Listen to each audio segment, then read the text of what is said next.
Hello everybody, don't go anywhere, we're coming up in a few minutes. It's going to be the All Hallows Cup semi-finals featuring Washed Up versus Feel the Heat. I'm Karis. And I'm Joy Gay. And we'll be joining you in about 5 minutes time, don't go anywhere.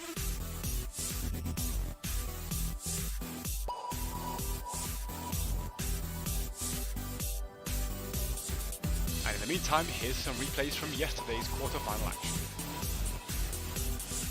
Excellent. Can they follow up to punish? The Broccoli Man has appeared. He's been immediately. That's huge, and they get a takedown. That is big news bears for them right now. Exilium looking for the flank, trying to find an opportunity to go in for a slide. He doesn't want to go too deep and separate himself away from the team though, so he has to count his blessings as he gets them. Level 10 still around the corner. That control there from Exilum, I absolutely... he's the one who goes down as Chen secures that kill, and now the Mal'Ganis has to start using his ult to get out there. With Thrall dead as well, this is looking like a rough situation. That was a huge Ancestral there, just unfortunate it didn't get out. Ripping in the Terran Tire has been denied, the no button was deployed. Dino's quite low, he's having to back out. It looks like the objective's going to fall. That's probably the best case scenario for Hoplita, and very sneakily they managed to also capture the camp. Earthquake and the sleep catches onto 2 members, but the mosh pit though, it's hitting 3 members, they're all going to be dancing, but there's no follow-up to come. In come the swipes, but no follow-up. Yeah, that's really unfortunate. That's really unfortunate that their team were split up as much as they were. Exilium's going to be the next to fall, and he's down. They managed to get the fort because of their objective though. Here, I may hear you ask. In comes the Ancestral, this time it lands. Oogie Boogie Wonderland's going to take him back to a full health Chen any second here. There you go, and they're still in this fight. It's 5v4 and all to play for as Exilium says, come on boys, I'm leading the charge. They're coming in, they're going for this fort. The Black Arrows denying any return damage at this point. They've still got a siege camp behind them. It's giving them the force and they take the fort. The sleep into roots combo that we said at the start of this game is going to be devastating. Oh, the Twilight secures the kill on ATC from X-Ray. Tam gets cleansed out by Rhaegar. Beautiful cleanse there from Hanukkah, just about saved the Hanzo, who's able to turn with the Dragon's Arrow. That Mosh confirms the kill. Nano almost got the kill on X-Ray there. I don't know if you saw that. But, on the scale of 1 to 10, how that is wit. In a world of hurt, and he has to get out there. He doesn't have the Boogie Wonderland available. The text leaning up to the face. In comes the Riptire, looking to finish Chen off. But actually, no, he's bought the time with the sleep from Mal'Ganis and secured the Sylvanas kill. This was another point where if the Ancestral landed, the fight changes. What an unfortunate series. Onto Mal'Ganis, can they finish the job before he didn't have his ult available? So that's not going to save him this time. In comes the arrow. What a dodge. Good sidestep there from Koleos. And if they then get caught out of position 4v5, Mal'Ganis is still 10-15 seconds away from arriving here. Now they've caught Toulouse. Oh, the Earthquake allows him to survive and turn some damage onto Chen. Chen will tank it for now. A good escape from Moi Moi there, who was in a dangerous position. Koleos trying to flank and get the damage in. Exilium falling quite low. In comes the Twilight Dream. The Ancestral doesn't land again. That's so unfortunate. Oh, and that means Rhaegar doesn't wipe. Yes, he can. Boogie Wonderland, but he's in the root still. And he's going to sleep. There we go. In comes the majority of their combo. In comes the arrow. The lockdown onto Dinah. He mined himself out though. Dinah's still alive, miraculously. In comes the Twilight. Hits onto Mal'Ganis, who has to step back for a second, but he still has his ult available when those swipes finish, but he's blind as a bat, wants to catch onto Hanukkah. There we go, there we go. Exilium totally separated from his team by terrain. Is Succumpi having to do all the work? Exilium almost there, looking for an option. This is probably the best case scenario for the Spaniards. In comes a huge amount of damage. The Ancestral, for the first time in the game, comes off at the right point. Succumpi trying to get some damage on Dino. He's now definitely secured his death, but it bought some space. Moi Moi. Plays like Exilum, but he's got the death metal. If he dies here, they'll all be stunned, but no, comes the Storm Shield and the Ancestral. That was very well played there, but it's not enough to save Hanzo. The Carrion Swarm might be picking off Moi Moi. Moi Moi trying to save herself, but not enough. Succumpi's going to be the next to fall. Chen's down. Exilium looking for something, but he's booped away. I think he might die now regardless, because the team's going to chase him to the end of the earth. He needs to run away from his core, not towards it, because he needs to bait them away, knowing that, oh, I'll get the death metal. He does get the death metal onto Li Ming, but it's just, I think enough. This time it really must be. Going to try and run for his life here. He's getting body blocked quite well, and I think that's first blood. Gul'dan dies just before him. What a stun. That saved his life. Very vulnerable to that kind of dive with the hacker as well. Now Anna's immediately died. Now, can they get any revenge on Koleos? Probably not.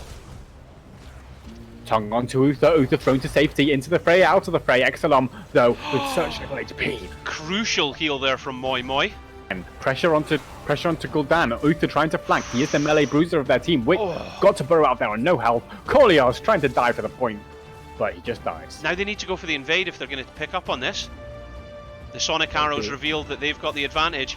Turn around! Every now and then I fall apart. Because they have taken both camps. And that was a fantastic invade. And now they're going to catch Malf with a throw. X-Ray goes down in healing form, and he can keep Exlam alive for the next 5 seconds. But Anna, she probably won't be so lucky. No, she should be so lucky, but she's not going to, as Wanuxa is getting focused heavily by the team. And there goes down because of the Twilight Dream. Next one. And with that, it's a 3-0 takedown advantage. From Garrosh, the Taunt used to control Dahaka and Anubrak. 3 members, in comes the Hands of Arrow. The Tormented Soul is available. Are they going to activate? You know, the Horrify! Can Malthael survive? I don't know if he can. Yes, he can, but not long enough to get value out of that Tormented Soul, so he eventually goes down. Yeah, now that could have been an opportunity. Malthael has the Tormented Soul available in 5 seconds, but 5 seconds is a long time in the ring. And the Anubrak burrows in, tries to look, and gets a Cocoon. Here's the Cocoon. It's been drained down by Wanuxa. Moi Moi looking for an opening here. Wit, is he going to fall? Up. The Nano's there. Now, this is where the Tormented Soul's value comes in. Succompi going in, starts tearing up Dinah. Dinah's got to go escape. Can he escape from the hand of damage? Nano. That would have been heroic. But now, Koleos is in danger. Moi Moi looking for the execution. He's got his axe. Is he going to chop wood? He does. There we go. If he can survive, the Into the Fray's already been used, and that's the end of Malthael. This is all coming apart. They needed this. They needed both altars here. They did manage to take bottom altar, and they've got a sapper camp pushing in. So that's probably the silver lining in this cloud here. But in comes a Horrify. It's almost certainly going to get a kill. What a throw by Exilium. Has died in response, and here comes the Horrify onto Exlam. He's got nothing left. He's completely on his own because of a perfect Horrify from Koleos.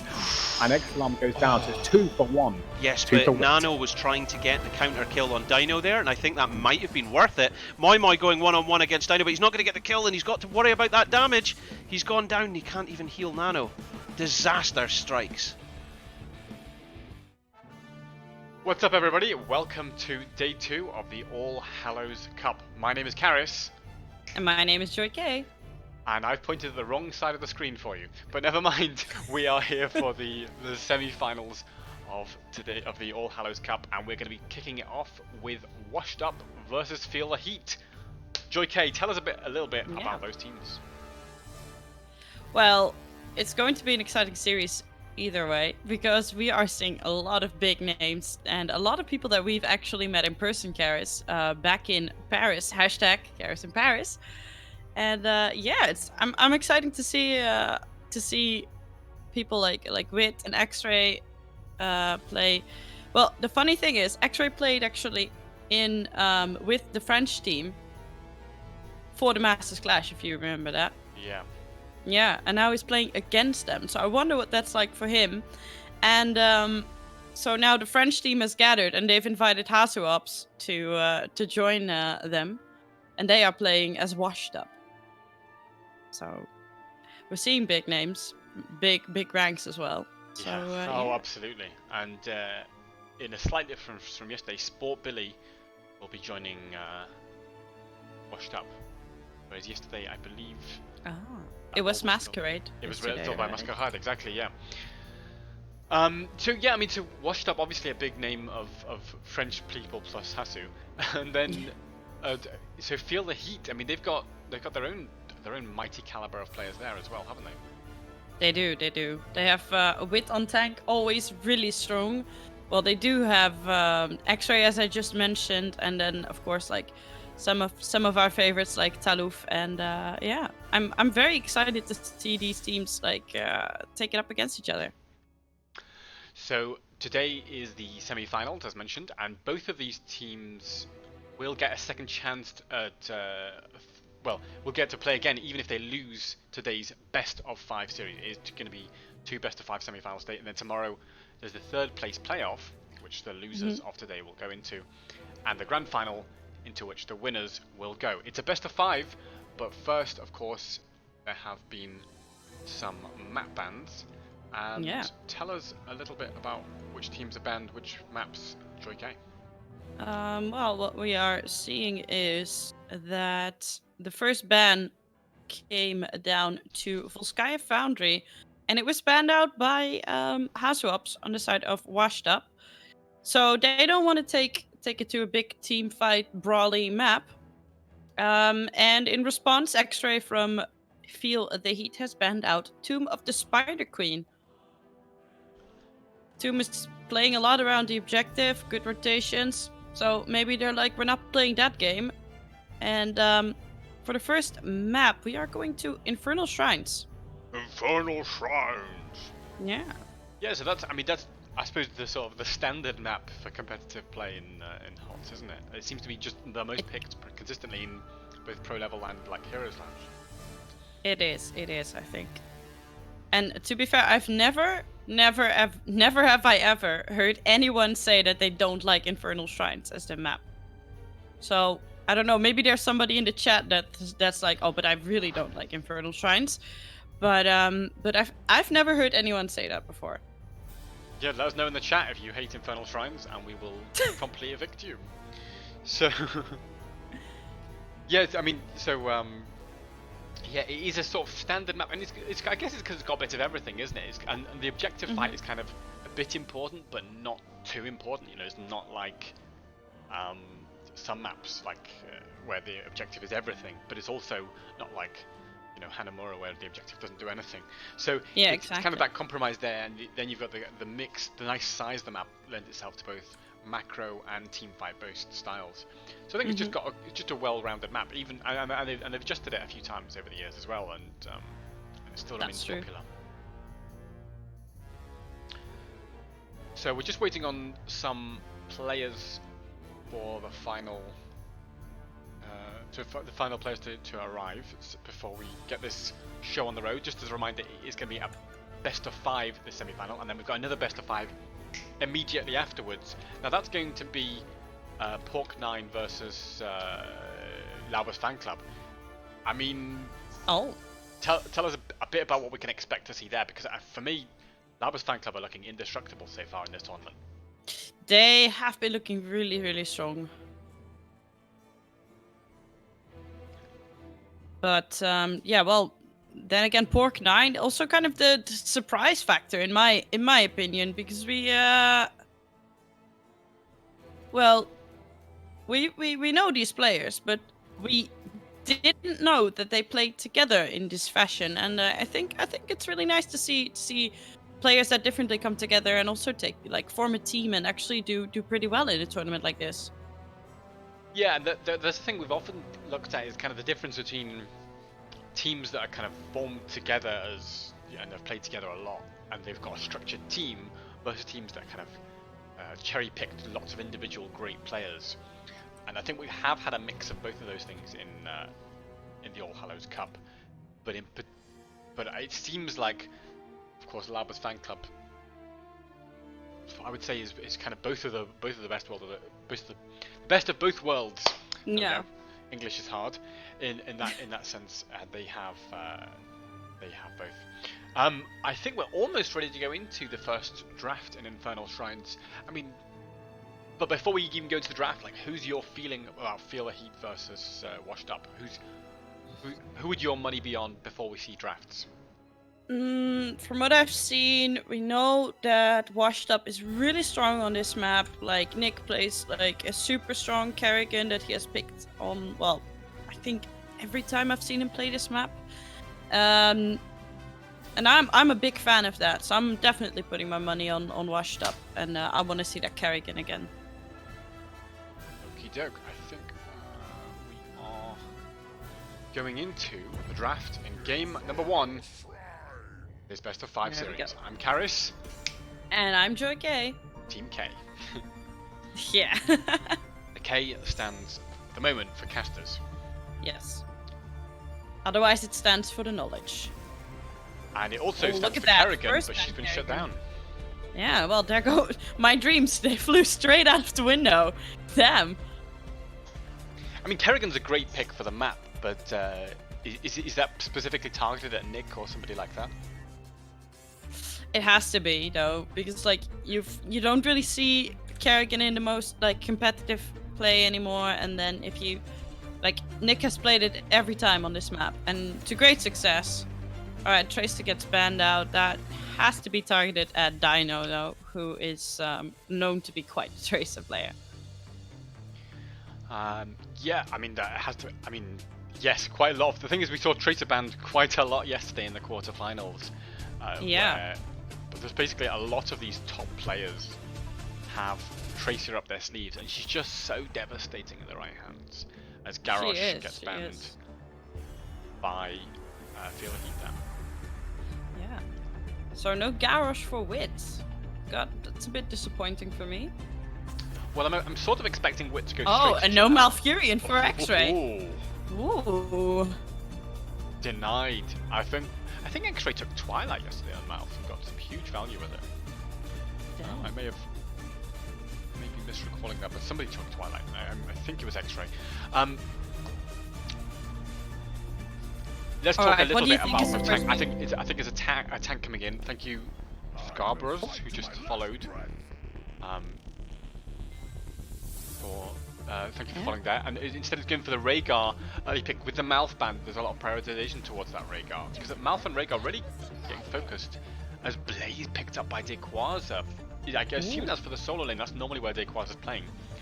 Yeah, that is. And we see Junkrat. Junkrat's been seeing a lot more pick. Well, Hasu has played Junkrat so much to great success. Oh, we see Mal'Ganis and Zeratul.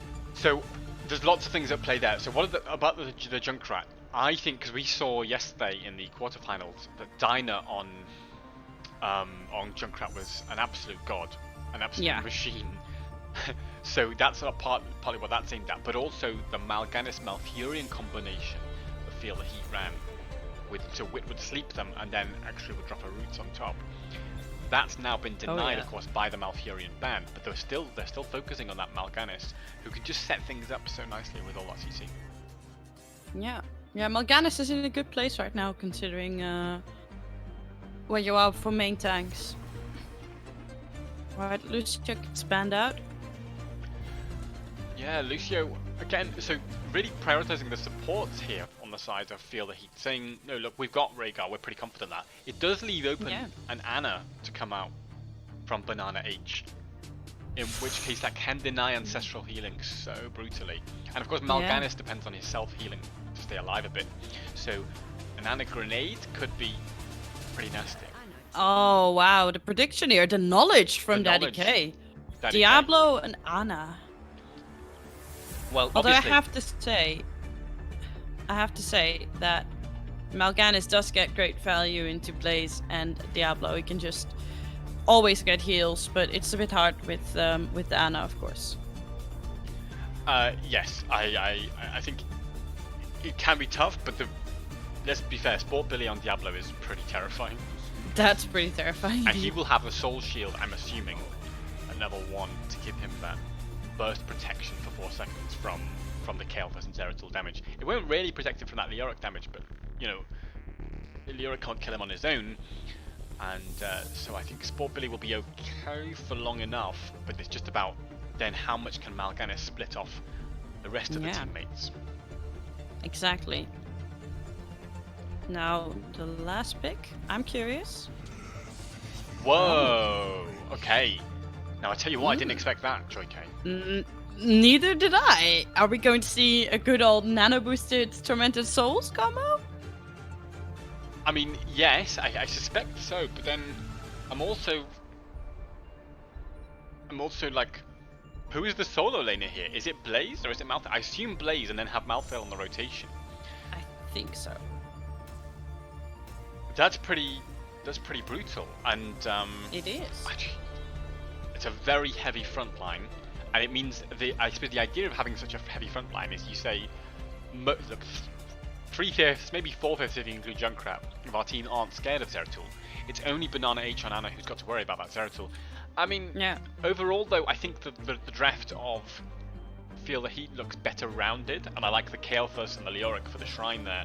So my gut feeling is that Feel the Heat have got the better draft here. What do you think, Joy K? I have to. Well, it's a so-so for me, right? Because it's going to be very hard for Dino to get value from the Zeratul with like only Junkrat and Ana are going to be like his priority targets. Like the rest, like Diablo, Malthael, Blaze, they can all deal with him quite well until the late game, and then I think it's going to be tough for Feel the Heat. But I also think they have a very well-rounded draft, and I think they can make it work into what they have. And I think the Leoric's going to get great value, but we'll see. We will indeed see. Let's see how it goes as we go into game number 1 in this best of 5 series. On the left, it's Washed Up with Banana H on Ana, MVP Dickwaz on Blaze, Hasselobs on Junkrat, Nick on Malthael, and Sport Billy on Diablo. All right, and in the red corner, in red, it's Feel the Heat with Taluf playing that Leoric. We have Kolios playing the Kel'Thas. Wit is playing Mal'Ganis, X-Ray on Rhaegar. And to round it up, we have Dino on the Zeratul. Yes, we do, and the level 1 talents are in. Rhaegar going for the Lightning Shield on level 1. Oh, by the way, Mal'Ganis immediately locked down by Diablo and getting smacked, but gets away. Super nice grenade. Look how low he is, but the sleep is getting him out of there. And as I said, like Leoric just walking forward and getting already great value here. Yeah, great. I mean, really nice start from from Sport Billy to find Wit a little bit out of position, just knock him into a wall. But he was confident enough to survive that with great swipes and great sleep. Yeah, so level 1 talents. I mean, we were saying, of course, Sport Billy going for the Soul Shield. Malthael there going for Fear the Reaper, not for On a Pale Horse that you sometimes more often see. Oh, is Sport Billy a little bit caught here? This is... on top. Wit is still pretty low, so he's in a very aggressive position here with the sleep, but nothing really happens. But yeah, both players getting away pretty safely. I think it's just about trading blows and getting a feel at this stage. Bear in mind these teams have probably just woken up, and they at 2 o'clock on Saturday, and they are just going to be kind of warming up, trying to get a feel for each other's play styles, get the right level of aggression and stuff. So it's definitely going to be a bit cautious early game, but teams playing fairly ordinary so far. Both prioritizing that wave clear early on. Wit gets turned over, put in the wall. Yeah, good wall. Oh, grenade. Yeah, the grenades are pretty nasty when you get found out like that. And like I say, Wit, the Mal'Ganis depends so much for his survivability on his self-healing, which he, in this case, you know, if he's getting grenaded, he can't get. Dickwaz on the Blaze has been doing a decent job of rotating between 2 lanes to soak, and actually, amazingly enough, Washed Up are very slightly ahead in soak. I think that's because the bot lane hasn't been cleared yet. Oh, what is this? Dickwaz gets away safely for now. Yeah, but it's big damage. Look, it's a big chunk of his health that was just taken away in like a blink of an eye. A blink of an eye and a blink of a Zeratul, you might say. You might say indeed. Neil Peasants, by the way, from Leoric at level 4 there, which allows him to clear waves and camps so quickly. And of course, clear the shrine minions very fast as well, but it's more been picked, I suspect, for the double soak potential. So both teams are just going to line up at this first objective and get ready for a decent fight. I mean, the better shrine clear has to be in favour of Feel the Heat here. And I think they'll be pretty confident if they can hold the position on the shrine and they can just clear that shrine pretty fast. But I suspect... Oh, Nick. Oh, the sleep. He's taking a lot of damage, but big stuns coming out here from Dickwaz. Look how he's bodying everyone in the backline. And the whole Feel the Heat is just falling low, Karis. Yeah, I mean, just huge play from Blaze there, just controlling the whole pace of that team fight from Dickwaz. But the thing is, the sustain from Mal'Ganis and Rhaegar was enough to push Washed Up back. Oh, Mal'Ganis been minded to trouble here, has to swipe out. Wit, are you okay? You've been slammed in the wall. Blaze comes in with a follow-up stun. He's still alive, just about, but not for long. Yeah, but then Malthael comes in, and that's Fear the Reaper value right here, as he is fast enough to catch both X-Ray and Koleos here. Yeah, And that is 3 kills. yeah, a huge kill to catch Malga, and it all comes down to those Junkrat mines that that are really providing the displacement. And the thing is, otherwise it seems like Washed Up can't quite find the necessary lockdown to kill Mal'Ganis, who's pretty tanky. But then if he gets displaced far enough, then he's in trouble. The Bruiser Camp did slightly more for Feel the Heat in the top lane than it did for Washed Up. But it's not enough to be a significant difference. No. And the first Punisher is an arcane one. Oh, it's doing a lot of damage. Sport Billy really deep here though. Is running back. Yeah, he was helped a lot by that 75 spell armor, of course, from the Soul Shield. Absolutely. As the Punisher will be cleared fairly easily, but they did lose 2 towers and a little bit of soak elsewhere on the map. Yeah, and they now will lose their fountain here. Mal'Ganis has gone in all by himself here. X-Ray's there, ready to follow up, but Koleos as well throws the flame strike. But no, the camp has indeed already got that healing fountain, as you correctly pointed out. The K stands for correct, and so that's another structural advantage there for Washed Up, who are looking pretty confident so far. Yeah, they are. They're a level ahead, 3 kills ahead, and it's looking like their draft is really working out for them. Yeah, so they are now going to possibly just sit back a little bit more calmly and wait for level 10. Looks like the 7's coming in pretty soon. Looking at a little bit at those level 7 talents, the longer range on Leoric's Drain Hope, I suspect that's just about keeping damage on Diablo when he's trying to, tank at a distance. And the same for Blaze, although Blaze doesn't seem to have been giving much distance so far this game. Dayquazik really getting stuck in so far. Alright. We do see Seeker in the Dark, by the way, for Zeratul.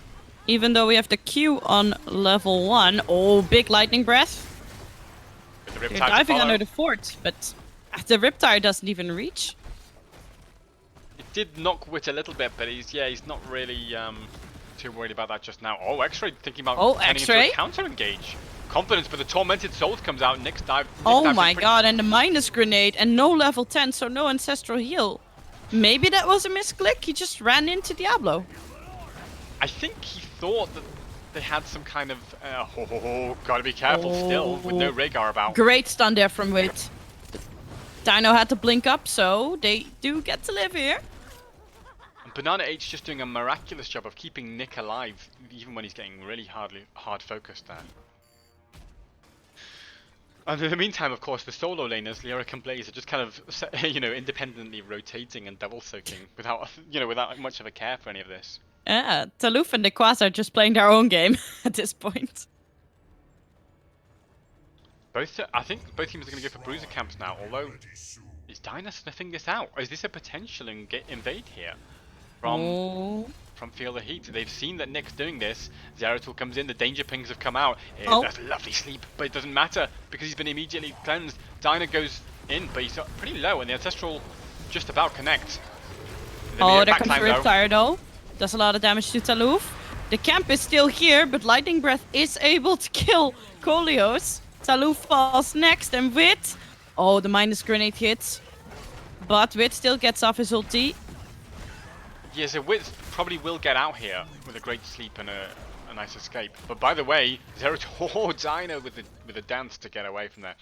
Okay, so yes, 3 members got away, but 2 of them, of course. Oh no, they're still chasing. Wit's actually going to fall here. I've spoken too soon. And X-Ray is following suit, I think, because Nick is still going here. And the staggered death of Wit.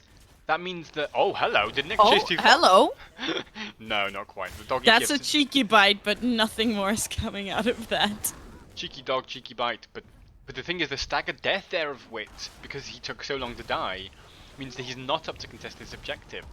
Had he died at the same time as Kael'thas, I think he would have been back in time to have a fight here. But he would have been. That means this next objective is also going over to Washed Up, who are looking... Oh, Koleos! Oh no! Koleos! The cleanse is there, but it's not enough. Yeah, with the help of the grenade, there's nothing that can be done to heal Kael'thas there. I am not sure what the Punisher jumped just there, but it did jump, and it's taking the bottom fort now. Yeah, and it is a frozen Punisher, so it's going to disable these towers when they eventually push through. They've decided not to push with it, and instead to go for some soak, and maybe pressure the mid fort. Yeah, they do have to take a bit care of top lane here. That fort has taken some damage in the meantime, and I mean, they are a talent tier ahead. Like, and a wise man once said, "There's no need to do risky plays when you are ahead." There's no need indeed, as we see that they are invading their bruiser camp, I take back everything I just said. Yes, they are indeed. In fact, yeah, it's the level 13 advantage, as you point out. Oh, the sleep from Witch was great to found Sportbelly there. In fact, Sportbelly's already... Oh, the sleep on Zertul! Oh my god! It's absolutely savage, but the Tormented Souls in the backline and nobody's there to control Nick. The Lightning Breath comes out, it's going to finish... The Ancestral, though, just about saves Koleos, but X-Ray has nothing for himself.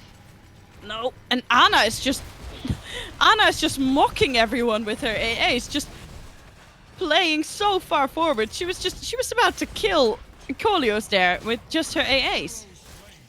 I mean, eventually they got the Diablo kill on Sportbilly, and he did lose his soul, so that's one redeeming feature there for Phil Heat.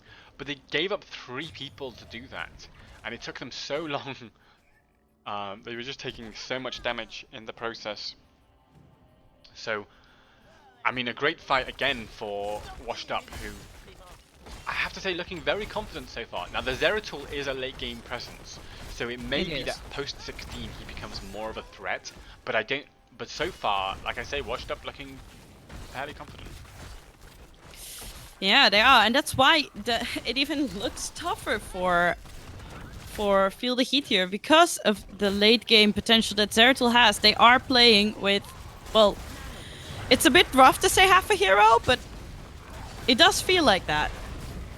Dino, by the way, he's about to be 0 of a hero as he goes, but in comes the Tormented Souls from Nick. Wants to chase. Oh, big Nequaza stun, but Wit waited it out with his ulti. He gets the stasis off. X-Ray is going to fall here. Sleep comes down, and everyone is running low at this point too. But like, can they get a kill here? Maybe on Nequaza. Lightning Breath absolutely wrecking the whole team. It takes 2 kills. Very well played by Sportbilly here on the Diablo. Yes, and with 3 kills there, that's brutal stuff. And by the way, his souls are back up and running to, I think it's 60 souls now there. Yeah. I mean, I do also want to point out that what we just saw there from Wit was that he actually almost died, but because like Mal'Ganis does so well into Diablo Blaze, he just got so much healing again from his. Oh, sorry, Koleos in the mid lane just about survives here, and actually nice sleep from Wit to control Sportbilly, but he might pay for it with his life because he's been mined in by Hasiops' Junkrat, which is just taking names. Oh, nice, the Ancestral! It's huge. Can Wit get out the cleanse as well? Oh no, 16 seconds on the ulti. It's not there.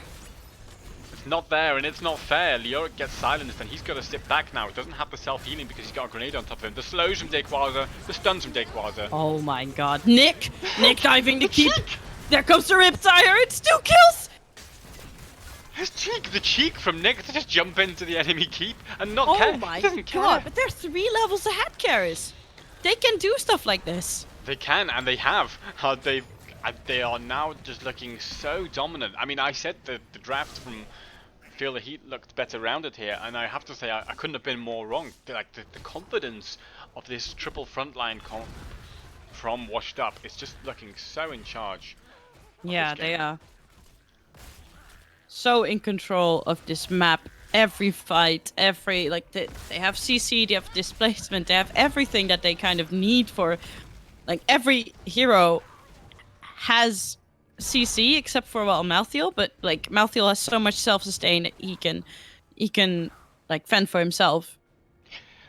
One redeeming feature is that Kael'thas has finally got to 20 globes on his Mana Addict quest. That will give him the ability to shield himself. Now shields are so crucial for the survivability of Kael'thas in this game because the Ana grenade stops the healing, but it doesn't stop the shield, and so that might save him when the Malthael comes hunting for him, which he has been doing time and time again.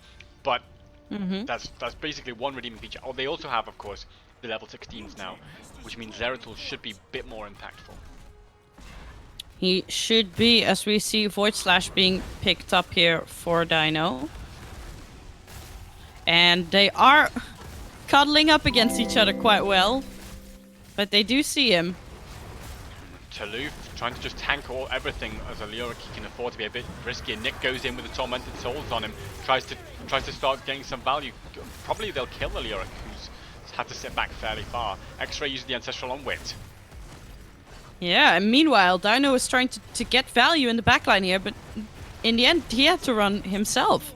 Because he was falling so low. The keep has fallen, and level 20 is getting closer for Washed Up. Absolutely in control here still.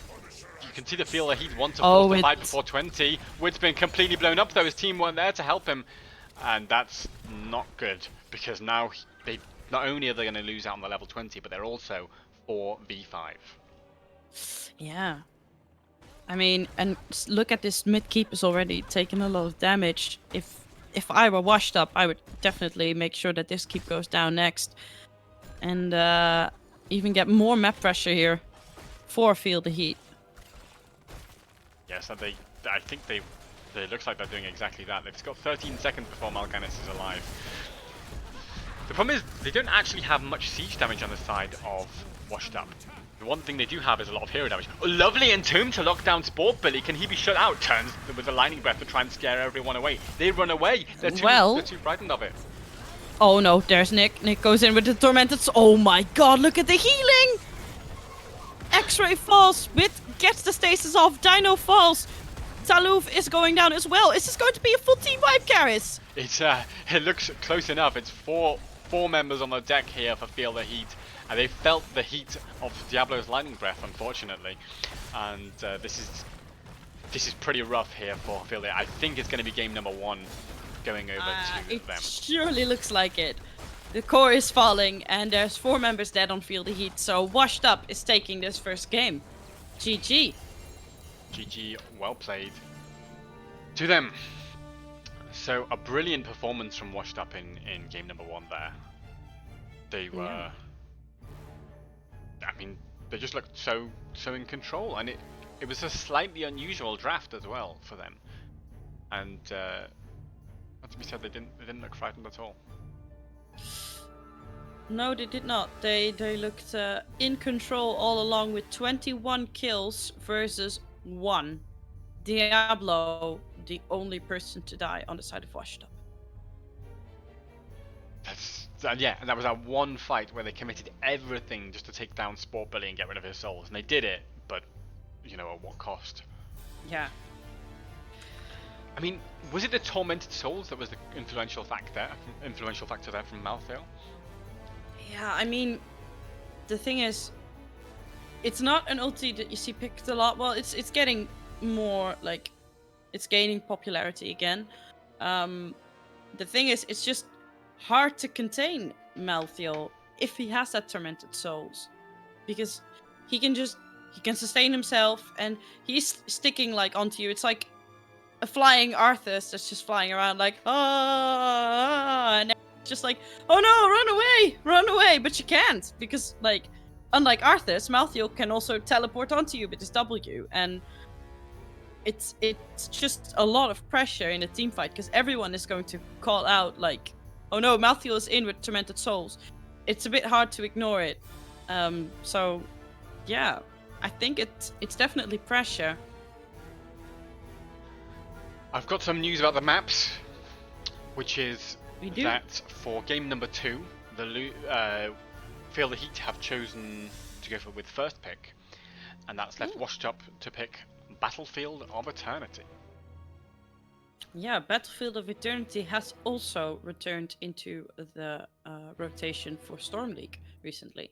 It has been out, and now it's back, which I really like. I really like this map. What about you, Karis? I also like it. I think it's less diverse in strategy than, say, Infernal Shrines. And you really need to see a big focus on team fight and a big focus on Immortal Race. And I think that's where these drafts are going to go. That's what we saw yesterday in the. So we could quarterfinals. see a priority coming out on heroes like Hanzo. I'm curious if we're going to see Diablo again. What do you think? Yes, I think so. I think Diablo does well on Battlefield of Eternity as well as Infernal Shrines. It's the choke point. It might depend on whether ETC is available, whether Garrosh is available, because those attacks that can shut down Diablo a bit. But other than that, I think we might well see Spot Bully on Diablo again. Wit could go maybe more for Joanna here if we see a lot of auto attackers for race from the side of Washed Up. So that is some way they might change that, put Wit on Joanna, which we know he's sort of invincible on and does such a great job appealing for his team. It is true, it is true. He does play a very, very good Johanna. So I think we have some sort of betting during the draft. Yes, we did, and in fact, most people bet on Washed Up last game, and so they were successful. Congratulations with all your points. And we will have another betting going on in this draft, in the draft of game number 2, its best of 5 series on Battlefield of Eternity.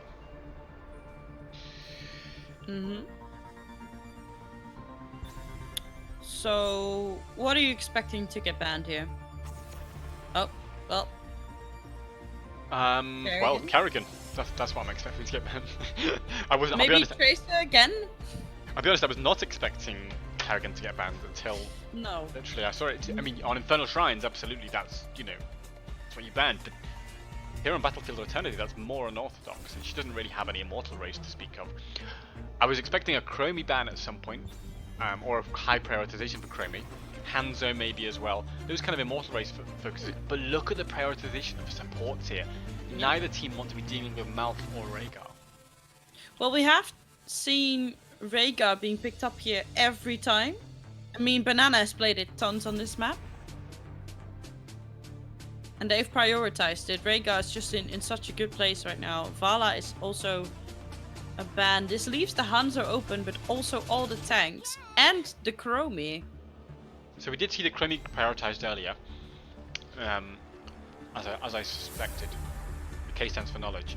But that also leaves a bunch of other things open. Of course, the Vala was banned per race by Washed Up themselves. So I don't know exactly where they go. I suspect a tank, as you were saying, to come out early here from Spot Bully. Yeah, and it's Garrosh alongside Anduin. Alright. Yeah, I mean, so Garrosh, fairly normal, especially for Spot Bully, who's devastating on Garrosh. It does leave ETC open for Wit. I was about to say, ETC is a good response to Garrosh. Absolutely. And with the Hanzo as well, that means they've got a very damaging race package from Hanzo and Chromie there on the side of the Yeah, with very long range as well. So, I think having said that, in the last game on Infernal Shrines, I have to say the draft of Feel the Heat seemed to be better prepared for the objective. And Washed Up didn't really care about the objective. They seemed to just focus on winning team fights, and then you win objectives that way by getting kills. It is true. So I suspect Washed Up are saying to themselves, look, let's not panic over Immortal Race. If we kill everybody, then we win the Immortal that way. But here's the difference, is on this map the Immortals are split up, and sometimes just by the positioning you can race the Immortal and avoid a team fight. And so, unlike Infernal Shrines where every team has to come to the same objective to fight. You can pretty much play your own game while the objective is going on and have like a whole like a race off. Now we do see Nick picking up the Sylvanas and the Rexar for Dequaza. That he's kind of known for his Rexar. It's one of his favorite heroes. They both have a lot of race. Ooh, Anna and Thrall. That's juicy stuff. And again, triple frontline. But this time triple frontline with Sylvanas solo DPS. Yes. I mean, what is going on here? Brilliant stuff from these teams. I mean, but again, if I'm looking at this draft in Storm League or whatever, I'm saying the draft of Field Heat looks so much better rounded. It's got Immortal Race. It's got a bit of frontline, or maybe not quite enough to deal with that Imperius. But they've got so much better Immortal. There isn't really any Immortal Race on the side of Washed Up. They've got Sylvanas. Rexar does a lot of racing. Sylvanas and Rexar are definitely, because that's what I wanted to say was that that they did pick up some race here with the Sylvanas and Rexar, but I have to say Wit's got to be a bit nervous being the solo front into this, but we'll see. We will as see. we head into game number 2. Yeah, we do indeed. And on the left side, once again, in game number 2 in this best of 5, it's Washed Up with Hasu Obs on Imperius, Banana H on Anduin, Nick on Sylvanas, Sport Billy on Garrosh, and MVP Dequata on Rexar. Yeah, and over on the right side, in red, it's Feel the Heat. With Wit on ETC, we've got X-Ray playing Anna, Dino is on Hanzo, and we have Kolios on Kuromi, and up on top we have Taluf on Thrall. So, both teams are going to position fairly cautiously for now. So, I mean, the thing is, I think ETC, as you say, has to be very cautious. But if there's a tank who can handle disengaging against 3 melees, it's ETC. Like, he has all the peel he needs. It's not like maybe a Diablo or a Muradin who can. Oh, by the way, Sport Billy comes in with sort of panic slides there a little bit. But yeah, they immediately do back up as Garrosh walks forward. Oh, is this a rotation gank here from Hasu going up to the top lane? Can they catch the Thrall? Taluf! Yes, they can, and that should be first blood over here for Washed Up. Very nice shish kebab from Hasu Ops. Yeah, I think this is something they have to be really careful of. But Wit's gone up just to soak the XP for now. By the way, you can see there's mastery circles both on Rexar and Bisha. Oh yeah, that's actually really cool. Mastery circles introduced this week, in fact, to the game. Yeah, newly introduced mastery rings. Pog Champ. Oh, Sport Billy taking a lot of damage here. I mean, so far, apart from the Thrall gank, it's fairly tame stuff, and Chromie's not been able to stack much as well because everyone rotated top, so Chromie only running on 2 stacks. So lovely slide from Wit and pushes Garrosh. Perfect timing from Wit to push Sport Billy back and stop himself getting stunned. And that's one of the reasons I like to play ETC against that Garrosh, is it does keep pushing him back when he tries to stun or when he tries to throw. It keeps Garrosh at a distance, and when he's at distance he can get poked, and that's something that Garrosh really does not like. No, he doesn't like. ETC has got that nice button. AKA for the Go Find Garrosh. Becky button. Yeah, the Go Find Becky button. But if ETC is not there, Garrosh can kind of just walk in and... I mean, they do have a nice draft. Feel the heat for Garrosh. Oh. Misha has been... Somebody call Animal Services. Misha just died.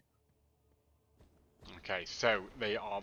I think what we're going to see in this game is definitely a battle of ideas. Like I say, I think whilst, as you point out, Washed Up do have some race, I think it's in the form of Sylv and Rexar. It's not as much as the race of Hanzo, Chromie and Thrall, who will together be pretty devastating on that Immortal. So that means for Washed Up is they've got to force the fight, and probably feel that he don't want that fight if they can avoid it, because as you say, ETC's the solo front line. Yeah, we are seeing some spicy picks on level 4 though for Washed Up. We see Holy Reach for Anduin. Oh, nice trade there from Banana, as I was just talking about Anduin. And we also see Animal Husbandry for Rexar. That's confidence, expecting Misha to Rexar to live a long time. Misha slides in here, great slide onto Dinah, but no one there to follow up. Yeah, the animal husbandry mean- giving more Yeah. HP the longer Rexar lives. So if Rexar dies, that's that will reset that. But the problem is, I suppose that baits the side of field of heat. Oh, a Sport Billy runs in, gets the stun onto X-Ray. There comes the throw onto X-Ray over the wall, all by himself, and the trade's still active, so massively slowed down. X-Ray dies. So yeah, Rexar's the only one who has to stay alive, and Misha can feed all she wants, as she just did, again. Yeah, and I'll be honest, the kills. Oh, Garrosh going in, has the unstoppable. Oh. Yeah, the Indomitable was so nice here, because Wit, of course, pushed that go find Becky button, but because Garrosh was unstoppable, still finds the throw here. Very nice. So the first half of the Immortal went over to Washed Up, but still everything's played for. Wit gets thrown in, gets chain stunned, manages to slide out. Stun after stun. Oh, X-Ray though. X-Ray has to run here. The bear is still chasing. The root comes. Nice. Nice stuff from Wit here to peel once again. This is a textbook ETC performance here from Wit. It's really showing how the heroes should be played. Lovely slide onto Garrosh, waiting for the Indomitable to end. But Sport Billy doesn't care. He's going back in. Taloof. Taloof. Taloof is on fire. Taloof. Taloof. Taloof is on. No, it's not on fire. But anyway, they're going to try and catch Sport Billy, but he's run safely enough. Wow, how close was that? And ultimately, yes, the first Immortal has been won by Feel the Heat, despite losing the first half so convincingly. Look at that. We didn't expect that one, but very nice plays here from both teams, actually. Like the brawling is amazing that we're seeing from both teams, but also the map play. XP is going neck and neck here as well. And that's quite a difference from last game. Yeah, I wonder if it's... I wonder if there was a slight mistake. Oh no. Wait, oh, he doesn't have a slide. That was a very ambitious slide, and he will pay for that with a death. This Hazuops has gone in, and oh my god, MVP Dequaza showing who the real MVP is, coming in from the side with a big Misha stun, and that is 2 more kills. Yeah, very MVP, well played here by Wash. Dequaza with a big flank there. I mean, yes, again, phenomenal performance from Washed Up here, who just, like, well, Sport Billy started all of that by just sniffing out that ETC was a millimeter out of position and that the slide was down. Immediately capitalizes with what seems to be a flawless throwing arm that this Garrosh has. Yeah. Very nice, and that's really what sets these players apart from, like, your everyday Storm League warriors. X-Ray goes for the sleep on Sport Billy, but misses. Yeah, now with the Sylve here, the Black Arrows are going to disable this fort. Wit's got to be really on point in controlling the melees from diving here, because they can dive under this fort for the next few seconds. As Dequaza flanks, gets the slide onto Anna with a skewer to follow, but X-Ray's got to start running away. He has to press his straight! He is so slowed down by it every time. Like, and it's just really paying off for Washed Up. Oh, throw into shish kebab. That was definitely impressive. But Wit does get out here. Yeah, the coordination from these bruisers diving in together. The slide from Misha into the skewer from Imperius, sometimes following a throw with the Garrosh stuns on top. It's really nasty. And so far, Washed Up looking very, very sharply coordinated. So one thing I think I suspect we'll see from ETC at level 13 is the reduced cooldown on face melt, because that face melt is so crucial to keeping everyone at bay here. Absolutely. But with the level 10s, what do Washed Up? So what do Feel the Heat do here? Do they soak or do they go to defend? They're kind of forced to soak. They're picking up the camp. That gives them a bit of XP, but they can afford to give the halftime here. But look where Sport Billy is positioning.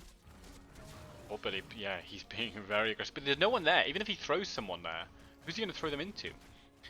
Yeah, sure. Well, we're going to see level 10 is about to hit. Here it is for Feel the Heat. So we're going to see a nice showdown here.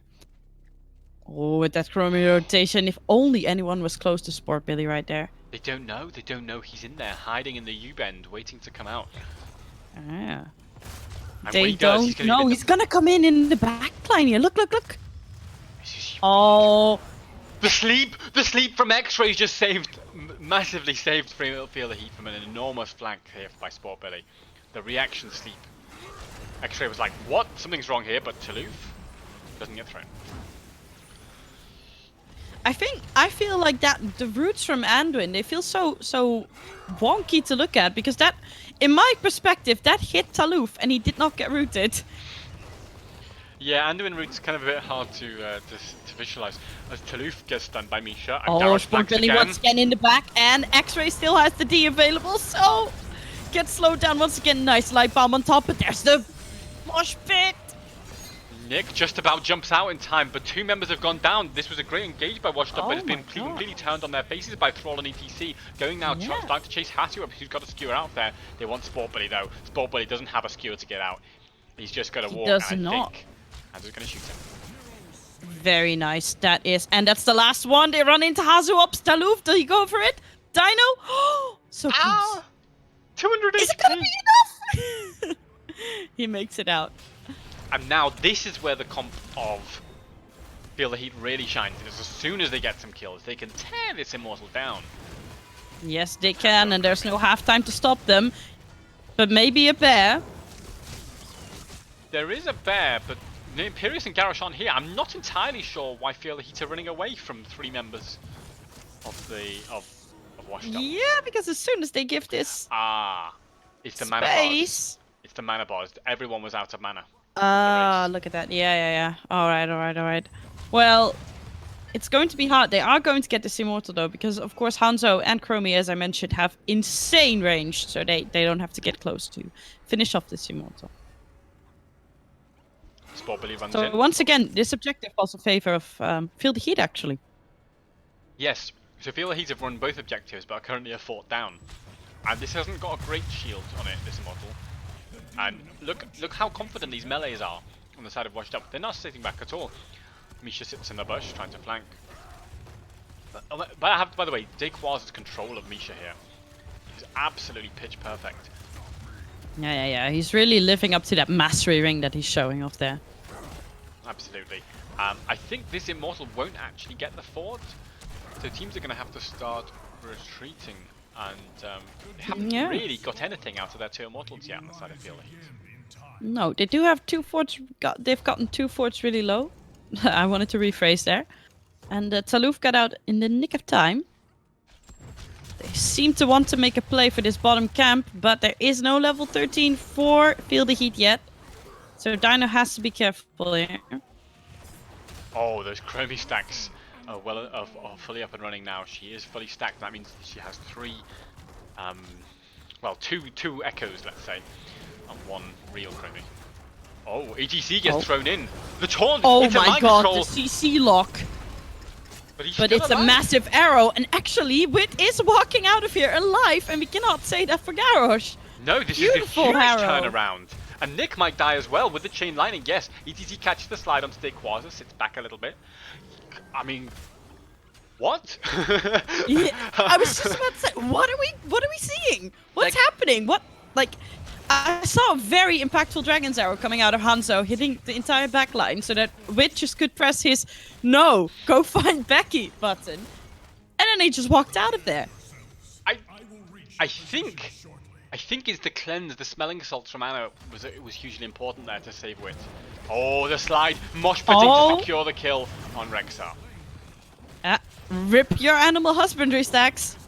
Yes, that's why they've been prepared to commit that mosh pit, because as you say, the animal husbandry complete reset now, and now they're going to be a lot flimsier, the Misha Rexar pair. So, I was just going to say, the cleanse, the smelling salts from Anna is so important there, because that taunt into mind control into light bomb chain is so nasty. And it's all stun, and you know that if it successfully removes a stun, it does grant 50 armor. Yeah, and that, yes, exactly, and so that means that ETC was able to walk away with the help of X-Ray's miraculous healing there from Anna, and that was what allowed them to turn around. Now then, both teams are going to secure their bruiser camps just before this objective and get those rolling. I suspect they're probably slightly more threatening against Washed Up because they're going towards that keep rather than the fort in the bot lane, which maybe they can afford to give. Oh, the skewer onto Wit, the mind control. Wit is falling low, but oh, the dragon's arrow so savagely finishes off Rek'Sai here. And they're looking for more. Look at that. Nano boosted Taluf runs forward. Taluf is on fire. Oh, they take more kills.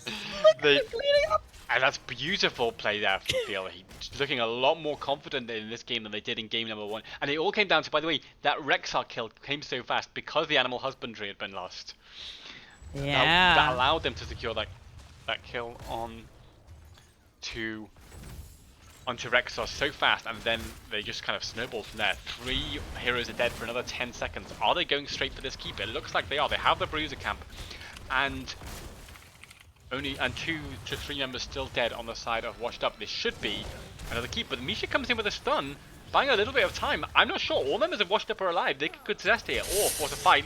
Oh, but just one breath, one sniff on a keep and it dies. But the taunt onto Hanzo. Mind control onto Taluf. But Taluf just doesn't care. He walks in and he doesn't care. He says, I'm glad you mind controlled me in towards you because I'm now going to cut you into pieces with my massive hammer. The mosh pit though onto Hasu, but immediately locked down by Sport Billy. They can still catch Hasu's Imperius though. The magic missiles come out. And my god, so much is happening. Karras looking banana. He's running straight at Dino. He wants that kill. He gets that kill, but he pays for it as well. The big Anduin kill there to secure the Hanzo death, but of course that means 4 members are still alive, knocking on the door of this core. Knocking on heaven's core, as it might be said on this map. And the ETC is going to surely just push Misha away again and again, not really care about the threat there. And they should be able to finish. Although with Garrosh up in 5 seconds and Imperius up in 2, can they contest? It's gonna be tight. It's gonna be so tight. But the core is 10, 7, 5, 4, 3, 0. What? No! No! 0! Oh my god! What finished it? 1-1. What God, finished the core there? I was so scared that I caster cursed him. Oh my god. What are we watching here, Karras?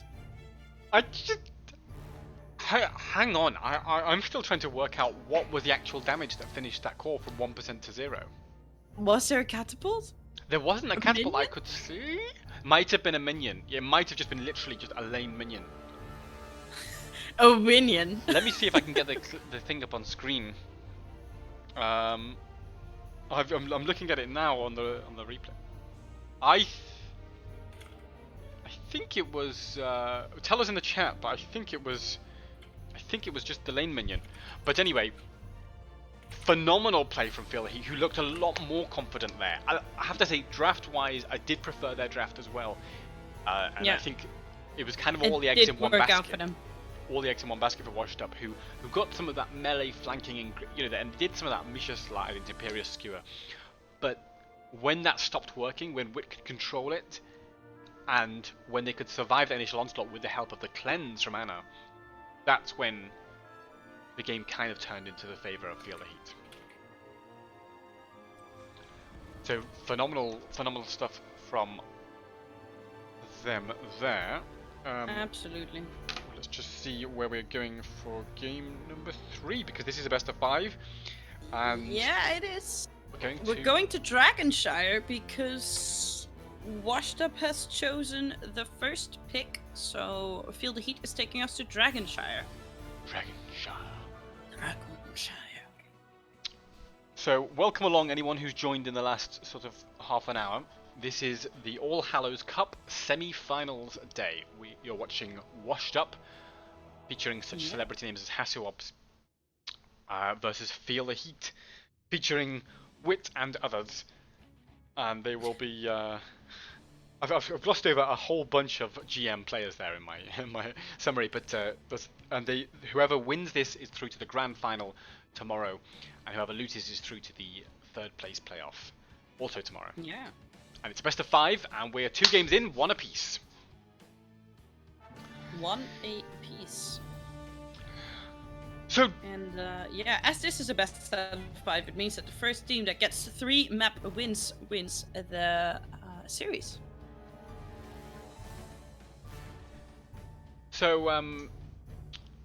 Dragonshire. Now this is a map that's going to be played a bit differently from the 2 that we've seen so far. I think it's a lot more about controlling lanes, in particular the top and the bottom lane.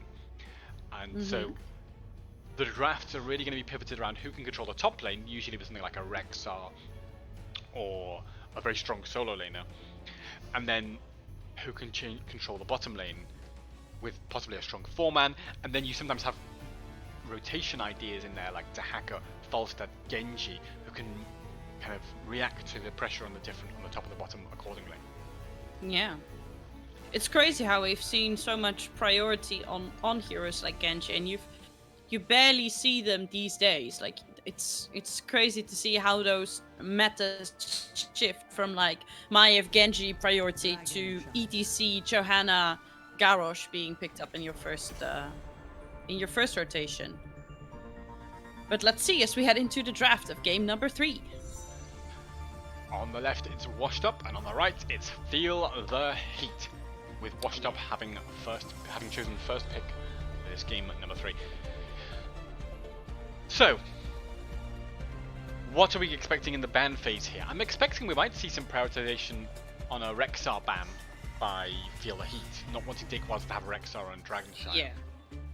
Yeah, we could see bans coming out into Chen and Rexar, who are 2 very well-rounded solo laners that do a lot of damage and are very good at holding a point. I could also see a priority on ETC again, since ETC has just paid off so massively for Feel the Heat. But it's Tracer that gets banned first. Tracer, yeah, again, it's been consistently banned throughout the Hallows Cup, except for when it was picked, and then it was devastating. So I think. So we see why it's banned. Yeah, exactly. Kerrigan targeted Nick again, not wanting Nick to play Kerrigan. Yeah. That's rough. But it's rough. It does leave things like, so far, it leaves kind of global heroes open. And it also leaves the Rexar open so far. I wonder if we'll see the Rexar ban in the second ban here from Feel the Heat. But first, Washed Up are going to ban. What's it gonna be? It's gonna be a Zeratul. Alright. They're really targeting Dino here. And there's the Rexar that we talked about. The This slam does leave ban. Chanu. It does leave Chen. Yes, it absolutely does. I will fight to my last breath. Ooh, but it's a slam lock on the Rhaegar. Rhaegar gets prioritized here so heavily.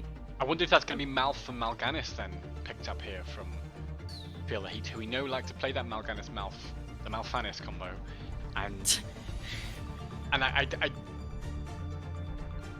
I think it's been banned. Typically, the Malf's been banned away for the first 2 bits. They're going for Malf and Junkrat. Okay, now Dyna is an actual god on aiming concussion mines. He is. And he can aim them, I swear, into those Malfurion roots, and it's just so brutal. Of course, it's partly about X-Ray reacting to where it's going to be, but that as well. That combination that they've done together, that's terrifying. You've got to be terrified of that on the side of. Absolutely, and that's some sick crowd control, and that does call for not only the Crusade, but also for a Johanna that gets locked in here for Sport Billy alongside Hanzo. I think that's a solid response. Yeah, I think the Iron Skin is going to be so important for Johanna here. Like, any tank who's not Johanna would be getting thrown around by those Junkrat mines into roots and would really struggle. Yeah, absolutely. Having that Iron Skin is important now. Yeah, and Chen does get banned here as well, because they of course still need a top laner. You see, it's shifting. The priority is now on the healers, and they get locked in the first go instead of the solo laners, which are quite important on a map like Dragonshire. Yeah, I think the idea of not prioritizing the solo laners early is because they want to play the counter game with it. They want to wait, each team wants to wait to see what the other team picks for that solo laner, so they don't get countered. They do, and Feel the Heat will have the upper hand in that one because they have that last pick possible. So if they want to do that, you will now see a second damage dealer and a tank getting locked in. But there are teams that would like to keep the last lock for the damage. But we're not seeing that. We're seeing Maiev and Tyrael with famous Tyrael. That is exciting stuff. That is exciting stuff, and I think Wit on Tyrael, like we say, just I mean, well, Wit on every tank is a force to be reckoned with, but Wit on Tyrael will provide a bit of magic because Sanctification has the potential to be such a game-deciding heroic if used correctly. Oh, Kira and Malthael, I like it. It's spicy. Tell you what, that's I particularly like clever is either of those could go in the solo lane. So now Taluf doesn't know whether to counterpick the Kira or whether to counterpick the Malthael, and that's a tough situation for Taluf, who's got to pick a solo lane now. But it has to be Thrall here, right? Like, it's the only hero that can deal with both quite well. I think Thrall is the natural choice, but it leaves them a little bit flimsy on the front line. And they're also lacking in CC for Dequaz's Malthael. And we saw in game 1 what happens if you don't have CC to deal with Dequaz's Malthael. Oh no, that was Nick playing Malthael in game 1, wasn't it? Yes, it was. But now a little thing is that I have played with Nick on this map, and then he played Kira as well when Kira just got released. And he does quite well on the hero. So I'm what does Nick not play well? But all right, I'm quite surprised to see that they picked up like this these last 2 picks. So what are your thoughts overall on the draft, Karis? I think there's a lot of pressure on that Sanctification from Wit, and I think if it gets somehow stopped, or they spread too much, or if they can't coordinate those engages together on the side of field, they're going to struggle. And so for that reason, I'm expecting Washed Up to kind of gradually pull them apart. And so my gut feeling is that Washed Up have the edge here. We will see. We will see, indeed, as we go into game number 3 in this best of 5 series. On the left, in blue, make some noise in the Twitter chat for Washed Up with Hasuobs on Hanzo. Nick on the Kira, Shakira, Banana H on his signature Rhaegar, Sport Billy on the Johanna, and MVP Dequaza with a Mastery Ring on Malthael. Oh, and in the red corner we are seeing a lot of B-stepping coming out here. And a lot of big taunts. The big taunt coming out from X-Ray, who is on his signature Malfurion. We have Dino playing his godlike Junkrat with on his equally godlike Tyrael. Kolios on his equally godlike Maiev. And then we have Taluf, who was on fire last game on Thrall. And that is Feel the Heat for you. So I am so excited for this match. I think I've heard of a lot of godlike players there. Yeah, I mean, so...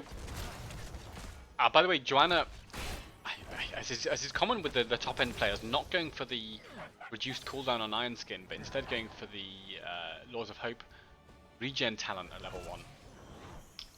And I think the idea there is you use, in the face of that sustain poke damage from Junkrat and Thrall and Maya, she's going to use the Laws of Hope for regen and for sustain, rather than using the Iron Skin for sustain, so that she always has that the Iron Skin available when needed for the Malfruits.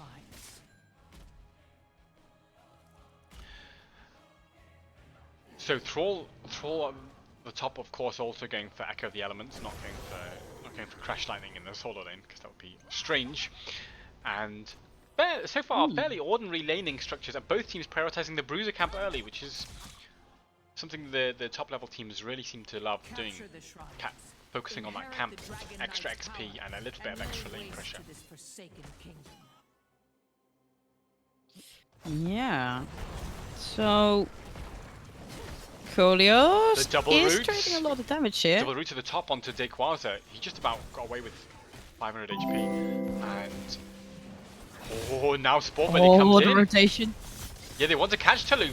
Can he get away here? X-Ray with huge heals and the roots as well.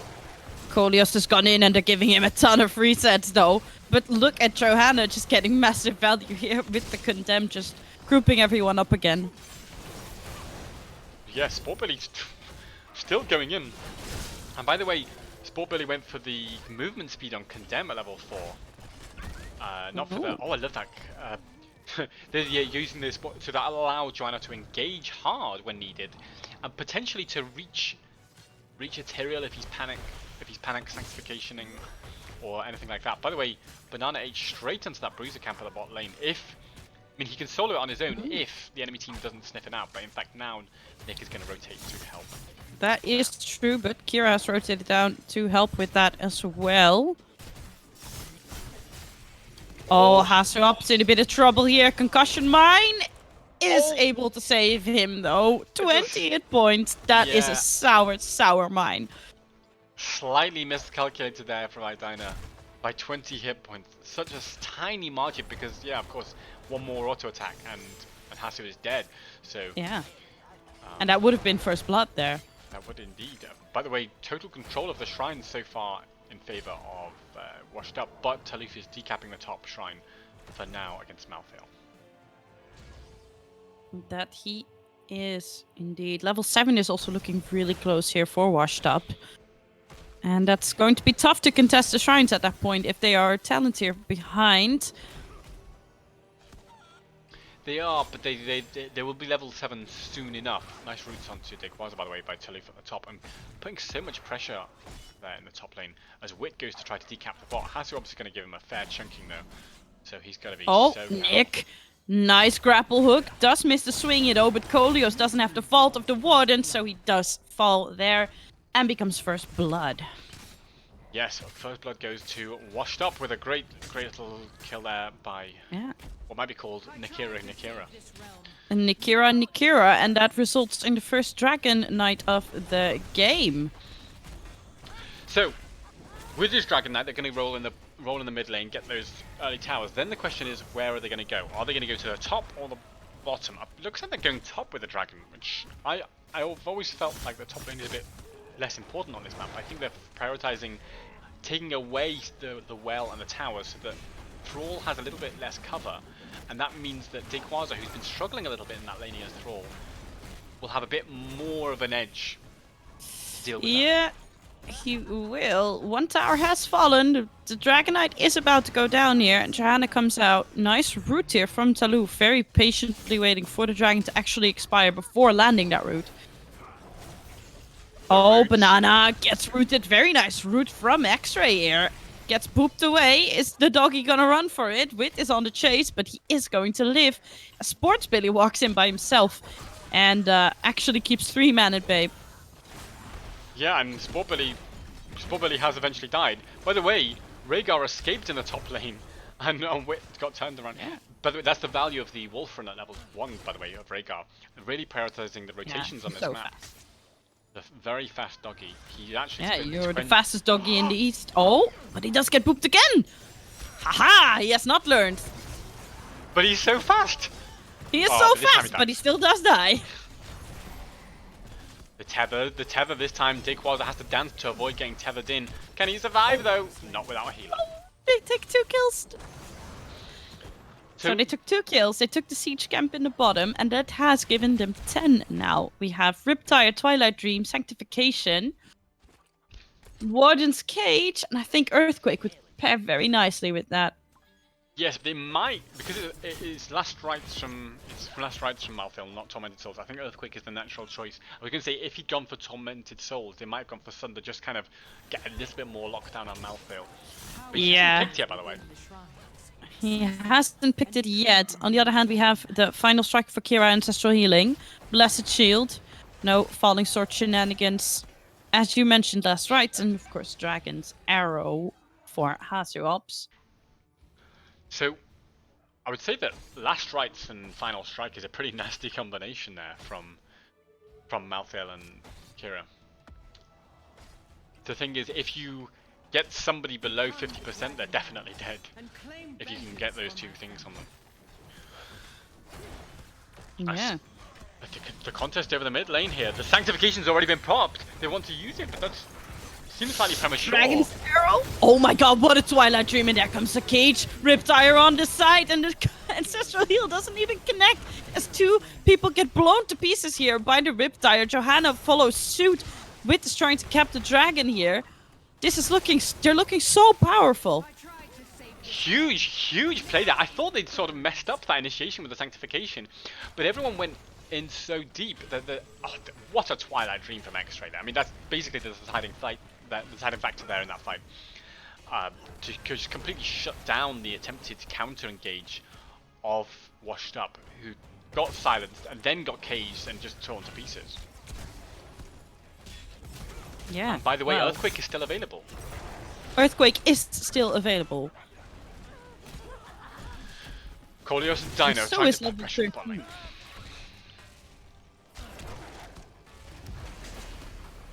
I think this dragon is just about to fall. They haven't got the mid-4 with it, so I think Washed Up will be fairly happy with the result in terms of not having lost too much from that first dragon for Feel the Heat. Mm-hmm. But it is still, it's still decent structural damage, and that can gradually get chipped away. But there's a fighter brewing. But level 13 advantage is here for Feel Heat. But they don't have Sanctification for 10 seconds. That's why they're trying to stall. Wit's thinking about going in. Oh. Yes! Oh, beautiful! This is so beautiful. Taluf is doing so much damage in the back, but he is going to fall. His Ancestral Heal did connect. The Sanctification! The Sanctification! And this is why we call Wit the God on Tyrael! Oh, but Sport managed God. to eventually get some value, but it's 2 for Tuesday so far. The fight's still going on. Banana H gets mined into trouble. Shakira swings round, tries to finish off Wit, doesn't have the damage to follow up, and Tyrael can jump out. Banana H starting to run away. So far, Kira's gone a little bit too deep, and it is going to be 3 for 2 in favour of Feel the Heat. Oh my god, what a team fight. So eventually Thrall did die there, but the Sanctification saved him for long enough to cause a real heart attack there for Washed Up. So brilliant play from Wit, who just was aware of how deep Taluf had gone in with the Thrall, and eventually provided the necessary support.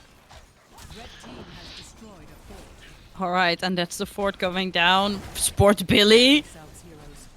But he's got to be careful. He's Collier's got to going be in. careful because he doesn't have the Iron Skin now. And the Junkrat Mine used to control the point simply again and gets again by booped up. Dino. Exactly. Like, absolutely controlling the fights here. Taluf goes back to lane, starts the soak, and will capture the top shrine, although Malthael is on the way. So, is that it is sort of justice from Wit to Tyrael, so he's not going for the holy ground, instead going for the old switcheroo, where you can swap to Eldraine and back and forth. I whip my Tyrael back and forth, so to speak. Yeah. Alright, as is mentioned in the chat, the giveaway is closing after this game. We have the Makavala that we are giving away. So do get your ticket while you still can by just typing out ! ticket and the amount of tickets that you want to buy. Yep, the Mekavala skin giveaway there, kindly provided by Blizzard, as this is an invade here, 14 versus 16.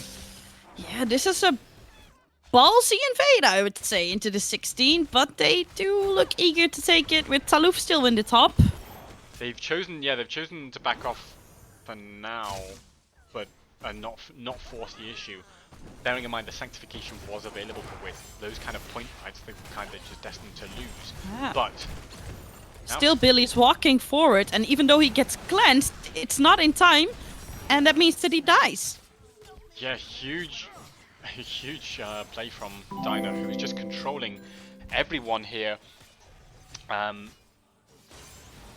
Who's controlling everyone here on the side of Washed Up, and he's getting so much value. Oh, by the way, Junkrat Dino is just an absolute god on this Junkrat, just providing so much distraction, even when he's not getting killed. And by the way, Wit rotating down, wants to look for the 5 pre-16. He goes in. Doesn't get it. There's Nick, though. Does a very long chain onto Wit there, but of course the space was bought for the Dragon Knight to be picked up by Feel the Heat. And here they go, Warden's Cage, there comes a Riptire, and again, Ancestral Healing. Tries to predict it, but doesn't connect. And that's 3 kills on the deck. This is huge play from Feel the Heat, as they're starting to look very much in control of this game. And yet again, I've proven to be wrong about this draft, because Because I think I was saying that the answers were there for. Oh, Dinah goes in. They want to go all the way. They want to go all the way to the core with this. Yeah, and they do. Silence. I mean, they have 10 seconds before everyone is respawning. But is that enough time? I think it is enough with the Dragon Knight here. They're going straight for core. You can see the pings coming out with a Hanzo arrow from Hasuobs. It's absolutely huge. The kill onto Malfurion. Wit's gone down as well, but I think his trait will finish It's the game. GG. Look at that. What a game, Karis. What a game. What a game number 3 that was. Wow. Phenomenal performance here from Feel the Heat. They're just looking Absolutely. so strong. Like in game number 1, they just felt a bit kind of nervous, and you got the impression that the momentum was with Washed Up. But Feel the Heat have so turned this around, and despite some nice kills, a handful of nice kills here from Washed Up. Other than that, Feel the Heat looked so confident in those fights, and the sanctifications from Wit, spot on. Absolutely. I mean, you have to be a bit nervous if you enter a lobby and you see all these borders with the shiny GMs on the side of Washed Up. You've got to be a bit nervous. Like, it does impact you, but you definitely see that Feel the Heat is just, their synergy is on point. They're playing at the top of the game right now. Really, really well played. Fantastic play from Feel the Heat, who they're looking so coordinated, and it's partly, it's a little bit about what we talked about having big names versus having team coordination, and I think Feel the Heat are looking really, really coordinated here. They are definitely looking coordinated. Yes. And that's, but certainly some individual plays have shone. Like the first Twilight Dream from X-Ray's Malfurion. Absolutely spot on to secure a whole bunch of kills that really got Feel the Heat into this game. By the way, thank you Kana TV who's just followed, and also everyone else who's been following during the game. During the actual games we don't have time to thank everyone who's been following, but welcome everyone who's recently joined. You're watching day 2 of the All Hallows Cup finals. This is the first semi-final. The first between Washed Up and Feel the Heat, and it's so far 2-1 in favour of Feel the Heat, and it's a best of 5, so Feel the Heat could win the series with the next game. They could, and once again we see the first pick coming out from Washed Up, and that means that Feel the Heat gets to pick another map, and they have decided to take us to Towers of Doom. Yeah, so Towers of Doom that bring me gloom. Towers of Doom that bring Jockey gloom. Well, this is a juicy strategy, I think. I think the first pick is important, and we saw great use of the first pick there. By I was about to say by Feel the Heat, but that's actually not the case. Feel the Heat chose the last map, but this time, yeah, again, Feel the Heat chose the map. So I don't know. I suspect Feel the Heat are feeling pretty confident coming into this game. They do. I mean, they're sitting a map win up. They only need one more map win to win this series, and I think they're feeling pretty confident right now. I do wonder if the first pick is again going to come down onto the Rhaegar for Banana H. What are your thoughts about this? I think Banana H Rhaegar is important, but look, Banana H got the Rhaegar there in game number 3 there, and that still didn't win them the game. I think the Malfurion might get banned. I think by Washed Up. X-Ray on Malfurion is looking so devastating. Look, Malfurion's strong anyway in any hands, but X-Ray is really delivering a masterclass here on this Malfurion. What we saw in game number 1 from Washed Up is when they banned that Malfurion out, and they couldn't Feel the Heat couldn't get those lockdown combinations. That was more tough. Junkrat might be bind again just because Dinah on the Junkrat is, like dynamite.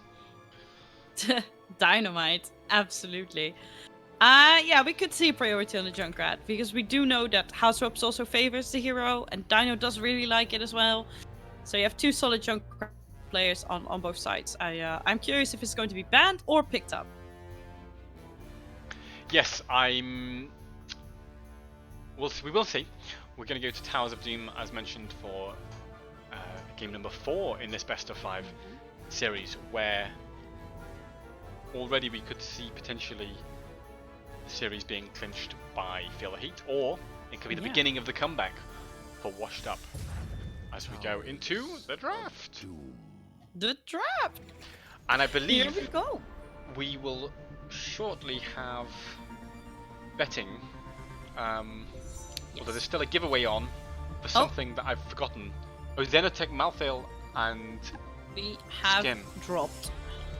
Okay, that's bad news. We will go back to looking at our beautiful faces.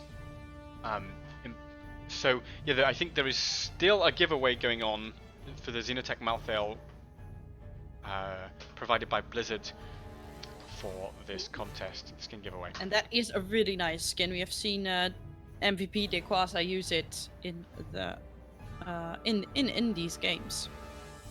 Yes, so keep an eye on the chat because I will explain how to enter. I think you usually type !tickets and a number of tickets, and you need points to buy tickets. And how do you get points? You watch the stream, or you follow to the channel somewhere up there in the ether. Yeah, somewhere up there. We are re-entering the draft as we speak. Back in the draft, and if you want to bet on bet points on the outcome of this game, you can do that by typing !bet A and a number of points for Washed Up, and !bet B and a number of points for Feel the Heat. And if you don't know how many points you got, what do you type, Joy K? You type at !points in the chat, and the chat will then tell you how many points you have. That's the knowledge. That's what the K stands for. For knowledge. Right. Or for caster. K stands Or for for caster, Kerrigan. or well, it doesn't stand for Kerrigan here because she's been banned. No. It's true. My Kerrigan dreams are flying out of the window as she is getting banned every game. Well, thank you, Hodden Yoli, for following. I hope I pronounced that correctly. And welcome to the All Hallows Cup, where Malfurion has, as predicted by me, just been banned.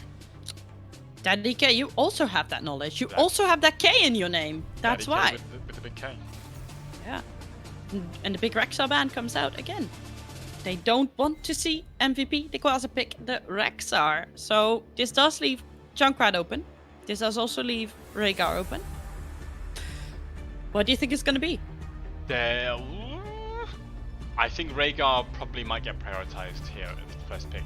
Either that or they'll focus something macro. I mean, that could be a way that they play this. It could be, but Garrosh is the first pick. Look, Spill Billy on Garrosh, we know he's devastating. We know he has severe strength. But it does leave open the ETC and the Joanna as responses to that. I'm expecting Wit to slap out an ETC right now. Okay, he didn't do it right then. All right, we'll try it again. We have 5 more seconds. Oh, man. Okay, never look mind. At that ETC We don't have there. 5 more seconds. That obvious ETC pick that they've just definitely done. Yeah, but they just put ETC in a Christmas costume, and that's why he got locked in there as Rhaegar. But he is here. So, Rhaegar being picked up by X-Ray because, of course, the Malfurion's been banned out. I'm expecting Banana H to go for Anna, but what could be interesting is if they don't pick up the Anna now. Whoa, okay. Oh. Now we're talking. Hasu on Medivh and Nick on Junkrat. Hasu on Medivh is pretty devastating because he's gonna portal Garrosh in, and then Garrosh is gonna have some real fun. And maybe that was what they lacked in game in the game on Battlefield of Eternity. Was that Medivh? Was that it? Yeah, it could be. It could be. It could be that they. I mean, the Medivh is gonna be spice for sure. So what we've seen a lot from Washed Up in the first 3 games of this series is focusing on heavy frontline, and in most of them having 3 frontliners. Now I think they're gonna dial it down and put Medivh as swap out, have 2 frontliners and Medivh, and that will still allow them that hard engage. Great ban on ETC, absolutely. And by the way, the Anna ban, of course, Yeah, also very good. AKA Ban Anna H. That's a good one. I like it. Now then, but that, I think ETC was absolutely going to be the way to shut down the Garrosh. They've sort of got to go into Joanna now. I don't think.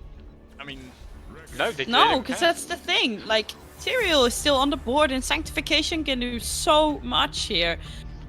Doesn't Leyline kind of ruin the Sanctification though? Yeah, but I mean, well, Wit can still press R after it expires. Yes. But if he presses before, that's the trouble. So it'll be all about that discipline, the battle of mind. As Karazim, Oh, I love the Karazim. this is juice. This is actual juice. This draft. This is actual juice. I think this is going to be a rough situation here for Feel Heat, who are facing a lot of kind of unorthodox things being thrown at both sides of them. It's got to be calm discipline from Wit to coordinate this fight, to say this is when we're going to Sanctification, and Hasselhoff is going to be playing the mind games with him. Oh, and Falsat comes in for that extra bit of control. I love it. It's got that. They have 2 globals on their side at this point. They have Gust. They have Sanctification. They can do this. I actually put my money on Feel the Heat here, even though I'm a big fan of the draft of Washed Up as well. Yeah, absolutely. Yeah. I think Feel the Heat have picked the right answers. The only thing they're regretting is that they couldn't get an ETC. I think they would have been happier with ETC to deal with it. But so great ban there from Washed Up. But the Sanctification timing is going to be so important here, and how he plays against that Hasselhoff's ley line. Of course, they have the Gust from Falstad as a backup option, but really, there's everything to play for here, and it's all going to come down to execution. Yeah, it is all going to come down to execution as we head into our 4th game. Oh, we've just got a little bit of a pause actually, so we'll have to wait a bit. we'll briefly look at our beautiful faces. So the yeah, so I mean, what's your feeling? I mean, I think I like the fact that the globals are there for Feel the Heat. Sorry, I think that's going to give them a little bit more macro potential than maybe Washed Up have. Washed Up have more like only the mouthfeel really for that kind of wave clear pressure. Now, Mouthfeel is very good at double soaking, and double soaking is what it's kind of all about on this map, because you want to have that available so that you can send your 4-man, well, kind of 24/7 down that bottom lane to get that bottom bell tower, which is what you want. So I think that works out very well, but having that double global on the side of Feel the Heat also gives them a lot of control. It gives them a lot of invading potential for like the bottom double sapper camp that you can then maybe get. Like it's yeah, I think what we will see from Feel the Heat is trying to prioritize being all over the map, and then when they need to, try and bring the globals in. Falstad global takes a long time to actually fly though. The thing is, he can fly in response to a ley line, and that's probably what he might do in the later game, is to get to that the ley line buys enough time for Falstad to fly in, and that's why I think that Falstad was a great pickup for them. But other than that, they might it can take a long time if there's a hard engage from a portal lane to Garrosh or something. Yeah, and again, if you see if the Mouthfeel picks up the Tomato Souls, then I think the Falstad is definitely the answer with Gust. I think we are ready to go into game number 4. The chat wants a game number 5. Well, so do we, but let's see if the teams will deliver one as we go into game number 4 in this best of 5 series. On the left, in blue, it's Washed Up with Nick on Junkrat, Sport Billy on the Garrosh, MVP Dequaza on Malfail, and Anna was banned H on Karazim. And of course, Hasuobs on the Medivh, I forgot. Oh yeah, well you can't see his name because he's in bird form, of course. Alright, on the right we have Feel the Heat, who need one more map win to close off the series in an absolute win. We have Taluf bringing the tongue action on the Haka. We have Dino playing Hanzo. Oh, That rhymes. X-Ray is once again on Rhaegar. We have Wit on his godlike Tyrael. And for me, the one that swooped around the whole ideas of who was going to win this draft, it's Koleos on the Falstad. The Gust is going to be... There's so many things... Okay, there's so many things that are going to be pivotal in this game number 4, but one of them is the timing of Gust, another is the timing of Leyline versus Sanctification, and the Hanzo arrows, you better believe they're going to be impactful as well. But so far, look at this from Washed Up, just going straight for those mid towers and getting one. Yeah, well, they're getting it. They are. And they haven't lost soak for it either, because Medivh was on it in the bottom lane. Now they're rotating up, trying to catch Sport Belly. He's safe as houses though. Even though Medivh isn't there to help him, he can just walk away. As Rhaegar gets rooted, but should be able to run away for now. Koleos, are you okay? Koleos does have the barrel roll. Oh, but they have the portal. Aha. They don't catch him though. They don't. He is a slippery hero, but yeah, absolutely, we're going to see that sort of stuff where the barrel roll responds to the the portal responds to the barrel roll. I've got to get this the right way around, because that's the thing. Everything in this game is going to be about the order that people do things, and who gets who makes the first move, who blinks first in the staring contest of this game number 4. And of course, if Washed Up lose this game, then they at best the best they can hope for in the competition is 3rd place. Yeah. Well, and for big names like this, that has to taste a bit bitter if you end up 3rd place. Because, I mean, let's be honest, we are looking at 2 former HGC Pro players, if not more. Yeah, I mean, look, and we said in the preamble, look, this is a team whose portraits are all just like big shining GM numbers. But that doesn't mean you're going to win just because you've got great players.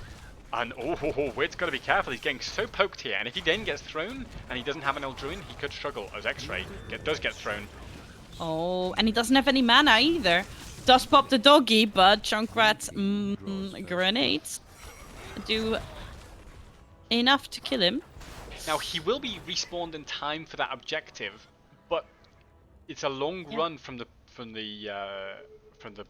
Hall of Storms back to the altars, and also in the meantime his teammates don't have any sustain, so Tyrael's got to go and be careful, because if Junkrat and Medivh start poking him down, there's no Rhaegar to top him up before this objective. I think it looks like Field Heat are giving up first altar. Yeah, they are giving it up. Like, it is Towers of Doom, so this map can go anywhere, and with like the blink of an eye you can turn this around and get a few bell towers and make a nice comeback. Yes, so the portal used here for great effect by Medivh to just rotation. Sporbelly tried to get the throw and stun onto Whip, but he sensibly Eldruins himself out of there just in the nick of time. Okay, so level 7s are just knocking on the door here. By the way, yes, it is the Raven Familiar from Medivh. So the crucial thing about that is not just the extra burst damage that you get when you come through the portal and hit somebody, it's the slows, which will then allow Garrosh to catch up to them. Oh, as they're using it right now to try and get an auto attack off onto Hanzo, to get the throw and the stun, the slow, Dino's dead. And Dino's dead. God damn it, that went so fast. Yeah, X-Ray just about gets over the line of that concussion mine before it. You would say in the nick of time. Get it? This is Nick on Junkrat. Ha ha ha. God. Anyway. You have the best jokes today, don't you? They're all the best jokes that I could find in the discount aisle of my supermarket. Now then, X-Ray's going to sit here and try to clear, but he's got to be so careful, because again, the concussion mine into a Garrosh would just ruin his day. Yeah, it's true. So they portal out because they know that they're not going to find any engage here. They portal onto the Sapper camp. Of course, they have their 2 globals in the top lane on Field Heat side, and they are looking to kill MVP the Quasar here, but he is so fast that he gets away still. As the altar is spawning.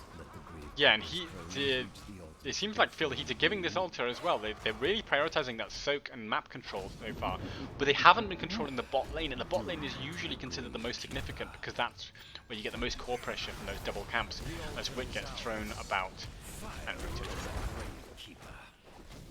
Yeah, so yes, so far Feel the Heat are controlling everywhere on the map except the bot lane, and I think that's not a trade worth giving 2 altars for, which the lead Yeah. that Washed Up have. Yeah, and considering that they could have quickly turned it into a 3v5. Well, no, a 4v5. I'm lying. Counting is hard. Counting with Joy K is hard. But they could have turned it into a 4v5, considering that they have their 2 globals with their global abilities available. But they didn't go for it. Yeah, and I think they, like I say, they just really want to make sure they don't miss out on any soak. Malthael with the On a Pale Horse really focusing on that double soak. Oh, Dinah! Dead. They just need that ancestral healing to prevent this kind of things, and that's why they are so desperately holding on to 10.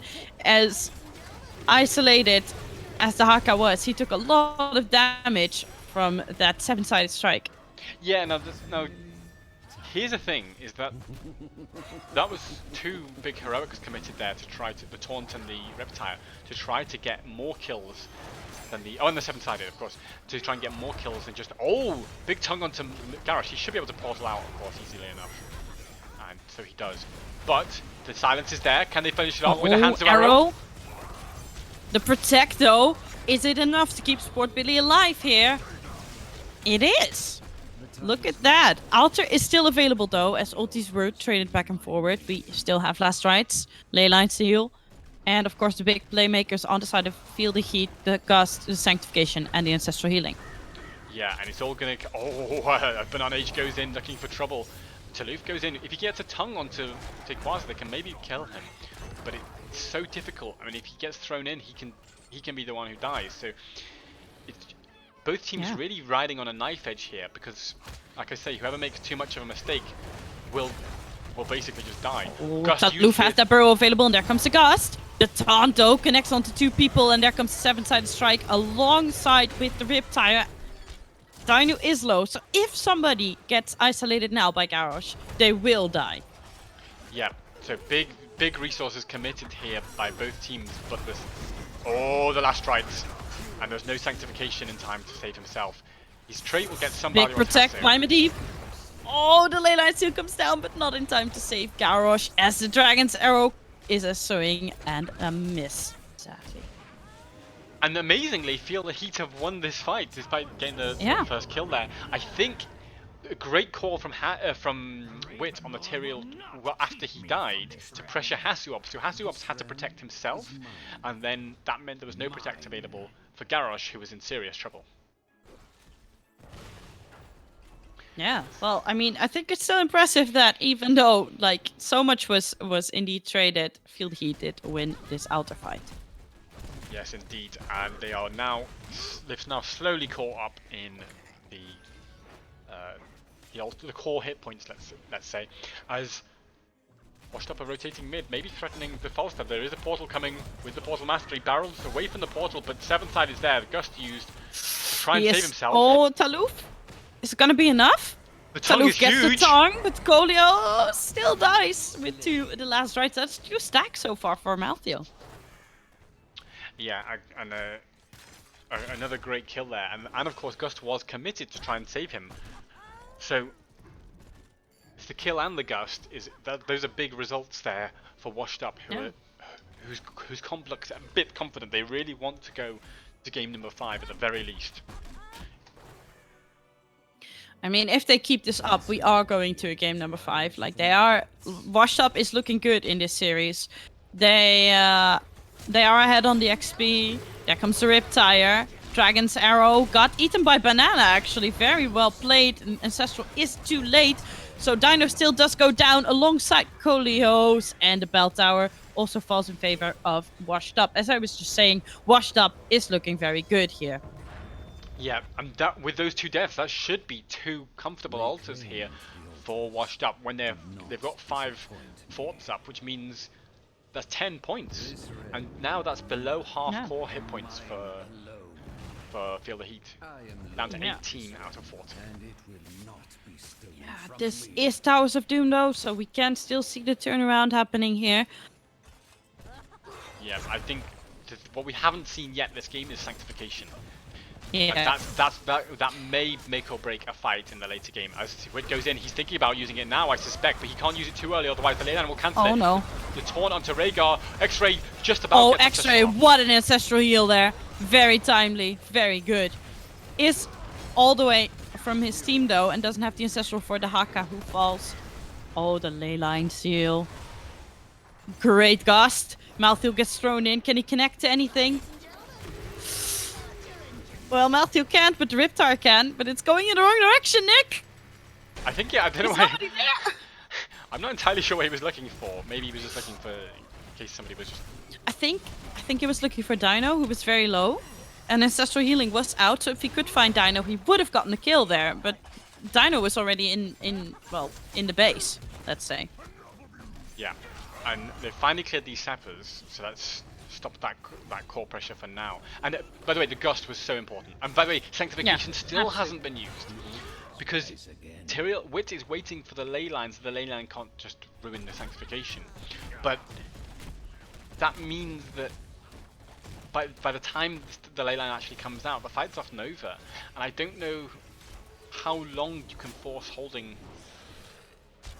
You know, how long you can hold that Sanct for if in the face of such danger. Now it's level 16 for Washed Up, and they're going to surely be a real presence on these altars and bring down and maybe another 10 core points away. Yeah, and from... that's looking dangerously close to the end then for Feel the Heat. Taluf is trying to capture here, but level 16 has hit, so they are kind of forced to retreat here. Yeah, and of course, Dinah has to still defend the bottom sappers. Oh, they're going for a kill on Banana Age, maybe. Oh, Banana is alone. Dragon's Arrow is available if they can connect it here.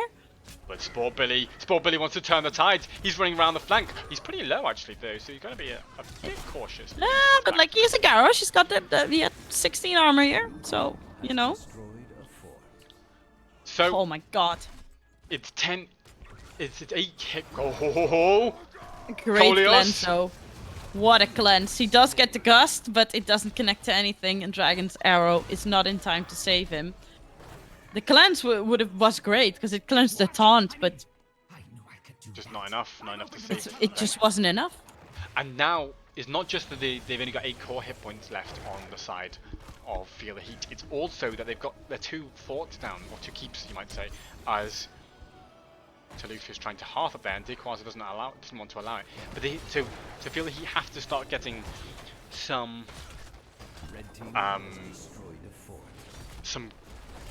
bell towers back. But in the meantime, they're going to give the boss, which is going to bring this core down to 4 hit points left. That means they're on a win condition of any single altar. I mean,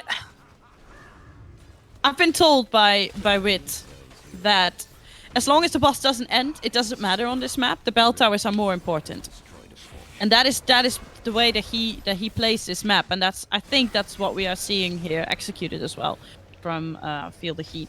They do have all their towers back under control, but yeah, as you said, they need 2 altars now. So that's I think that's why the boss was important in this case, is because it brought Washed Up onto a win condition. If Hasu could just ley line and cap this, then it's just going to be GG. He's sitting back. I think the gust is just about interrupted it. The gust, but they can play around with the portals all they like, and the isolation missed, and Falstad actually falls already. Dragon's Arrow is down. Taluf does connect his tongue to Sport Billy. The Sanctification, though, absolutely huge, but the ley line immediately denies. Yeah. Leyline denies it. There comes the Ancestral Healing. That means that Malthael now has a free play to get the last rights in. Everyone is looking low and everyone is walking around. It's a bit confusing to keep track of this team fight as Taluf dies, and Dino jumps in heroically to try and interrupt Hasu, but Hasu doesn't really care. Because, we're going to game number 5. Yeah, we're going to game number 5. It's GG.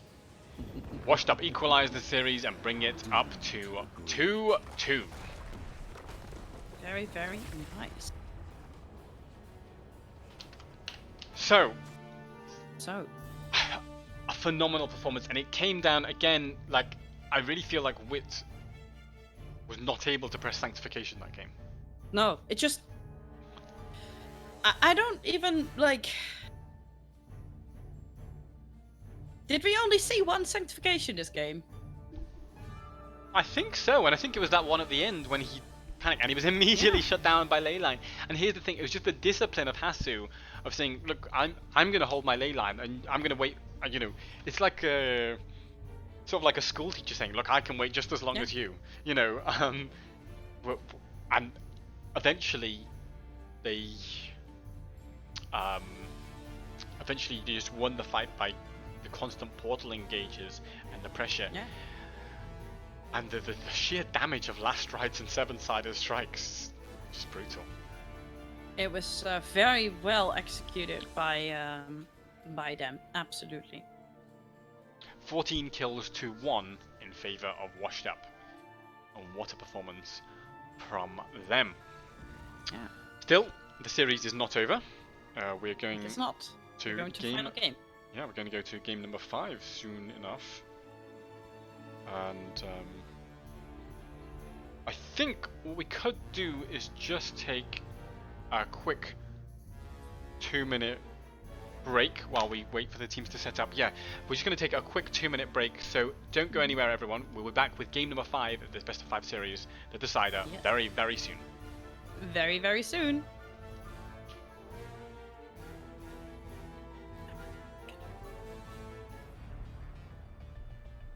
Karis.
Welcome back, ladies and gentlemen. We are almost ready to go into game number 5, the decider in our first semi-final of the All Hallows Cup today. We will be going there shortly, and we're going to Alterac Pass. Now, who chose Alterac Pass, Joy K? Well, I am going to tell you that right now. It was Washed Up who picked Alterac Pass. Now, do you think they have a plan for this map? Probably, because I mean, it's a fairly unusual, map. You don't see it that often. It's kind of quite macro focused. And, yeah, I think I know what's happening here. We'll see. Or what do you think? Do you think some kind of Samura or Vikings or some nonsense? The first thing that came to my mind when I saw that Washed Up pick this map, it has to be House vs Vikings, right? That could be the threat. I wonder if they'll just get banned out fairly early, because probably most teams don't want to deal with that. Somebody in the chat asked, what is the prize pool for this tournament? It's depending on viewer contributions, which you can add to by typing !! All Hallows Cup, I think. But it's already well over 700 of our British pounds. Very nice. Which after Brexit are worth at least one chocolate bar. So at least these teams could be getting, some serious snack money. You're in for a serious snack. All right. That's the total prize pool, and over 500 of that definitely goes to the first place. And there's also a prize for third place as well. Oh, and also they get Razer headsets. I forgot to say, yes, they get Razer headsets. And if you look somewhere on the screen that says sponsored by Razer, that's because they're providing headsets to the winners of the wow. And some other juicy prizes. So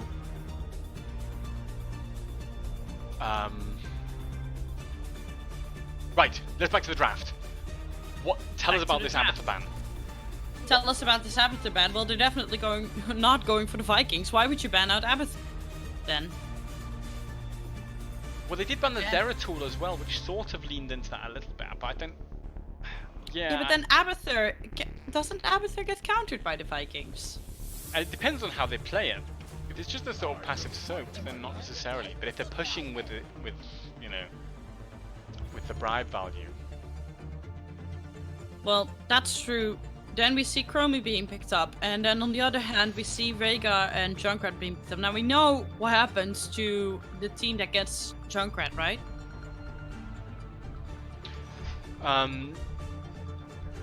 What happens to the team that gets Junkrat? The team wins. Ah, okay. I was like, is there a special prize or something? I was like, a bell goes off, or I was waiting for the bell to go off, but apparently your bell's broken. So Vala and Chromie are very squishy, but we have Malfurion to keep them healthy. What do you think is going to be the answer for Washed Up here? Well, I'll tell you what the answer is going to be. I'll tell you what the answer is not going to be in this. That's Tyrael. The answer might be, I suspect, just play Joanna again. Joanna's still open. Get Joanna. She's not too afraid of the roots. She can blind the Vala. Very tanky. Yeah, it can handle some of that Chromie and Vala damage. I think Joanna is the natural pick here for Sport Billy. But they banned the Garrosh. It's not going to be Garrosh. Yeah. So. What about ETC though? He struggled a bit with the roots, is all. That's true. I wonder if they might try just Diablo again. They like Sport Billy likes Diablo. He does. It's a reasonable and map it's quite for good him. on this map. Yeah. And definitely with the Soul Shield actually is a good pick, I think. I still would prefer the Joanna, and they've gone for the Joanna, the safer pick. I think Sport Billy's Diablo would have been more of like a we're in your face kind of pick. Yeah. But yeah, they want to play it slow here with the Junkrat. They don't want to go all in. But they have got the Chen. Now Chen's going to be a real threat to Chromie and Bella, and I think maybe just teams have forgotten a little bit about the threat of Chen. We saw Max Passion picking him up yesterday, but apart from that, not really many players have been. And I suspect that's more about... Blazo. But yeah, Mal'Ganis and Blaze. Again, so you've got the Mal'Fanis combo, which is the sleep into roots, or even the swipes into roots, which is nasty from Wit and Extra, and we know they coordinate that very well. If you then drop a bunch of Chromie damage on the person, and maybe you've got Talut from the backline flanking and causing a bit of a distraction, I think that's the game plan there. I think that looks like a very well-rounded draft, but so does it on the side of Washed Up. I'm not sure which one I prefer here. Yeah, I think it's hard to say. I think the Chen's going to be a real problem. Chen's going to be a real problem here for the backliners. I'm not sure Blaze and Mal'Ganis are enough of an answer for that, but You know, We shall see. we shall see. Exciting stuff as we head into our final game of this series. Our final game, the match point. So I don't know what to predict here. These drafts. By the way, both of them went fairly ordinary drafts. Nobody went for, you know, Vikings or Abatha or what have you. Anyway, let's leave all that aside as we go into game number 5 in this best of 5 series. On the left, in blue, it's Washed Up with Nick on Hanzo, Banana H on Rhaegar, MVP Dequaza on the Chen, Hasuobs on the Junkrat, and Sport Billy on Joanna. Alright, and on the right side, in red, we have Feel the Heat, and ready to make them feel that heat is Taluf on Blaze. We have Kulios playing Chromie. Dino is on the Vala X-Ray on his famous Malfurion, and Wit on Mal'Ganis. So, the teams are both going to mid lane for the start. Blaze thinking about going to Soak, but obviously the team said no. Apparently we're coming back for a skirmish. Chromie wants to get those stacks up and running, and already Joanna's taking a chunk of damage, but that Junkrat mine, nasty. Wit sleeps himself out of there though. Sleeps himself out of there. Can't say that about everyone. Exactly. I believe it's actually called Night Rush, but I always forget that and just say sleep. Sleep is a bit faster. Sleep is faster than Night Rush. Okay, so the teams are going back to lanes. The Chen versus Blaze in the top lane. I suspect that's going to be fairly evenly matched most of the time, and neither of them are at any real risk of dying. Both teams, of course, prioritizing those early siege camps because, of course, the sooner you capture that camp, JK, the sooner it'll respawn. Absolutely, and then you can capture it twice before the first objective hits. And all of that is XP, and let's not forget that these little gnolls also give minus armor to heroes that they attack. And they do quite a lot of structure damage. Yes, if they're left unattended, they can cause a serious problem. But I suspect neither team will leave them unattended. So, as we have a look at the level 1 talents, Chromie's stacks are up and running at 4. She has gone again for the Q stacks, focusing on getting towards the third echo, second echo, wherever you got the third little illusion thing. Yeah. Curiously, we see Monster Hunter coming out from the Vala actually. Yeah, so going for the kind of Q build focus.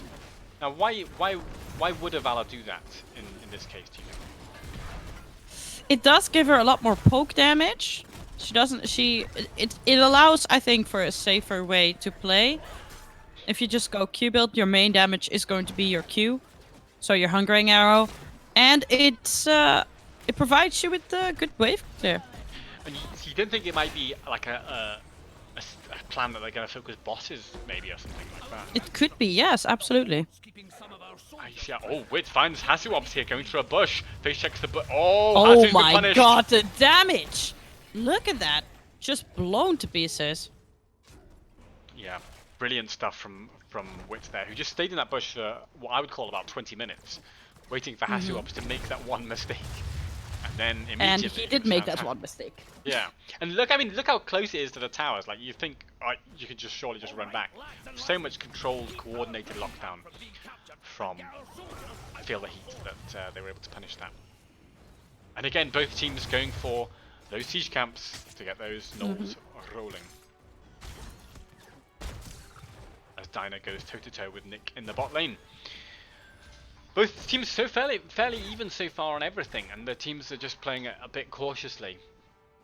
And just trying to play steady, solid Heroes of the Storm, soak XP everywhere, get all the camps, and gradually roll towards that level 7, at which point I think we might see one of the teams moving towards the objective. Yeah, I think so. I mean, look at these shiny cages. Yeah, oh, Taluf, gotta be careful though in the rotations. I was going to say, I think the timing on the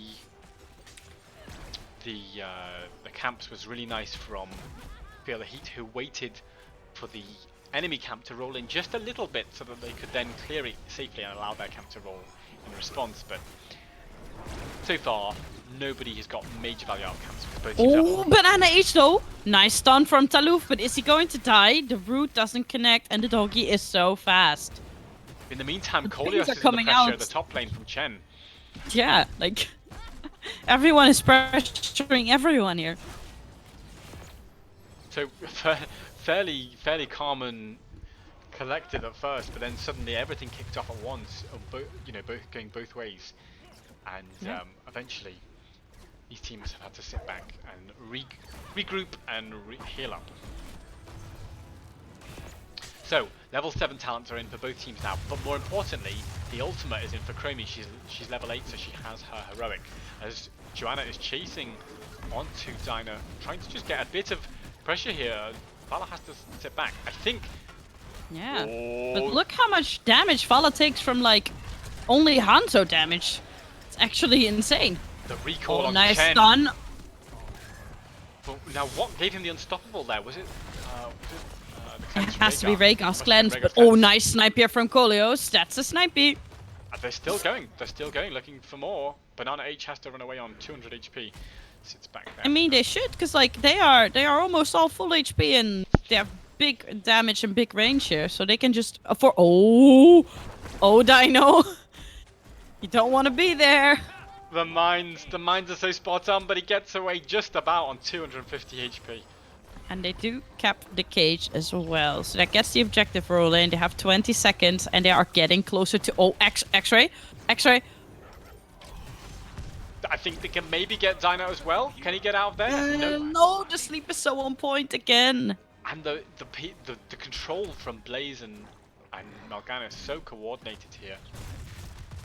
Both of them working together to get the lockdown on Nurse. Oh, there comes temporal loop. A lot of damage onto Nick. Oh my goodness. And here you see, with that only one Q arrow, it is just enough to finish him off as well.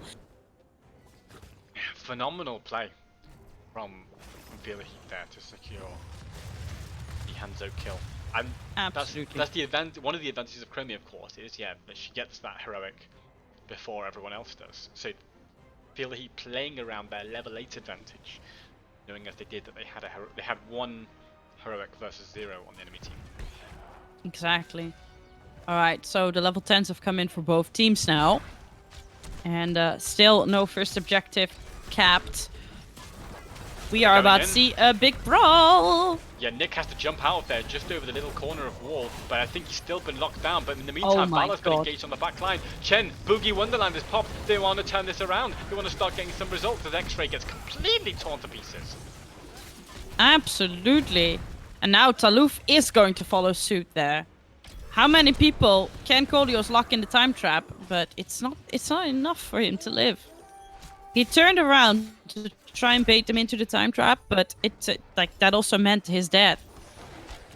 Now, one thing I have to say, the bunker was dropped fairly early, and Vala could not reach it. But because X-Ray was in the bunker for so long, Vala died because she didn't get any healing. Yeah, that's one of the problems with. That's one of the ideas, I suppose, of putting pressure onto the support, so then they have to deal with their own lives first, and not the enemies. As the first objective does go over to Washed Up. They're looking for a gank on Chen though, who doesn't have his ult available. But he's saying, no, I don't care. I'm Chen. I'm still pretty tanky, and he gets away from that.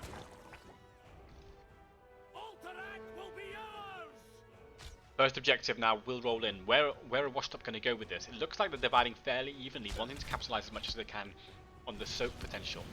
But we're going for a kind of 1-3-1 split here, with most pressure on the mid lane, which is the one that controls, I suppose, the objectives.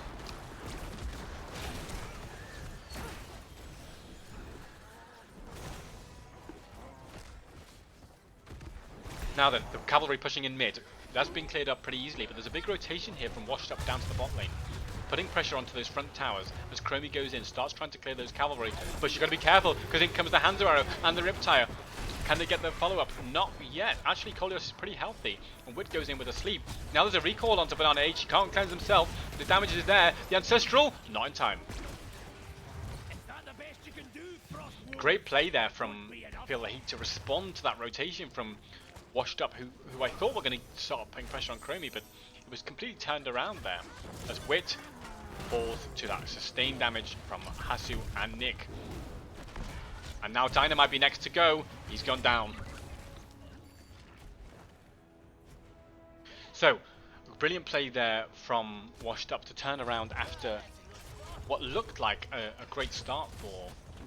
Oh, is Kolios in trouble? Chen's going in deep. They want to secure another kill here in this 5th game in the best of 5. But X-Ray body blocking the Chen, doing all he can to buy time for the Chromie. Lovely play from X-Ray, but has he been mined too far? No, he hasn't, and gets away with his life.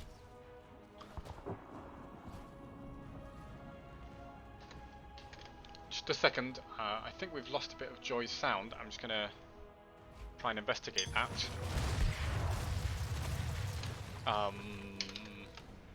Bad news. Sorry about that.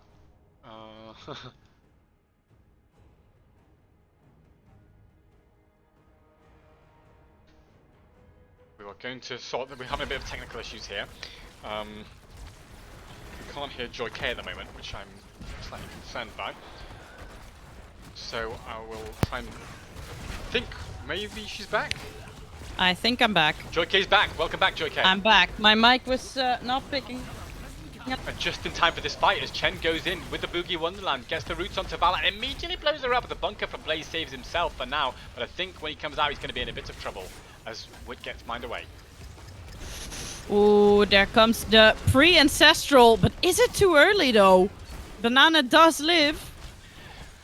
Yeah. And we can say the same for Wit still safely. Oh, X-Ray has to walk forward here to get the W's in. But is that going to pay off for the enemy team? Yes, it is, because they turn him into a tasty snack. Yeah, Wit, I think, going to be next as well. That's the end of that. So, a lovely 3 kills there for Washed Up. And a perfect time at the start of that objective as well. Absolutely well timed by them, indeed. So, level 16s are just around the corner for Washed Up, so I think this is a really rough spot for Feel the Heat because Washed Up should be able to secure this first objective. And then you're going to be...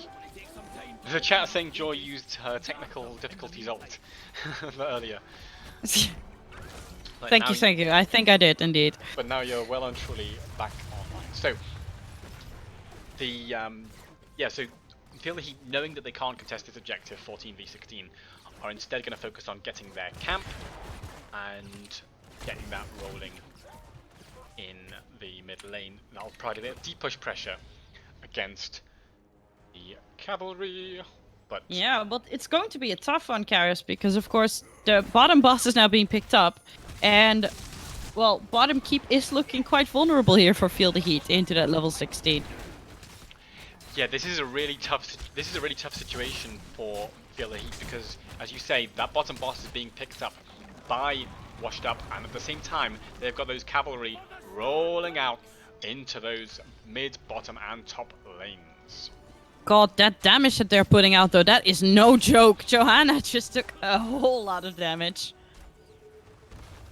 Yeah, I think that they'll be okay with that as long as they don't die, because they do have decent enough sustain. But as you say, yeah, it depends on if they can actually secure the kill. Now they have to defend this boss and the cavalry though. I'm pretty sure this bot keep is going to die, but it looks like Feel the Heat want to contest it, which seems a bit dangerous as the boss gets the stun. Stunned. Taluf jumps forward to try and help him, but Wit is just walking up and down. He's taking a lot of damage on the way though. Yeah, he has to sit back now, and so they're giving the keep, and with the boss still marching on towards that core. This is going to be a bit careful here for Feel the Heat. They have to defend that boss and cavalry a little bit. The Hanzo Arrow comes in. Chen jumps in really far. There comes the Riptire, and that should be the end of X-Ray here. Bunker gets dropped, but he was so completely body blocked he could not get to that bunker anytime soon. Core is starting to take damage as well. Sports Billy is taking a lot of damage, but a super timely ancestral healing is going to save him. But we can't say that for Rhaegar, sadly. And the blind as a bat Wit is just running around going, guys, what's going on? I'm blind. And he eventually gets away sensibly. But yeah, so 1 for 1 at the end of that very long fight, and secure secures the defense of the core for now for Field Heat. They're still in the game as Taluf goes in with a charge, doesn't quite connect, gotta be careful. Ooh. And there's 2 keeps Do down lose though. two. Yeah. It's tough. And with 2 keeps and 3 forts down, that bonus XP is going to be rocketing in there for Washed Up, giving them that edge towards level 20. So right now, what we need to see, I guess, from Feel the Heat is forcing that fight before level 20, securing themselves a chance to stay in this game, because otherwise, I don't see how they can.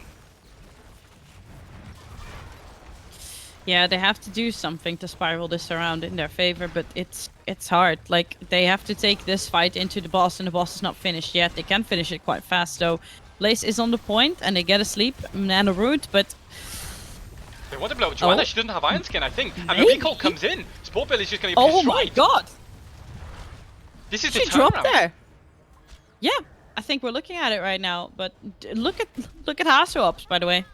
Yeah, so that means that the Feel the Heat cannot push with that boss because they have to defend their core, which is under massive pressure right now. In fact, they're going to need more than one person to defend because of the threat of the camp and both waves of catapult things. The big catapult minion things that I don't know the names of. You know which guys I'm talking about. But We know it. with that in mind, is still a one-man advantage here for Feel the Heat. This is their moment. This is their moment to get themselves back in the game. The level 20s are knocking on the door for Washed Up, so this is the last window of opportunity here for Feel the Heat, and I'm surprised they're not forcing harder. Mal'Ganis is going in so deep, but he's been stunned. He's on his own. Oh my god. Is this too far? He does get the Carrion Swarm off, so it's something, but he is still quite low. And if he demands healing, he is forcing X-Ray forward, and well, it's not something that I would look to do right now. Top fort has fallen in the meanwhile, and Blaze is still bot. And level 20 is not here yet, while Johanna is. So this is going to be the deciding fight. They can't give up this cavalry. They could wait 30 seconds though, but in comes the Riptire onto Wit, who doesn't have his ultimate. Can he stay alive? Rhaegar Malfurion's going to try and keep Wit alive. Sits back for now, but the Channel comes out. Dyna's Dino. so on his own.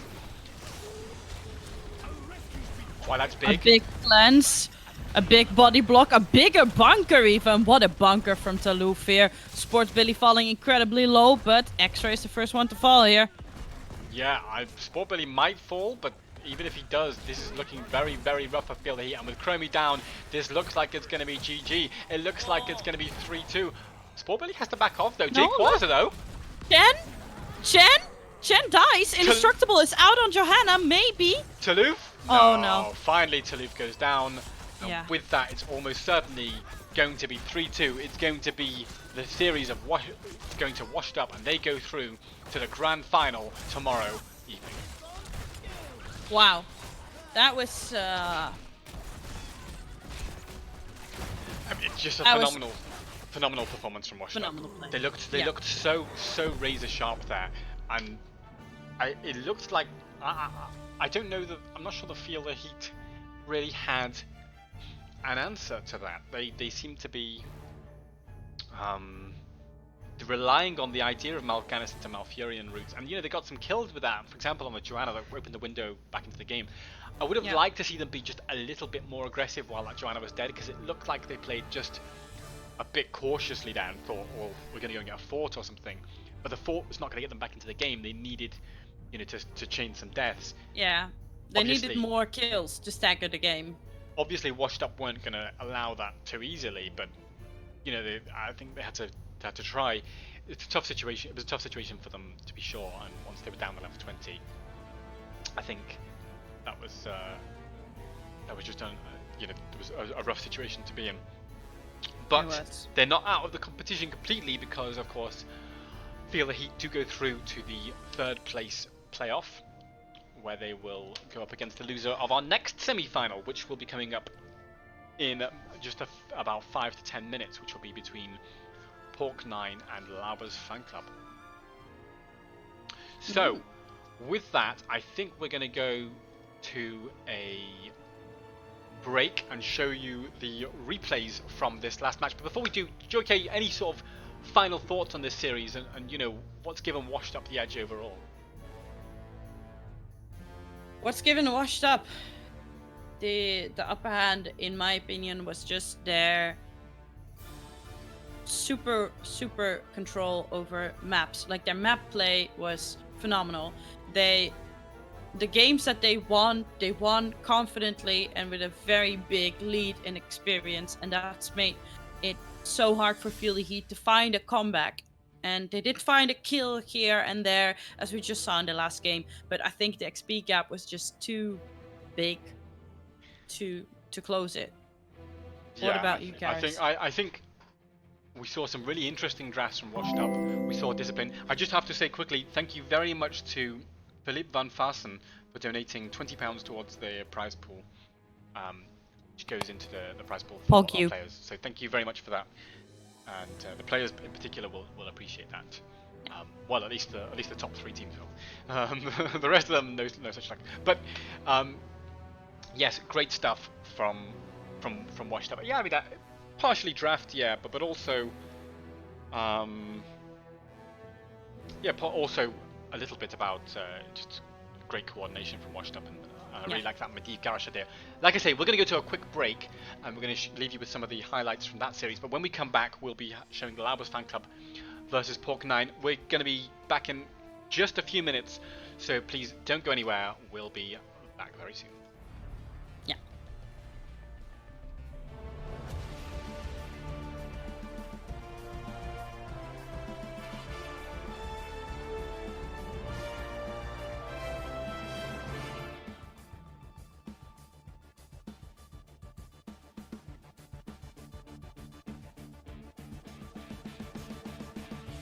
Oh, Banana gets rooted. Very nice root from X-Ray here. Gets pooped away. Is the doggy gonna run for it? Wit is on the chase, but he is going to live. Sports Billy walks in by himself and actually keeps 3 men at bay. Yeah, and Sport Billy has eventually died. By the way... Oh, but he does get pooped again! Haha! He has not learned. But he's so fast! He is so fast, but he still does die. Cage, Riptire on the side, and the Ancestral Heal doesn't even connect as 2 people get blown to pieces here by the Riptire. Johanna follows suit. Wit is trying to cap the dragon here. They're looking so powerful. Yes! Oh, beautiful! This is so beautiful. Taluf is doing so much damage in the back, but he is going to fall as Ancestral Heal did connect. The Sanctification! The Sanctification! And this is why we call Wit the God on Tyrael!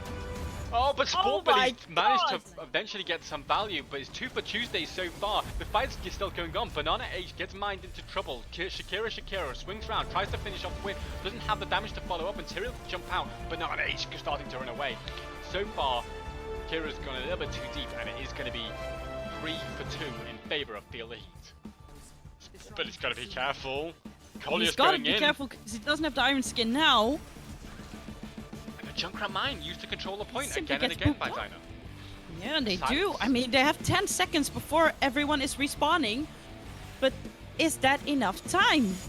I think it is enough with the Dragon Knight here. They're going straight for core. You can see the pings coming out with a Hanzo arrow from Hasuobs. It's absolutely huge. The kill onto Malfurion. Wit's gone down as well, but I think his trade will finish. He still dies with 2.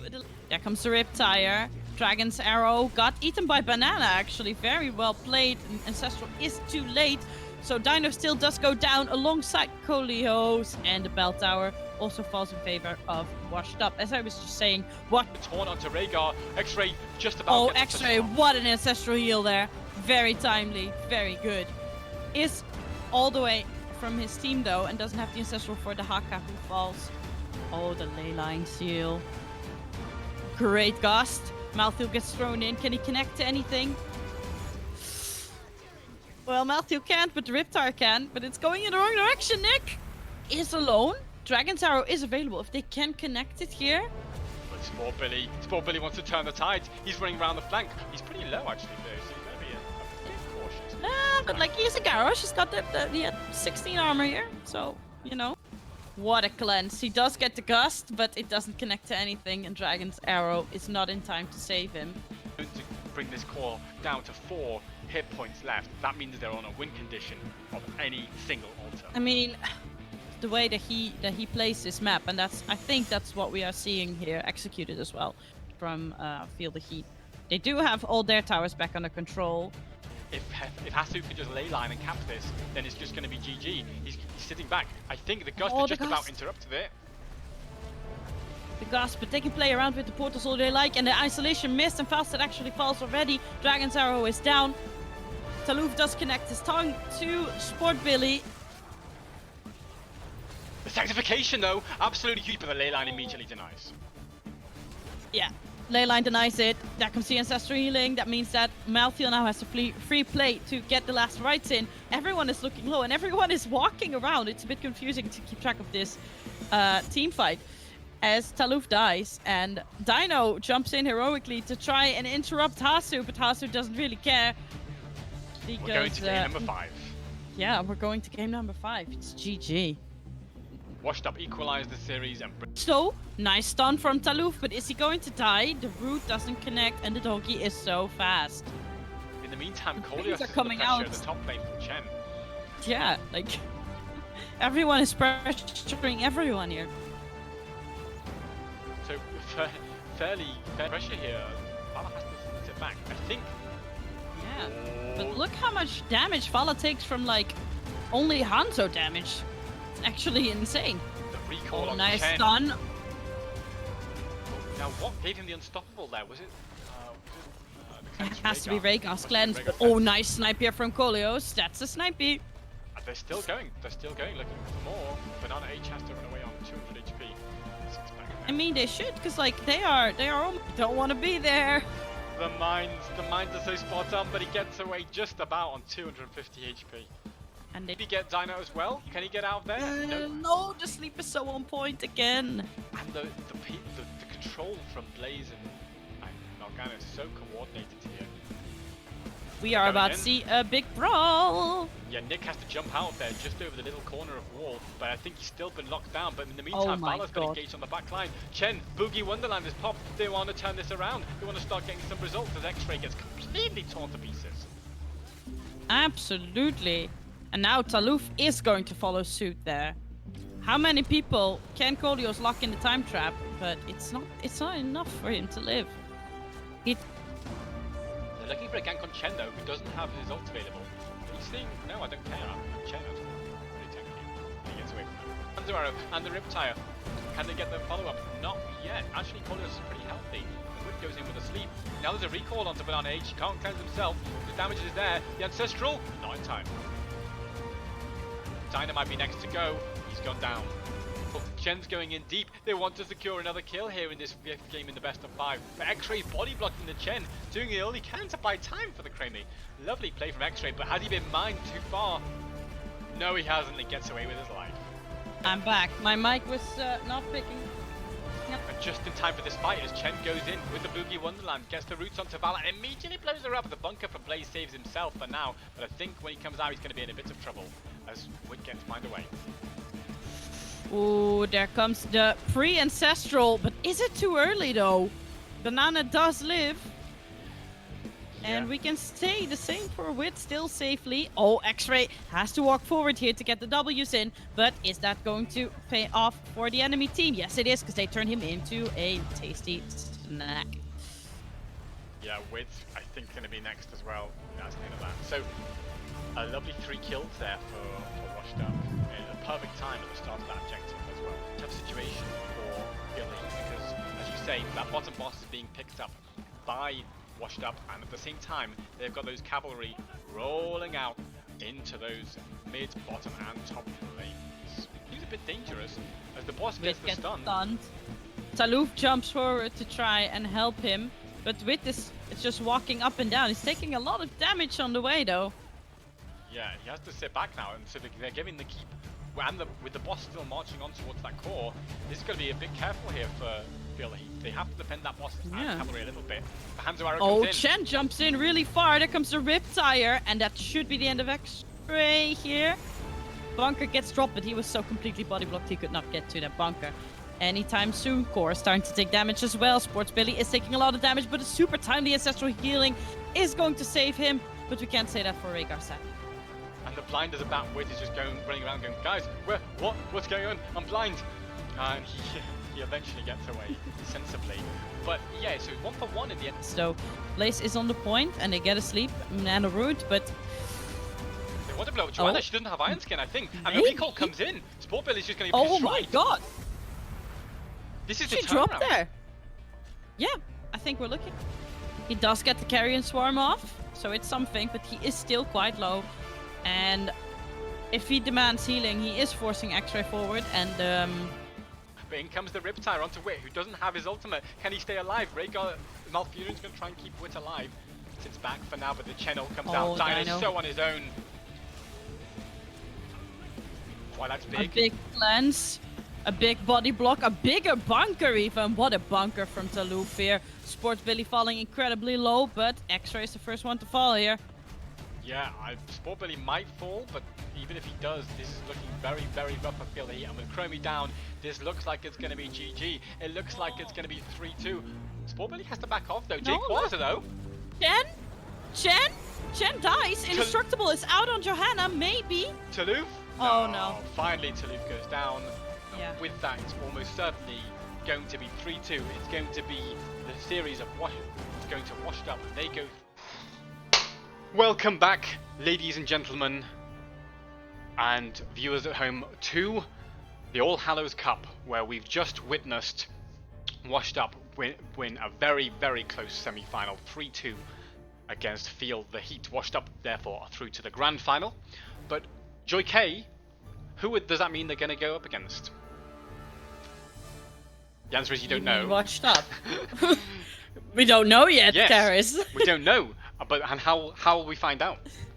We will find out by casting and watching the next series between Lauber's Fan Club and Pork 9. That's exactly right. The next series that's coming up presently is going to be between Lauber's Fan Club and Pork 9. Now, this is going to be an interesting one because Lauber's Fan Club, also known as Albiasar Funakul, Very, very good pronunciation. thank you. I've worked on it for weeks. They won the qualifiers with how many defeats? Zero. Zero defeats in the qualifiers out of 8 rounds.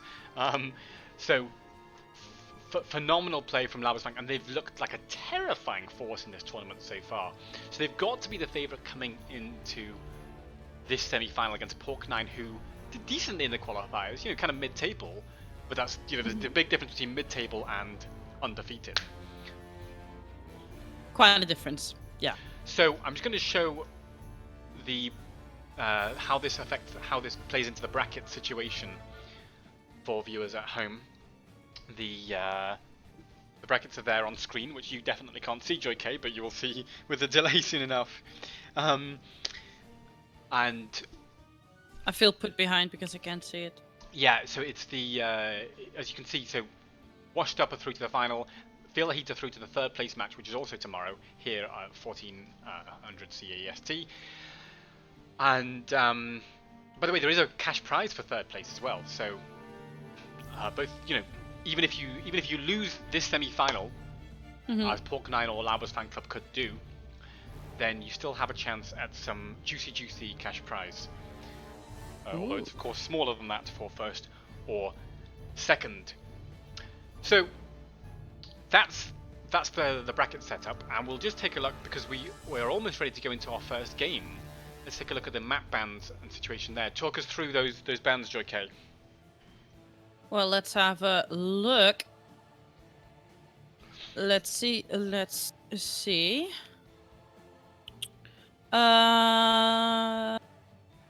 The Porcos have banned out Dragonshire, so Pork 9 is not willing to play Dragonshire. And then we have Lauber's Fan Club banning out Tomb of the Spider Queen. So for the first one, we have a map as well. We see that Pork 9 is taking us to Volskaya Foundry. Yes, indeed, Volskaya Foundry is where we will go for the first, and it's one of the most popular competitive maps after Infernal Shrines. And so I'm expecting kind of a fairly ordinary draft here, but sometimes you see something, some things that are really focused on stacking or point fighting, like a Zul'jin or a Chromie. Do you think we might see something like that along those lines here? We do know that Chris does play a very powerful Chromie, so we could see it. But then again, we could also see, like, I've been seeing so much Malthael that I would be surprised if we don't see Malthael in this match. Yeah, I think Malthael's been seen a lot in that first series. Of course, that is Absolutely. partly because Dequaza values the Malthael, so that was partly player specific in that first series. We might not see it so much here, but I think it's something that we know Copenhagen can devastate with that Malthael as well. Yeah. Can I just say also thank you to the many people who've been following in the last bit of time, and also welcome to everyone who came from Hasu's stream. Yeah. We've Welcome along. You are watching the All Hallows Cup, which is a tournament run by Halloween Heroes, who's not here today, but he'll be here tomorrow for the grand final. But with a cash prize of a cash prize pool of over 700 British pounds so far, which I guess is about 750 or 800 euros. So decent money for a weekend of Heroes of the Storm. These teams had a qualifiers a couple of weeks ago, and the quarterfinals were yesterday. And today we've got the semis, and we've already had one, which was a 3-2 thrillingly close series. So let's see how we do for this second series. I think we're still almost ready to go into this game. We're just waiting. Waiting for one more player. Yeah, just waiting for one player to finally arrive. So, I mean, Joy K, obviously it seems like Lauer's fan club have to be the favourites here in this series, but I think Pork9 are going to give them a decent run for their money, because there's a lot of big names on Pork9, aren't there? Yeah, there is, definitely. There's a lot of high-ranking players. There is actually Fury that used to be in a team with Lauber's fan club. He was their offlaner and got replaced by Copenhagen. So that's something to look at as well. But we definitely have a lot of big names. Yeah, let's actually not forget Swamp Grota, who also got who was replaced by Chris. So exactly. So it's really a high caliber match, and like we were saying earlier in the game of the Washed Up, it's one of those matches where if you're in the lobby, the portraits are just flashing GM. These are really the best players in Europe coming together here at the All Hallows Cup. For those of you who don't know, I'm Karis, and you can find me on the internet at HotsKaris, and this is Joy K, and you can find me on the internet at twitch.tv/IamJoyK. There you go.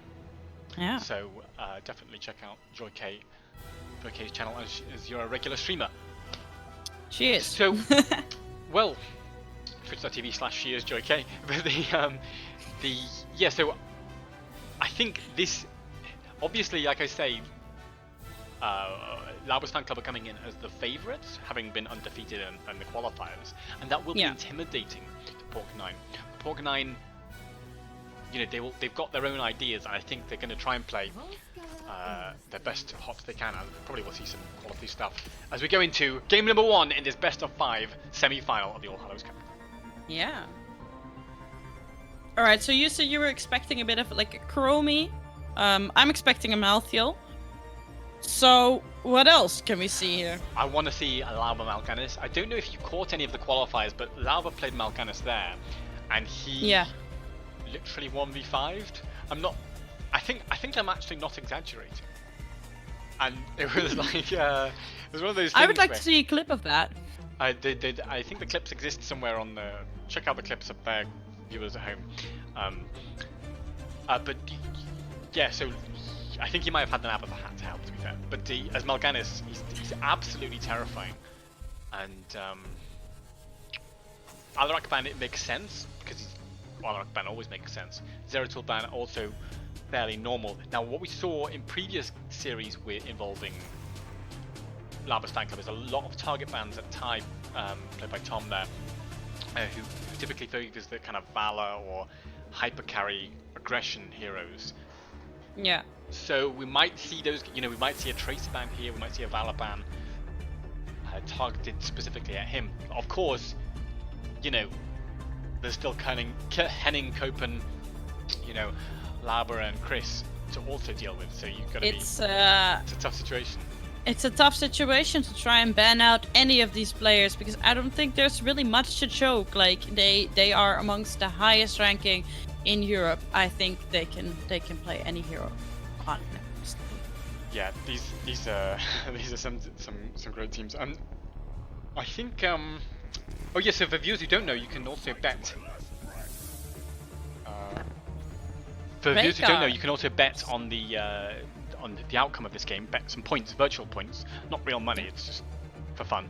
So you can type !bet A and a number of points to bet on Laber's fan club, and !bet B and a number of points to bet on Pork9 during the draft.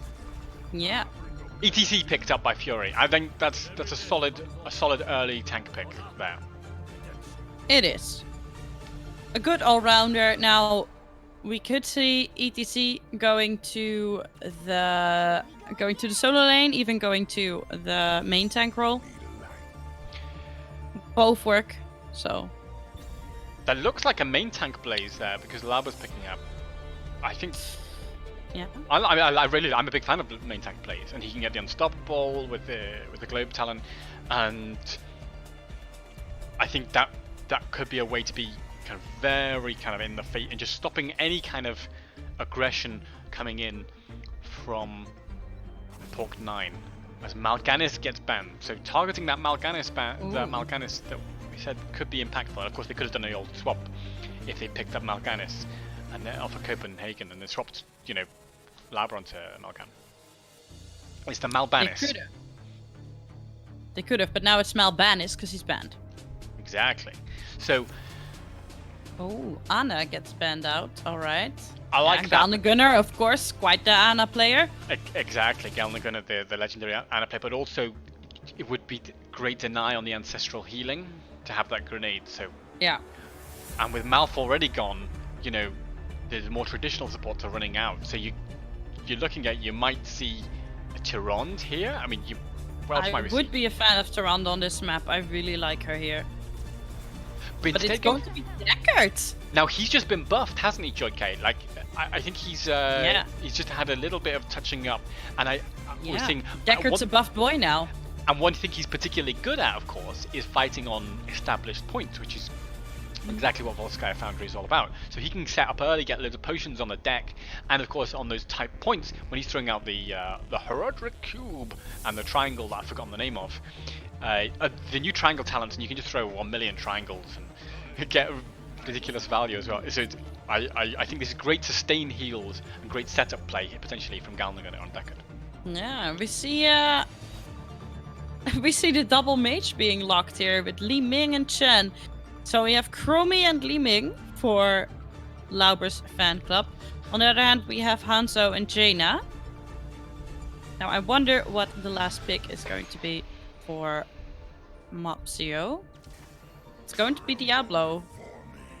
Alright. It's gonna be Diablo. Okay. I think that's a nice setup to have the main tank Diablo and then have ETC for the off lane. Fairly ordinary, and ETC can hold his own pretty much against anyone for the off lane, but it still means that I suppose their very heavy front line is less vulnerable to that kind of Chromie poke. Diablo probably will go for the soul shield as well against the double mage, and that means they don't really care about the Chromie Ming damage on the side of Mopsio. So yeah, a pretty decent drafting decision there to go for the Diablo at the last second. Overall, I'd say I really like that draft of Pork9, and just draft-wise, I'd say I really like it too. I suppose on the other hand, with that Chromie Ming, what you've got is the potential to just blow somebody up. And if Chromie goes Temporal Loop, what's Deckard going to do about it? Maybe he can do a stay a while and listen to respond, but other than that, that person's probably going to die to the Li Ming Chromie combo. I think so, yeah. They don't have a real safety button for it, so it's going to be hard as soon as that temporal loop comes down. But we'll see. It's anyone's game still. because it's the first one in the best out of 5. So let's head into it. Yes, we are into game number 1 of best of 5. And on the left, in blue, it's Laba's fan club with Laba himself, the namesake, on Blaze. Chris, aka Papiga, on Chromie. Henning on Rhaegar the Doggy. The big T himself on Li Ming. And Copenhagen on Chen. All right. And on the right, we have Port 9 with Swamp Grotta on the Jaina. We have Gunner on the Deckard, Mopsio on Diablo, Sirianto on Hanzo, and Fury on ETC. In what might be called a shocking twist, Diablo has taken Soul Shield against 2 mages. Oh no, has he now? Outrageous. Oh, I did not expect that at all. Like, I need some time to recover. I'm sorry. I'll be right back. But I'll tell you something that is maybe slightly more shocking is the Jaina going for the longer Frostbolt, not going for the typical globes. And what that suggests to me is that Svamp really wants to play very safe and not be anywhere near the Chen or Chromie. And not be any risk of that stuff, and just play very long range as Lava gets turned over by Diablo and might take a bit of a spanking. Oh, he's looking at the wall. He's getting body blocked very well. Well played here, Mopsio, for the body block. Yeah, nice But escape. still, Diablo no souls, so a bit of a fragile demon. A bit of a fragile demon for sure, but he's okay for now, and he will start gathering up those souls by rotating. And I imagine both teams are going to go straight to their turret camps, and we see Svamp going there now, and with the help of Galmaguna and Mopsio. And on the other side, it's Chris and Henning securing the blue turret. Yeah. Right, so talent-wise, apart from Winter's Reach, we're not really seeing anything that's out of the ordinary. Sirianto's going for the Q build for Hanzo. I do think, though, that Swamp is going to pick up that Arcane Intellect then on the level 4, else he is going to run out of mana fairly fast. Yeah, that could be the way you play it, but the problem is, then you miss out on the Q resets, don't you? So it's, No, the reset comes at level 7. Oh The yes, cooldown Q... reduction, you mean? Yes, okay. You miss out on the Pierce. The Piers, but that's surely important here against that heavy front line of Blaze and Chen. Yeah. And bear in mind, Chen's going to be split into 3. Let's see what he picks up now as the level 4 comes in. Svamp is going to pick... Question mark? Question mark? Still question mark? Still a question mark? Is Arcane Yes, I Intellect. see. Well, I told you. The K Told you. stands for knowledge. K stands for knowledge. The K stands for K, I told you so. Exactly. Love it when I'm right. Brilliant prediction there. But yeah, so of course, as you say, if you don't do that, then you quickly run out of mana, and this will allow her to keep that mana sustain going by hitting those auto attacks and abilities. Yeah, like it's because she even gets mana back on her auto attacks. So I think actually Arcane Intellect is definitely a great talent for Jaina. What that suggests to me is they're playing around sustain on the side of Pork 9. They're kind of forced to though in the double mage comp. Yes, yeah, they are. Yeah, it's otherwise they'll just get blown up if they try to sort of dive in and play the burst game. Chromie's just going to recall someone, and then they're going to get a combo as we discussed.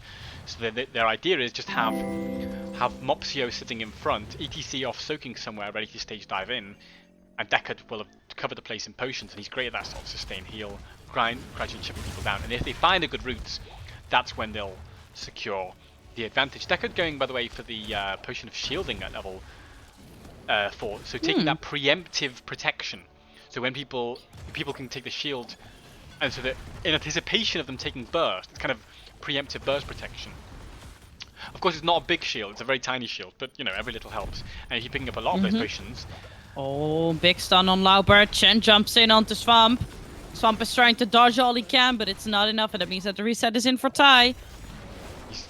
but the slide comes in, trying to peel. Fury, maybe they can turn this around. They've dived so deep for this. Henning under a little pressure. Turnover into nice. Lovely play there. But they are running low here. Deckard isn't the best at burst healing. His healing is quite slow. So Fury is the one that falls here as well. Mopsio does insist on taking this camp somehow. He has the soul shield for now, and that means he's going to just... But Sirianto is low, and Gun is low, and that means that that the resets for Ming are just running, and Swamp is running back in, gets temporal loop, picks up the turret, but it's not going to be enough. Like, they're all low. They're all so low, and they just. Oh it's my god, miraculous. Sirianto, if you can finish anyone off here. Ty's been sitting around on what might be called 0 HP for about 10 minutes, and the thing he didn't go dominance. It's not that he was healing up by No, killing he people. never goes dominance. That's the thing. He wants more damage, so he goes charge blast. Exactly, and so he's just sitting there waiting for people to get just low enough for him to finish them off with bang, the combination, and then he sits back again, waiting on that low HP, and perfectly executed from a player who clearly knows the limits of that hero inside and out. Absolutely. Now then, the teams are going to posture again. Both teams are on fairly even XP as they posture up for this next objective. Lauber goes in with the stump, punished by Mopsio into the wall. The recall coming out onto Mopsio. I don't think he has the soul shield. Soul shield. Yes, we do. Oh yeah, he does. Okay, so that means he's fine for now. He is fine for now. Sirianto is getting quite slowed down here, though. Is a bit isolated. Doesn't have the jump available yet. Yeah, there we go. Just about escapes, but that means the first objective will go over to Lauber's fan club. It will indeed, as we saw Swamp already in top lane, shoving the lane in very far. Yeah, indeed, and that objective is going to roll forwards and start. You know, they're going to, I suspect, take this mid lane front wall, and then following that, they will go down to the up to the top lane and get the well there. But no, they're pushing all the way into this fort, knowing as they do that they have level 10, and Blaze uses the bunker to dive pretty deep. Fury slide isn't enough to save the day there. It is still fine. Maybe they can Alright, catch well, they more? took the whole wall, but are they looking to get kills here? The fort, not the top fountain? Apparently they haven't really got anything except that front wall. And now, oh, the counter engage, but Mopsio presses spell shield and he's literally completely fine when he has that 75 spell armor. Oh, and now he's found Chen. There comes the stage dive. Fury is here. The stagger is on. He's not going to get it off with a brilliant face melt from Fury. The ulti didn't go off, and that means that Chen dies. Spot on from Fury, who timed the stage dive to perfection. I mean, the thing, we knew there was stage dive going to come out because of the two tank setup, and so Fury's going to be the solo laner. But yeah, the execution there was spot on, and of course also Mopsio didn't panic his charge on Chen because he was also waiting for the channel, ready to charge it if necessary. Although of course Fury had it covered. So great play from the boys in Pork 9 there. With that, they got the healing item, and now they're going to get their own turret, but it's still a slight XP lead for Lauber's fan club, but that's mainly from those front towers that they got. Yeah. And of course, on. there's a difference in kills. They're Yes, sitting up in kills a slight advantage in kills, yeah, has from that. But ETC now with this global is going to start soaking all the time, basically, and has the threat to come to any fight at any time. So it's permanent 5v4 if necessary, or 5v5 with the extra soak. So that's the advantage that the global of ETC offers you here. As there is a recall onto Hanzo. How much can he survive? Not at all. Oh my What? god, that's What? 5 hit points! Oh my god, he's alive! Stumpgroup died in the So process though, and that's dead. reset Ty enough to kill the Hanzo. Unfortunate there, because he looked. That was almost a miraculous escape, but brilliant play to catch the Jaina instead. But wow, Absolutely. very good effort there from Hanzo, who nearly got away. Now with that, I wonder if Flowers Fan Club can push this top. Well, they're trying to. Mopsio, I think, has Soul Shield up presently, and with that he can start blocking some shots. But it looks like, yeah, they finally secured that top fountain. Yeah, and they do want that what was I gonna say? The point is about to come up. And Fury did rotate to mid, now back in bottom lane, has the stage dive available. Yeah, I think he's going to come anytime he likes. Chen can't do anything about it. There's no interrupt from Chen for that. But on the other hand, oh, Lauber, are you okay? Has his unstoppable. Should get him He away does, for now. and of course we have enough to share from Chen to shield him for a short time, whenever he needs it. It's funny how both solo laners are just waiting out kind of their turn to soak the minions. Yeah, absolutely. I think they're both going to posture for this objective. Oh, Mobsio thought about going in there, and actually he might get punished. He has his spell shield, so he's not too frightened of that Chromie recall. And in fact, he's using it to put a bit of pressure onto Blaze. Bear in mind, the Lightning Breath is still available. Oh yeah, it is. Although now he doesn't have Soul Shield, he could really get hurt. Use the Healing Fountain, sits back, uses W to reset, and in comes ETC with the Stage Dive. Fury. Water Elemental is out as well, and Dragon's Arrow is available, but they are far back now, so I'm not expecting to see that coming down anytime soon. So they've sat back, and they're going to reset. I think the Soul Shield is available now, more or less, for Mopsio. Throws out his W to ensure the reset of it. But he wants to save it, ideally, for Lightning Breath. Sirianto Yeah, taking a lot of damage here. Gunner walking around in the back, just trying to control the fight here. There comes a big Dragon Arrow with a 4-man. Very nice. Temporal Loop once again goes down on an Unstoppable Diablo, and everyone is still alive here, Karis. This is a miraculous play that everyone is still alive. However, here's the big difference. Every heroic in the game was committed except for the Boogie Wonderland, the Storm, Earth and Fire from Chen. Now that is so devastating when it comes out, because it can just blow up one of those backliners, probably Deckard Cain, and in they come, trying to contest this point. The bunker's on there, but Mopsio means gets the objective therefore, but the item actually picked up by Lauber, who's coming in for the stun. Zirianto got to jump away. Does have to jump away, but Swamp not that lucky. Yeah, this is phenomenal. By the way, Ty always on like her borderlines of dying, but staying alive. Or Mopsio though has his 75 armor. Can he catch Copenhagen? The cleanse. No, they can't. Oh, he has to stage dive. I think that was actually a clever play. The stage dive dodge to avoid the temporal loop.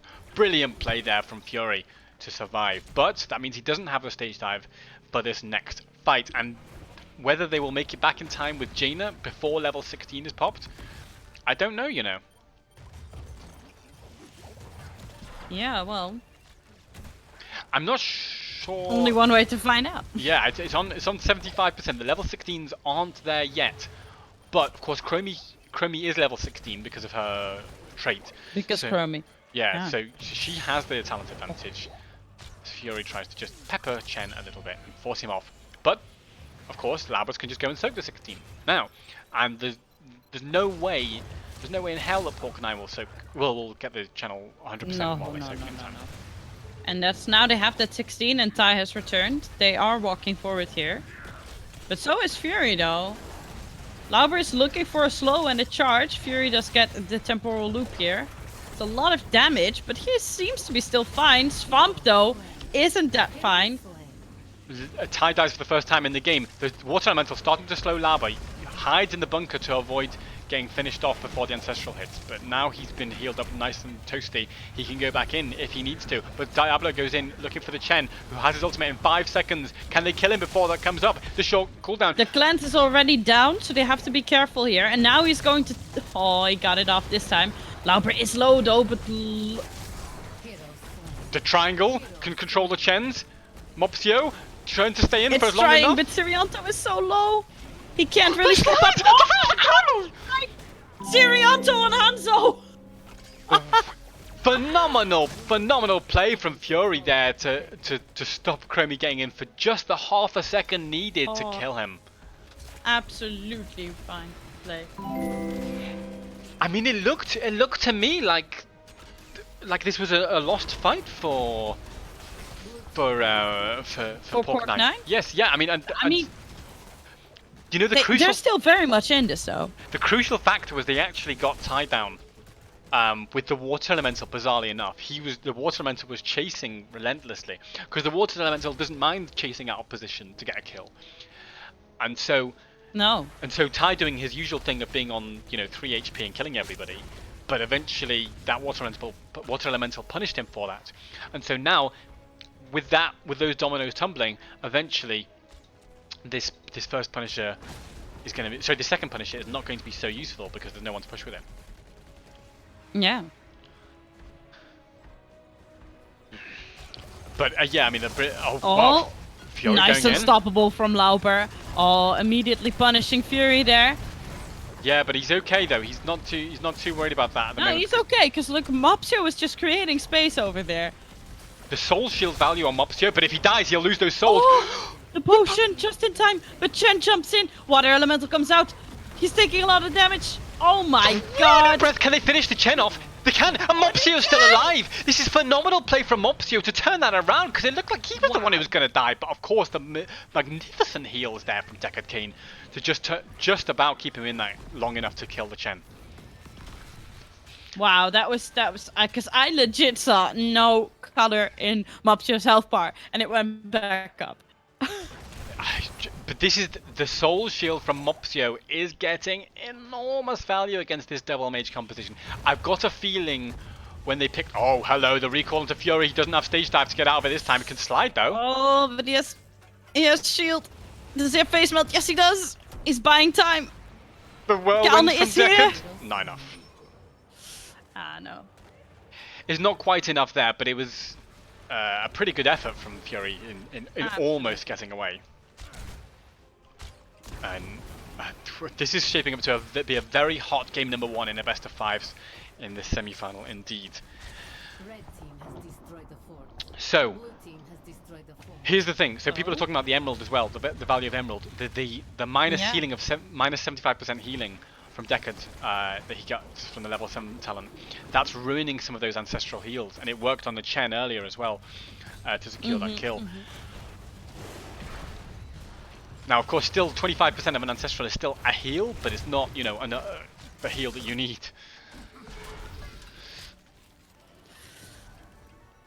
Oh Okay. god, we're so close to 20. Here we are indeed, but in particular, Lauber's fan club are a lot closer to 20 than Pork 9, and that comes mainly from that structural advantage, I think. The 12 kills to 8, of course, helps as well. However, Pork 9 will get level 20 before that third objective, which I was about to call the final objective, but you know, anything can happen in this game, which is phenomenally close so far, as both of these teams are playing out of their minds. I really like, by the way, just to comment on one talent choice, ETC picking up this bonus armor on Showstopper, level 16. That just means when he gets temporal looped, which he has been, because of course you can't temporal loop Diablo because he's got the 75 spell armor.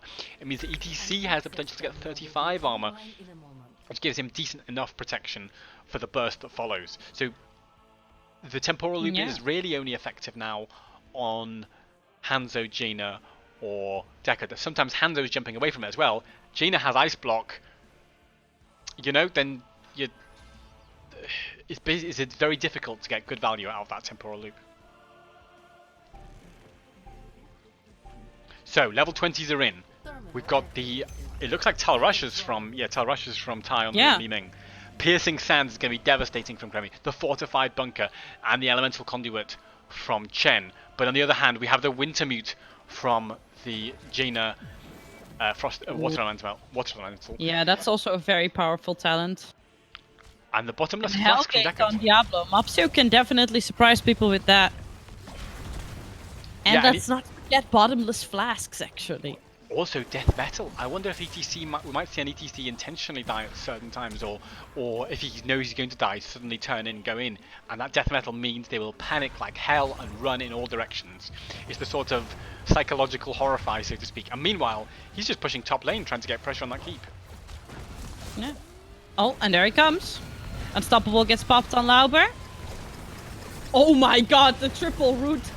Swamp Grotta in the back, meanwhile, by the way. They still have the healing item, so they have to be a bit mindful of that. They place it on the band, though, so it's going to be spiraling around. Yeah, this fight is still going on. Mopsio's been healed up juicily enough, but he doesn't have a spell shield for another 10 to 15 seconds.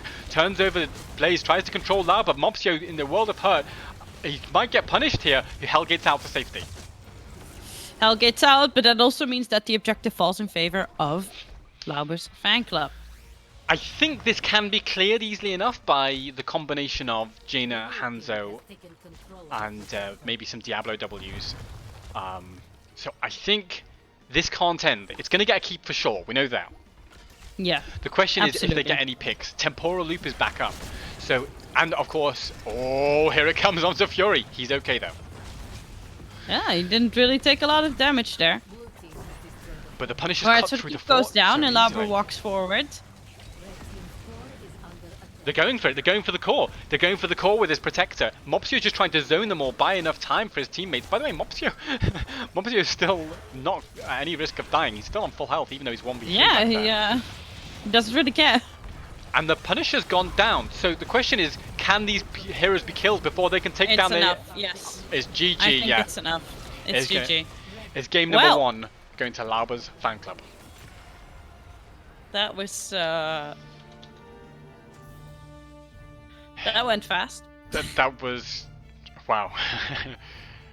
Great stuff from them. I mean, Lauber's fan club.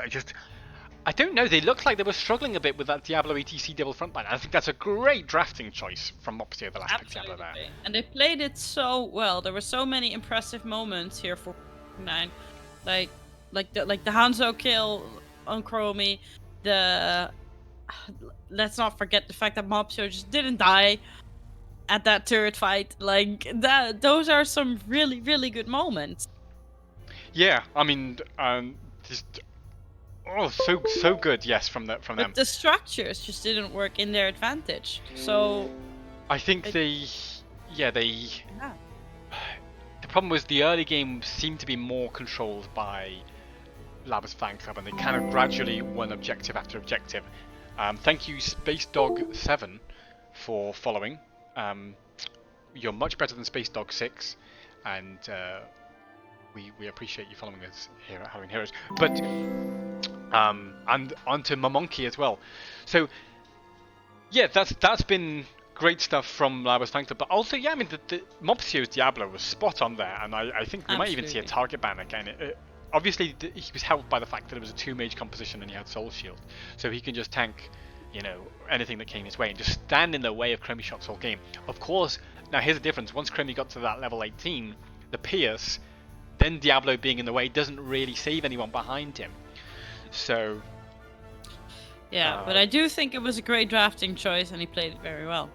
So yeah, absolutely, yeah. And we saw Blaze get punished for coming too deep against that Diablo, and getting turned over, put in a wall by the Lord of Terror himself. So alright, we are awaiting a map to be picked by yeah, we are just waiting for a map to be picked by Lauber's fan club, because first pick has been picked up Labra's fan club. by first pick by Pork9. Yeah, so what was I saying? I was going to say the reason I think the final winning factor there for Lauber's fan club was the fact that they got level 20 slightly earlier, and then that Yeah. means they could set up on the point, which means the Decad, of course, could not, and you couldn't get that Decad set up, the ETC, and stuff like that. So I think had the level 20 been reached by Pork9 earlier, we might have seen actually quite a different result, or Yeah, at least a different that's final true. fight. So lobby is we are up for game number 2. Lobby is up. We're going to go to Towers of Doom. Now let's take it to remind viewers who maybe have just tuned in. First of all, welcome. This is the All Hallows Cup semi-final, and I'm Karis. And I'm Joy K. And where can people find you on the internet, Joy K? Well, you can find me on twitch.tv/IamJoyK, because that's who I am. And where can they find you, Karis? You can find me on twitch.tv/HotsCaris, or on Twitter at HotsCaris. That's easy enough to remember. Easy enough. So, let's take a look at the map bans that we've seen so far. So, as people can see, Dragonshire was banned out in the first phase by Pork9, and Tomb of the Spider Queen was banned by Lauber's fan club, which is written there as Albiazar Fnakulb, because they want to ruin Kester's lives. And now, for game number 2, Lauber's fan club have picked up Towers of Doom. Yeah. You know what Towers of Doom does to me, right? Gives you the gloom. Yeah.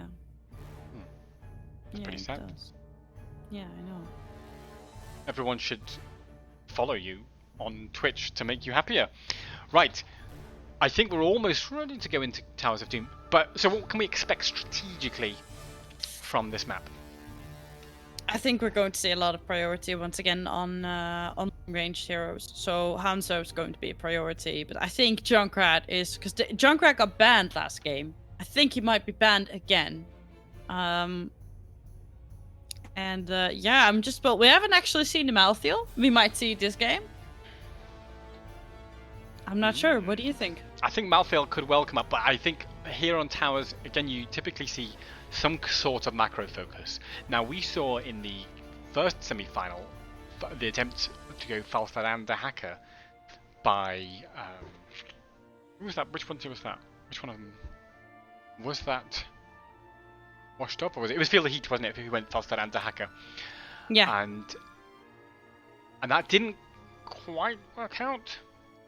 It didn't quite work out, no. But I think we might see similar sort of focus on the global and the ability to come to any objective on the fly. I think they lost that game for other reasons. Let's go into the draft on game number 2. Towers of Doom. So you can also bet on the draft soon, probably nowish, by typing !bet A and the number of points to bet on if Flowers Fan Club will win, or !bet B and a number of points on Pork9. It's all points, it's all virtual, and it doesn't really mean anything, but I think you can use them to enter giveaways. Yeah, you can use the points to buy a ticket to enter the giveaway. There you go. So you've got a chance to win, but no chance to lose. So it's all Gucci as Zeratul gets banned by Pork9, and Junkrat, Jean-Claude Junkrat by Flowers Fan Club. Yeah. So again, we're not seeing Junkrat. They really do ban it all the time. Mal'Ganis, okay. Mal'Ganis. Mal'Ganis. Not wanting to go up against Lava's Mal'Ganis again. They obviously heard our analysis in casting desk. And then they were like, "Oh yeah, we have to ban it." But it does leave lots of things open. I mean, as we saw, the Blaze was a nice idea. I think Blaze was adequately controlled last game because of the Diablo and EDC.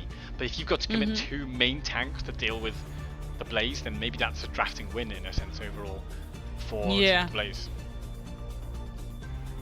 Alright, well, I'm curious what the first pick is going to be. If they are going to pick up Rhaegar as well as their first pick. Yeah, I think... No, it's ETC. I think I absolutely rate that. I think that's a great pickup for them. And this time, note that it's Mopsio who's picked it, which suggests that they are playing it as main tank. But of course, they could swap at a later date and use it as the solo lane. And again, we talked about the value of globals on this map, so a stage dive ETC could well be a way to go. And also, you can go stage dive if you're main tank, but then it means you change how you play slightly. Yeah. Vala and Malfurion, okay. We said Tyon Vala is going to be, a problem, and he will be, that's something they have to be afraid of. I wonder if now that's making Pork9 feel more likely that they want to go into, a Joanna pick or something, just to say, look, we're going to have all the tanks, and we've got blind Savala, and you're going to do nothing. But it looks like they're not doing that, going for probably Rhaegar. Go for Rhaegar Hanzo. And Hirianto again on the Hanzo, who was hugely important last game as well. Absolutely. Did a lot of damage, good arrows. So... And I like the setup of ETC Hanzo, the Dragon's Arrow potential setup for the Mosh Pit or for the stage dive even. Yeah, so we have seen, we've seen a lot of Dragon's Arrow stage dives in that time. That's really nice because it just allows you to force an engage and close a massive gap, and even when your opponent doesn't want it. And that is a valuable tool to have in your arsenal. As Leoric gets banned, now that suggests to me that they are going for a main tank with more HP, possibly like a Joanna or a Diablo again. From or Pork9. They also banned out Malthael, so maybe they're just banning out the heroes that can duo soak very efficiently and very fast. You're absolutely right, but that leaves the Hacker open to do that. We know Copenhagen is devastating on that to Hacker. Yeah, we do know that. Well, I mean, honestly, I wouldn't be against the Yrel here for the solo lane or a Thrall. Yeah, I think Yrel would be able to rotate fast enough and double soak. Can Thrall do that well enough? Not as fast as Urel. Urel is the fastest. But Exactly. we'll see. There is a lot open still. Or Zul actually still available. And Medivh. Okay, that's Medivh, our master of unconventional warfare. I don't know what to say. That's what just happened? Okay, so Zul will go in the solo lane, and he can absolutely double soak. He's the inventor of double soak Yeah. because he Look clears how old waves so he is. fast. He invented that ages ago. Yeah, well, I mean, and he's died since then, and put on a lot of eyeliner. So, Yeah, that's you. but I think the Medivh Zul combo is. What is that? I don't even know. I had a slight idea that they were going to run a main tank Zul and have ETC in the off lane, They could well right? do, Because you that's know. how you did it, right? You took Medivh and the support, and then you took Zul, and Zul was your tank. But that's old school. Does that even? That's so old school. Does that even still meme those exist? meme machines. Yeah, I But- mean, how do you? But I mean, it could be. Anything is possible, well, right? yeah. I mean, for a start, if they did that, then they could rotate between mid and bot, and then that would give them more map control and still control that bot lane. I don't. Joy K, we're in for a fantastic game, number 2 out in this best of 5. Absolutely. So let's go there and Yeah. see what happens. On the left, in blue, it is of course Albiosur from Alclub with Lauber, the namesake, on Blaze, Pepega, also known as Chris, on Falstad, Ty, also known as Tom, on Vala, and Henning on Malfurion, of course, Copenhagen on Dahaka. All right. And on the right, we have Pork9 with Mopsio on the cow. So the cow is not a pork, that's a different animal. And we have another animal, and that's Svamgrota on the bird, Medivh. The bird is the word. In the bottom, we have another animal. Yet another animal. The whole zoo has come out today because we have Galna Gunnar on the doggy, Rhaegar. We have Sirianto on Hanzo. And in the top, we have Fury on the man with way too much eyeliner that has died some time ago. It's Zul. So, okay, so it is going to be Zul in the solo lane and playing a bit more normal, and he can rotate and clear easily enough. But right now they're actually having sort of 1-2-2 setup, both teams, where they're kind of skirmishing a little bit over mid and a bit over bot, and having the two solo laners in the top lane dueling it out. So nothing too extraordinary so far, but I think once Zul gets up to speed and once Dahaka gets up to speed, by the way, of course, going for the enhanced agility to allow him to rotate faster between top and mid, then we might see more of that double rotation going on. And then the prioritization on the bot lane, which of course is the most kind of valuable lane for teams on this map. Absolutely. Alright, we see separate camps being picked up on both sides here. Svamgrota looking to get a bit of stacks here on the Master's Touch. Which is the quest for Medivh, which is now baseline. Used to be a talent that you had to pick. Yeah, back in the level 7 days, and the portal mastery used to come in here. Look, I love that roots from Henning saying, look, you can come through this portal if you like, but you're going to be stuck here when you get here. So that disincentivizes anybody to go through. And if they don't coordinate their entrances and exits together, they can find themselves isolated like that. Right, level 4 is almost... Oh, well, it is actually here now. Mopsio goes in through the portal and then goes back.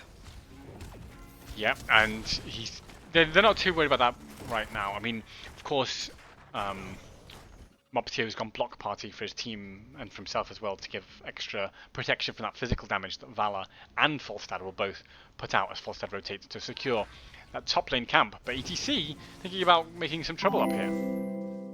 Yeah, well, we see Fury walking forward as well, but do they really want to do this? The cheek of Mopsio to press face melt as Blaze is just charging in. They charge a poof. Lovely reactions there and lovely control, and that's why we call face melt. Svamgrota has to be careful here. Doesn't have the portal available yet. Now he does, and now he's thinking to use it to chase to start getting some more stacks and maybe even catch Lau. No, no, probably not. Well, they are looking for it. The root gets dropped. Yeah, but Mobsio's got to be careful himself here. Look, he's sitting on pretty low HP. To protect, though! The portal is in time! Oh my god, he's alive. Some caught with a great Medivh play. Great protect. But in the meantime, Ty is channeling here on the side of all swamp drops, but not in time. Galnagunner looking to get the mid altar, but actually stops capping to heal Sirianto up. Yeah, there's a lot of resources committed here for this bottom / mid altar to try and secure it by Pork 9, but they didn't actually get their own one in the top right, and now they're really under the pressure here as Blaze comes in, tries to catch a charge, catches onto 2 members there with the Malfurion Roost to follow. Fury's got to run away on 250 HP, and Mopsio sits back a little bit. Yeah, I mean, I thought when I saw Chris flying in like that, I was like, that's an ambitious flight. It just is. But he almost paid for it, but then in the end he didn't. And it looks like they are now giving this altar up, but Pork 9 has yet to cap it. I think they can.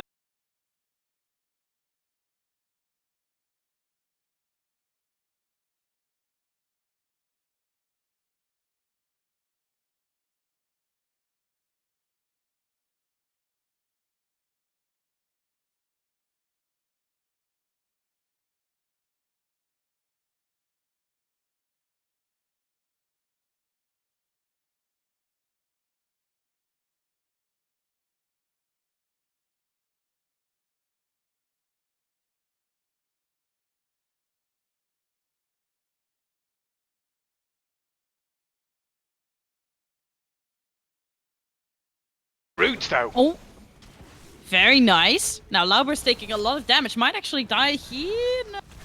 No, he's fine. Never mind. I think fine is a bit of a stretch as Medivh brings in the portal.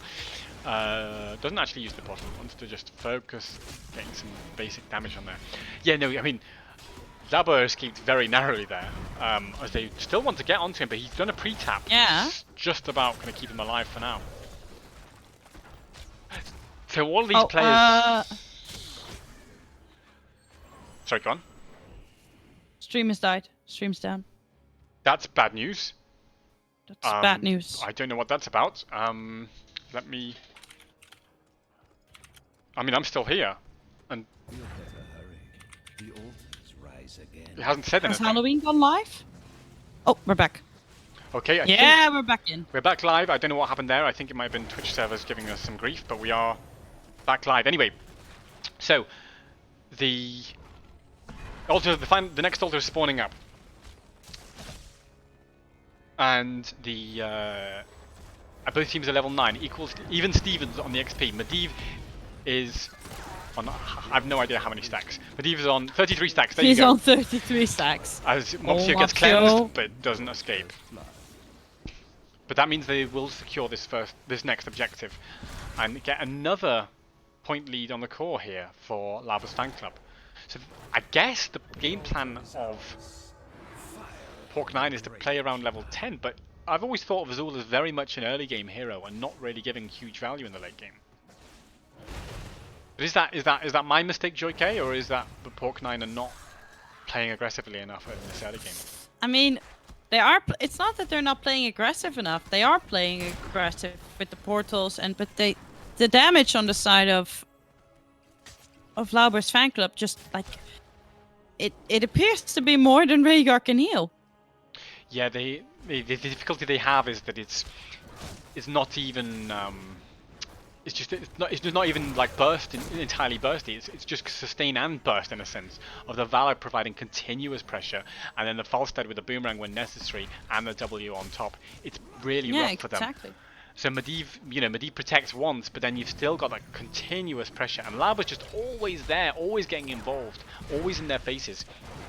As they use the portal now to rotate, try to catch Ty out of position. The damage comes out, but it's not It's enough. a good Dragon's Arrow, but the ley line comes down. Yeah, I don't know. Maybe they could. Oh, the silence on Medivh. Can Medivh get away from here? Stamp. He's okay. He's okay just Yeah, for now. Swamp is fine. I just think Henning is doing a phenomenal job in keeping everyone up. Like, the cleanses are on point every time where the portal comes in. The root is there. Now Fury is on the flank though. Nice lick from Copen. Yes, And they huge, get a kill. huge skeletal warriors, and Svamp wants to go for more, trying to catch Ty, who's down to 250 HP, sits back. Great flank there from Zul to secure a kill, and that's the first kill actually that Pork9 have got in this game, and they're now going to secure the bottom altar and get themselves well and truly back in. Absolutely. Well, it's now even. It's 1-1. Each team got a kill. Yeah, so that's the thing, is it's so close on kills, but the overall pressure has been in favour of Laba's fan club, and that's where they've been doing well. But look, Zul's starting to gradually chip down those front towers in the mid lane, and not really the top lane yet. And the top, of course, Foster's been bribing the top camps secretly. Well, not so secretly, because it's pretty Well, not obvious. so secretly, because we knew. But now... Oh, isolation misses. Yeah, Nice dodge on the root. But they're still on the point. The portal is here though, and they can repeatedly take it to get the Raven buff every time here. And Fury is on the point, and as long as he can just keep like hacking and slacking onto Blaze, he will be fine. the Hanzo arrow was absolutely enormous, phenomenal arrow from Hanzo there to cross the map in anticipation of that fight. Great stuff from them. And that was going to be, that secures another kill, so bring it to 2-1. The whopping 3 takedowns in this game. And of course, the level 13 advantage and the Sapper's top. And of course, like we were saying, the gradual pushing that Zul's starting to build up. And anytime there's a hint of space for him to do it, he's chipping away at those towers. Yeah, he is coming online. They have actually even gotten themselves a lead in the XP. And Fury comes in, takes the camp. Lauber has gone all the way forward, and that means he falls low so fast that he dies. And Henning is taking so much damage here. Sirianto with a ballsy jump has the Ninja Assassin though, so we'll get the reset for that kill. Brilliant stuff from Hawk9. They're starting to look a lot more confident here. Just the ability of Zul when he uses his ultimate to make the fight very, very uncomfortable for Lauber's fan club. And of course the ETC can stage dive in when necessary. We didn't even get to... Oh, lovely Pinball Wizard has interrupted Chris's barrel, but he's run away there for now. You wanted to call him Pepega? I was gonna... I did. It's difficult because... God, this Pepega! This Look at Pepega, him. what's he doing? No. This GM2, what's he doing?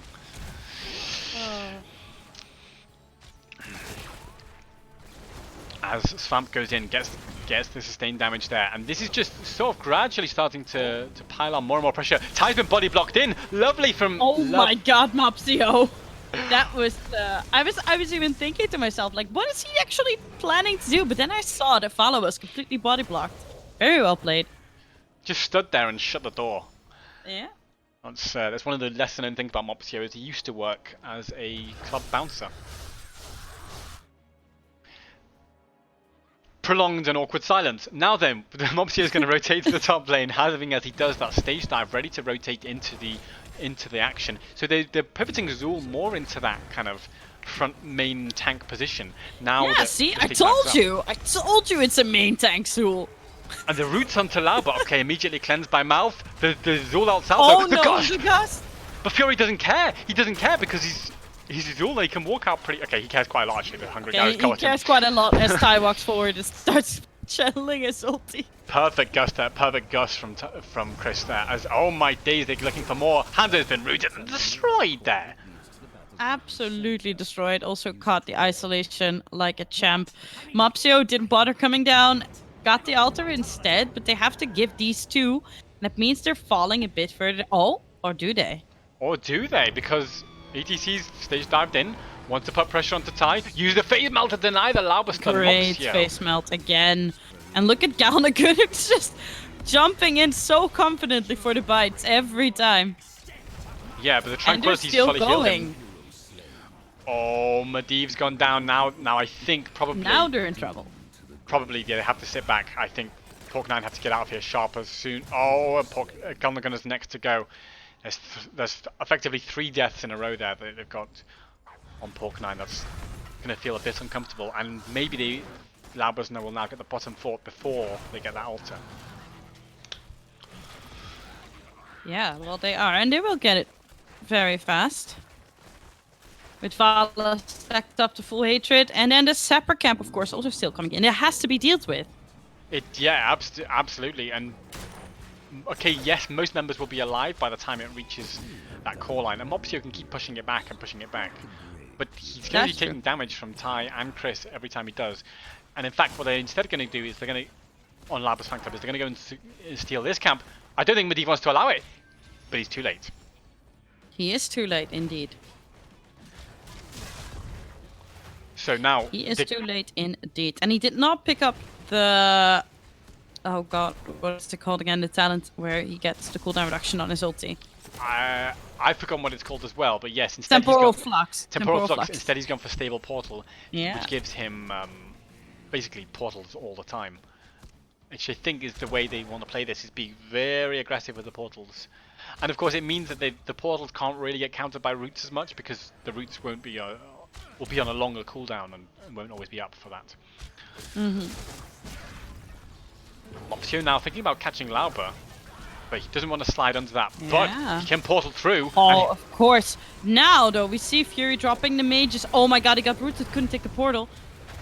But because of the longer duration now, they can actually get out again. Galna is not that lucky, though.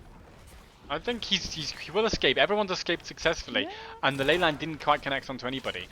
So, resources have been committed in the form of 3 ults from both sides. So both teams are going to be fairly happy with that. The Ancestral, crucially, is still up. But I feel like so far, the Zool Skeletal Mages have been securing fights for Borknight when they can get them.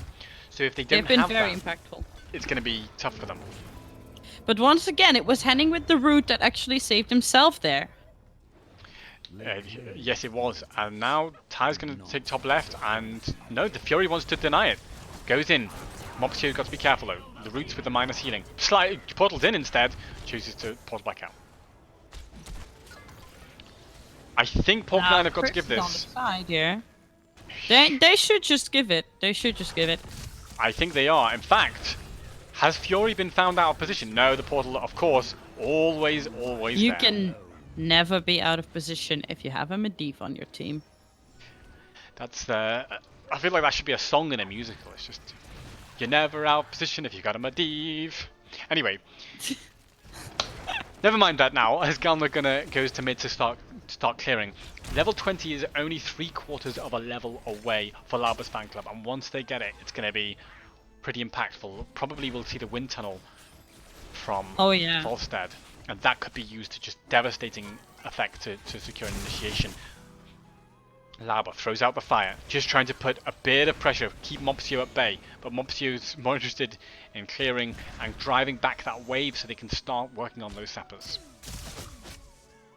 And all the while, of course, Zool has to, played by Fury, has to be soaking, trying to get them closer to level 20, but Dahaka's doing it even faster.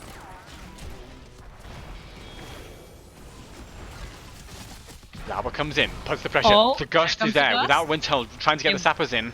It gets 2 of them in. There's only 1 left. Alright, so 2 went in, and 1 died.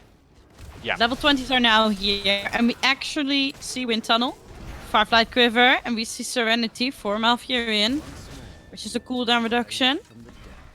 Level 20 is still not here for our friends from Pork9. Now, do you think they will get it before the altar spawns? Yes, I think so. And ETC, but the question is, will they get it and then get there in time? Because ETC's at the top. He has stage dive up though, so he can come down that way. But I think, yes, they have secured the level 20. ETC has the stage dive available. If Dahaka interrupts it, that could be a way they play it. But of course, ETC can also interrupt Dahaka's Zed, so there might be an interruption game. But Volstad very close to capping here, and Medivh's got to land if he wants to interrupt. Chooses to give it. Yeah.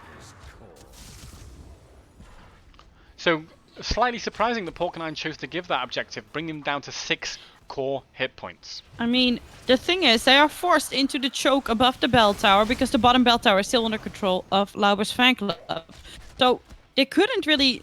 Yes, they could have portaled past, perhaps, but I don't think. Maybe they just didn't think of that. I mean, I don't know. Yeah, so I don't know. They must have thought of that because they've been And playing they around have- portals all game. Yeah, But but they also have a hard time falling back. I think they might have thought that Gust was up at the time. So if they portal through the keep, there's a chance they get gusted back into it or something.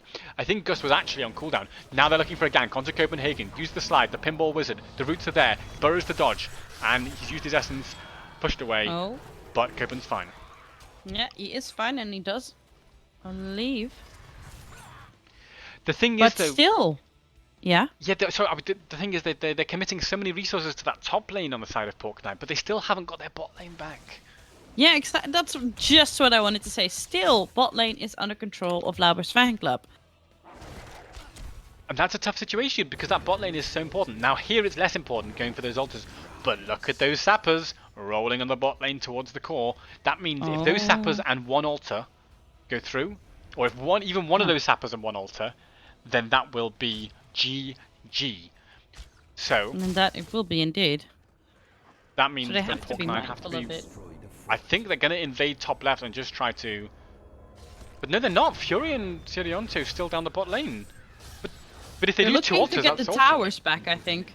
Look, Fury is dealing with the sappers. They're getting the bottom tower back. The only thing they're doing right now is stalling for the altars to be capped. That ley line has just Oh saved my them God. so much from the wind tunnel that was about to come their way. Oh my god, there comes a bigger stage dive. And there's the wind tunnel. Oh, ETC. Oh my god, the portal for ETC. I cannot Wow. believe he was silenced and he went down Bonk to a is like fraction of playing out of HP. his mind on the Medivh. But the bunker also is there to save everyone. Yes, and this fight is still going on. Stamp's still trying to poke, still trying to chip their damage down, but he's falling pretty low. They're going to give that top left altar eventually and take their own, I suspect. But no, Lavas are going to invade here. They still haven't, Pork9 still haven't capped their own altar. And now they're in a bit of a predicament because if Lavas ever go for that boss, that's GG. And if they have 3 sappers rolling in the bot lane, that's GG. Yeah. So I mean, There's lots of but win they're conditions. giving it. Look, I don't understand why Lauber's fan club's not taking the fight here. I think they're thinking is the only way we can throw is to lose a fight. If they don't lose a fight, I think they can just stretch this game and wait to pull the map apart. Use a wind tunnel to secure a boss, for example. Now, Leyline could deny that, but wow, everyone for this final boss fight, if it happens, will be having to play out of their minds. In the meantime, Zul trying to take that bot lane back for Pork9. Yeah. Level 20 talents, which we didn't get a chance to look at because the fight kicked off too soon, is the Medivh cheats on level 20 for Medivh, the Storm Shield for Rhaegar, but the larger stage dive, Crowd Pleaser, for ETC, not the Death Metal or the Storm Shield for him. And of course we have Mortal Wound on Zul. 75 less healing for 4 seconds. That could be so crucial because Henning's healing has been, to be honest, what has been holding Laber's fan club ahead in this match. Exactly. Fury goes to mid, tries to keep the push pressure. By the way, look at the game that Pork9 is now starting to play. Bring every keep down to low HP, and when the time comes, oh wow, they've gone in for the engage. The The dragon's arrow missed onto the Falstad. They might be able to disengage with the help of that wind tunnel and get away. So for now, Pork9 will breathe a sigh of relief. But I think actually they were hoping to get a kill there. So it's not the situation they were wholly hoping for. Though it could have gone a lot worse. Because they need to get this altar, and now Mopsio is cut out so early that it's going to be hard. Like having to give the ancestral out so early, but look how low. Copen's low, and he, by the Copen way, is falling. he's a minus 75% healing, but Fury might die. Zul's gone down. If they give this altar as GG, Mopsio has to go in, and his teammates have to follow him. They can't give this altar, otherwise it's the end of the game. But Mopsio is going to fall next. He can't connect to the portal. Yeah, and he did not take Death Metal, so this is looking very rough for Pork9 as Galnagunner runs away in doggy form, and Chris will finally... Wait, they do get tie here. Can Surely they've Sirianto got do the time. one interrupt that they need? No! They capped it. It's GG. It's GG. It's well played. So Lauber's fan club, they go 2-0 in this best of 5 semi-final. Yeah. And you know what that means, Karis? It means... What does it mean? It means that they need one more win and then they win the series. It does indeed mean that, yes. Yeah. So, I mean, a remarkably... A sort of a close game in terms of 8 kills to 6 in favour. And those extra kills, final fight, basically. Until that, it was even on kills. But kills on everything, and in Towers of Doom in particular, it looked like at the crucial moments of those altars, Lauber's fan club just had a little bit of an edge, usually finding not even kills, but like enough pressure to bring everybody low and force them to retreat with Medivh, Protect and Portals. And yes, there were a few effective fights with the Azul flanks, but not enough There were. to secure Absolutely. Pork 9 victory. I think the skeletal mages did quite a lot as well.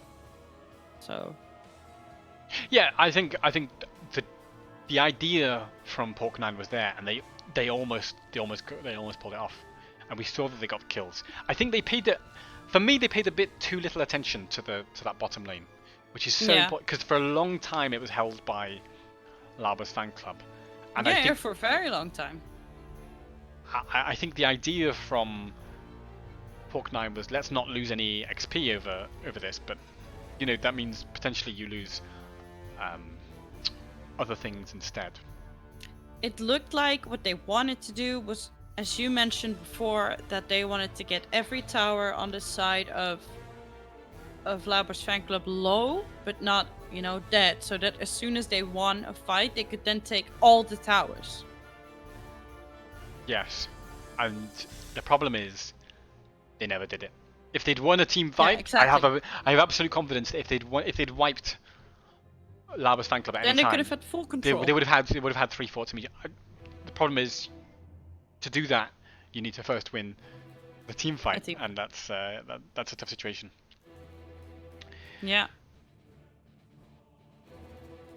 Alright, so Pork9 has once again gone for first pick. So we are waiting for Henning from Lauber's fan club to pick a map. Well, while we do that, let's take a look at the bracket situation and how this semi-final feeds into the whole of the All Hallows Cup. So, as you can see on the screen now, ladies and gentlemen, the winner of this match between Lauber's fan club and Pork 9 will go into the grand final against Washed Up, who narrowly won against Feel the Heat 3-2 earlier today, and the loser will go into the third place match taking place at 1400 CEST tomorrow on this channel against Feel the Heat. So either way, Joy K, tomorrow's matches are going to be pretty intense because all 4 of the teams we've seen today have shown phenomenal level play. Absolutely. Like some games are a bit more one-sided, but like it's not that these players are here for a reason. So that's why we've had these qualifiers, and that's why we have the build-up for the big finale tomorrow.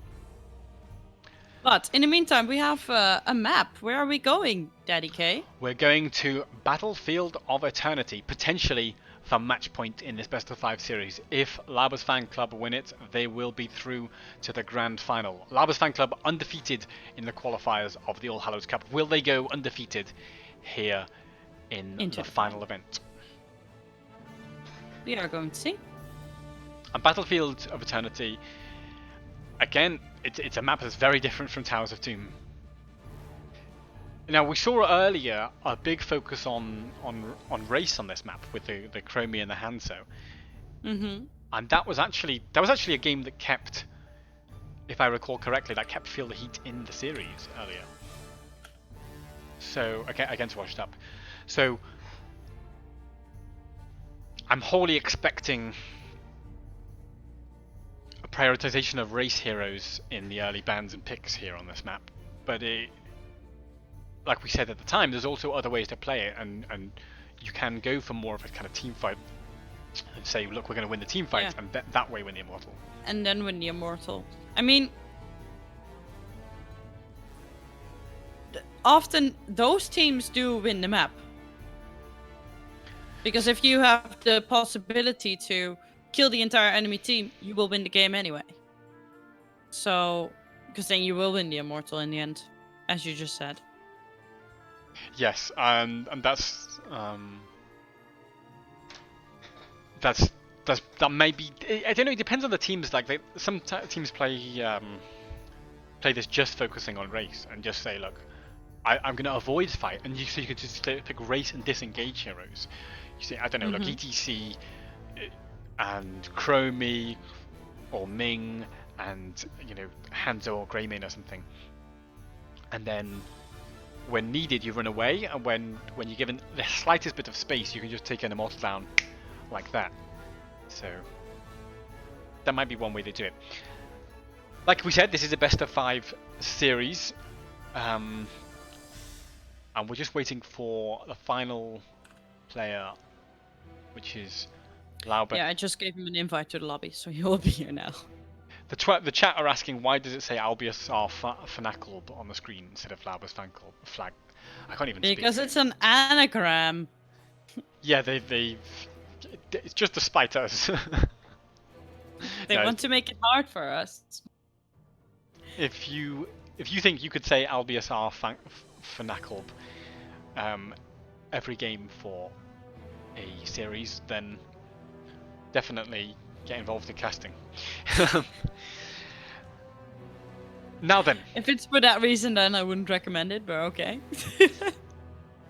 I think we are. They are the team that used to be known as Granite Gaming when they were affiliated with Granite Gaming.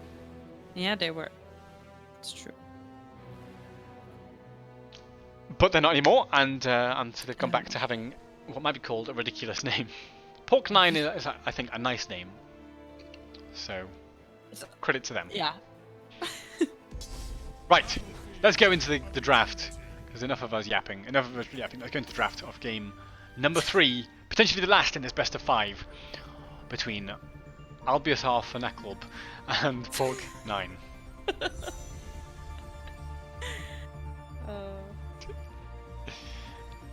Alright, so what do you think we'll see prioritized? I think we will see a Chromie ban. I think Chromie is considered very strong on this map. I think ETC might get banned as well. And Alarak, we've just seen him banned all the time, so that's Alarak. There you go. That's the Alarak. I think we're going to see another ban coming out onto Junkrat from Lauber's fan club, because they have been banning Junkrat every game now.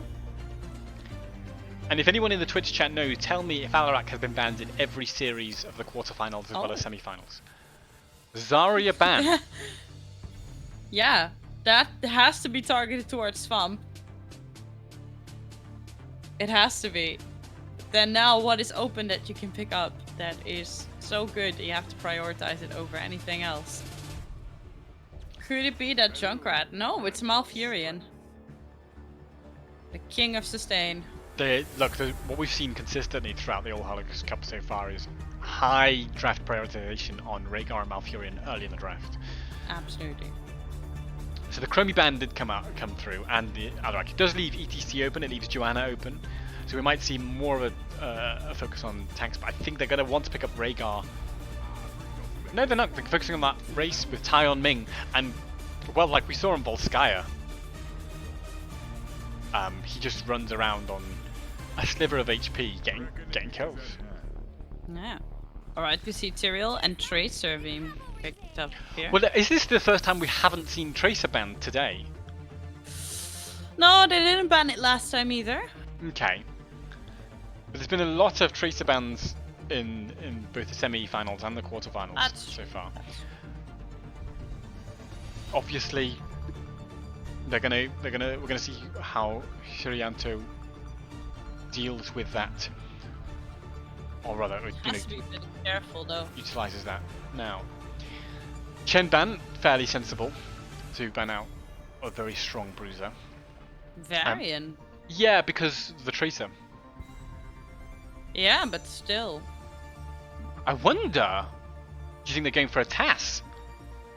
And that's why he was banned. could be. It could be. Mal'Ganis. So clearly, And Rhaegar. Labas fan club reacting by saying, "Look, we need a lot of CC for the Tracer." So they've got ATC, they've got Mal'Ganis, and the Rhaegar was And left they've open. got So big bodies. Rhaegar also has a big body. I can't believe you would fat shame a small doggy like that. But the Malthael bring is the next pickup. They brought some big bodies of their own. Green Jesus and That's fairly aggressive. That's kind of run it in your face. But the thing is, Yeah. I would think the perfect antidote to running it in your face with three melees like that is an ETC and a Mal'Ganis, and they've already been picked. So yeah. it's a little bit surprising to me. Obviously, the Malthael will do some juicy damage on those two, but and so does Thrall actually. But still, like, they're gonna get CC'd. They're gonna get CC'd to hell, which is something the Malthael and Thrall really don't like. Yeah. They really don't like that, and somebody who likes that even less is Tracer. So we'll see how this one goes. Laubers fan club have a very well-rounded draft, so I'm gonna put my money on them. Yes, I think they've got a sort of standard, what I might call a sort of play it normal draft, and they've got very decent race for the Immortal as well to go with that. Now, Yeah.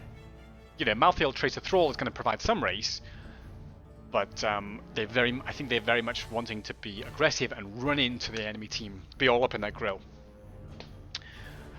But we'll see, of course, how that goes. Got feelings, Joy K? You're saying Labras fan club? Yeah, that's what my gut feeling says. Okay. What about yours? My gut feeling is the same. I think ETC and Mal'Ganis is a good response to Porknan's draft. Game number 3 is underway here at the All Hallows Cup in this best of 5 semi-final. On the left, in blue, it makes some noise in the Twitch chat, of course, for Lauber's fan club with Lauber the namesake on the cloud with happy eyes there on Mal'Ganis. Chris, aka Pepega, on the Ming, Tai on Tracer, Henning on Rhaegar, and Copenhagen on the solo lane ETC. Oh, right. And on the right side, in red, we have Pork9 with Mopsio on Tyrael. We have Swamp Grotta on Thrall, Gunner on the Malfurion, and Syrianto on Tracer. And in the top, we have Fury on Malthael. Okay, so both teams are going to go straight to the spot lane. By the way, Li Ming going for the usual power hungry. But sometimes you see, as Mopsio gets put to sleep, can he get out of here? Yes. Yeah, he's in fact, fine. he chooses to come back in. Confident with the swipes to follow from Lauber. Oh my god. Syrianto and Mopsio both so low. Yeah, I mean, they both have tap up, but that's an early tap being used by both teams. So, as I was going to say, so Rhaegar going for the slowing totem, which we've seen very popular here at the All Hallows Cup. Instead of sometimes you see people focusing the Wolf Run for the movement speed or the lightning shield radius for wave clear.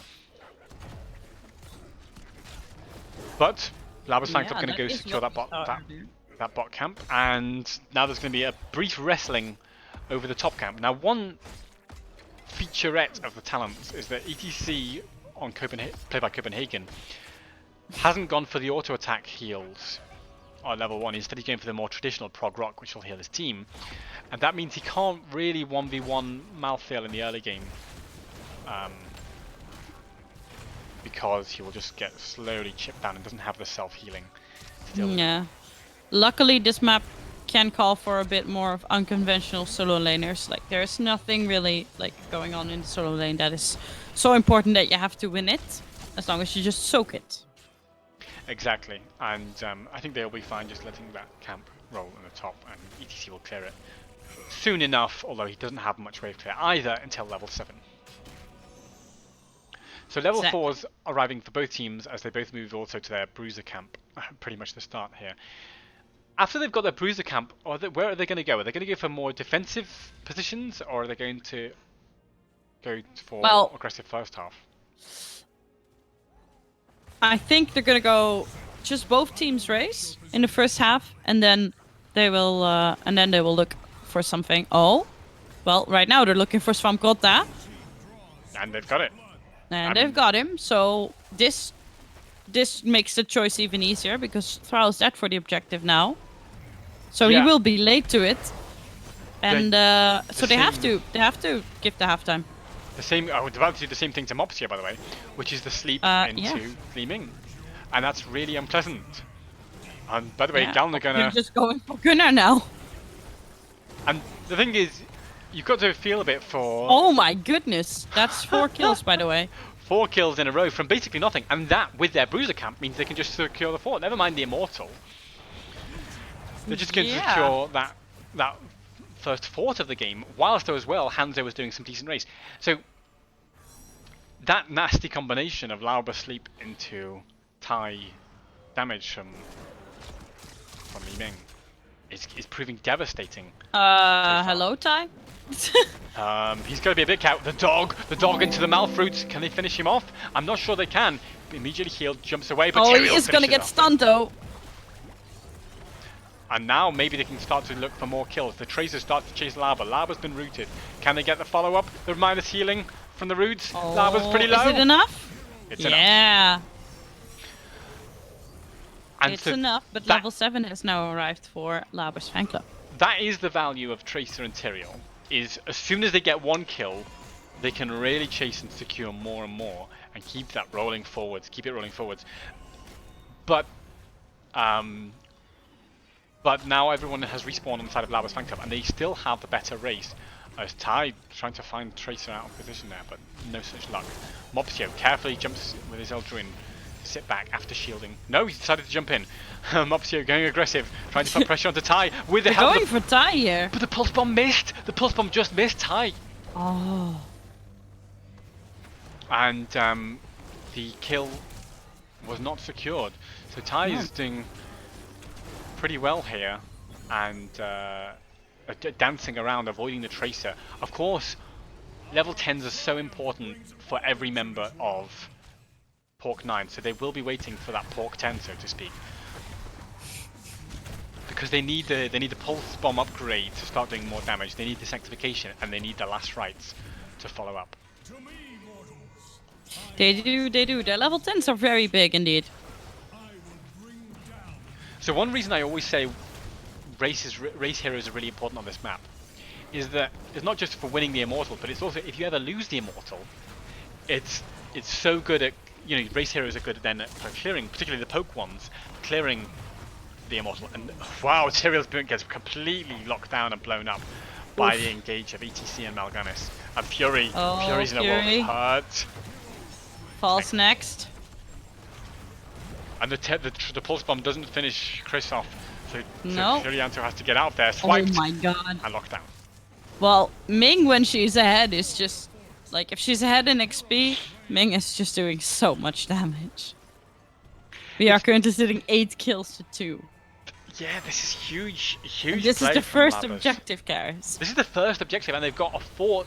No, they've got 2 forts already, and 8 kills to 2, and a level and a half lead, or maybe just 1 level, you might say, when those waves roll in. But still, a level lead. It means a level 10, of course. Yeah. Mal'Ganis with the Carrion Swarm, Li Ming with the Wave of Force, ETC with the Mosh Pit, not with the Stage Dive this time, Hanzo, Dragon's Arrow, and Rhaegar Ancestral Healing. The Ancestral Healing to offset the Ancestral Wrath that comes out of Thrall. Now, Tracer trying to put pressure onto Mal'Ganis, force him to sit back, Mopsio goes in, but just trying to zone Ty away from damaging Li Ming and keep him on his toes. Yeah, and I think it's a ballsy move though to just go in like that into level 10. They know Fury is taking that top camp, so he's getting a bit of pressure back and is forcing Copen back to the top lane, but still, like, they just need level 10. Yeah, and now Copen's going to hearth so he doesn't get ganked. Sensible play. I think Copen's trying to sniff it out. No, decides just got to clear those waves.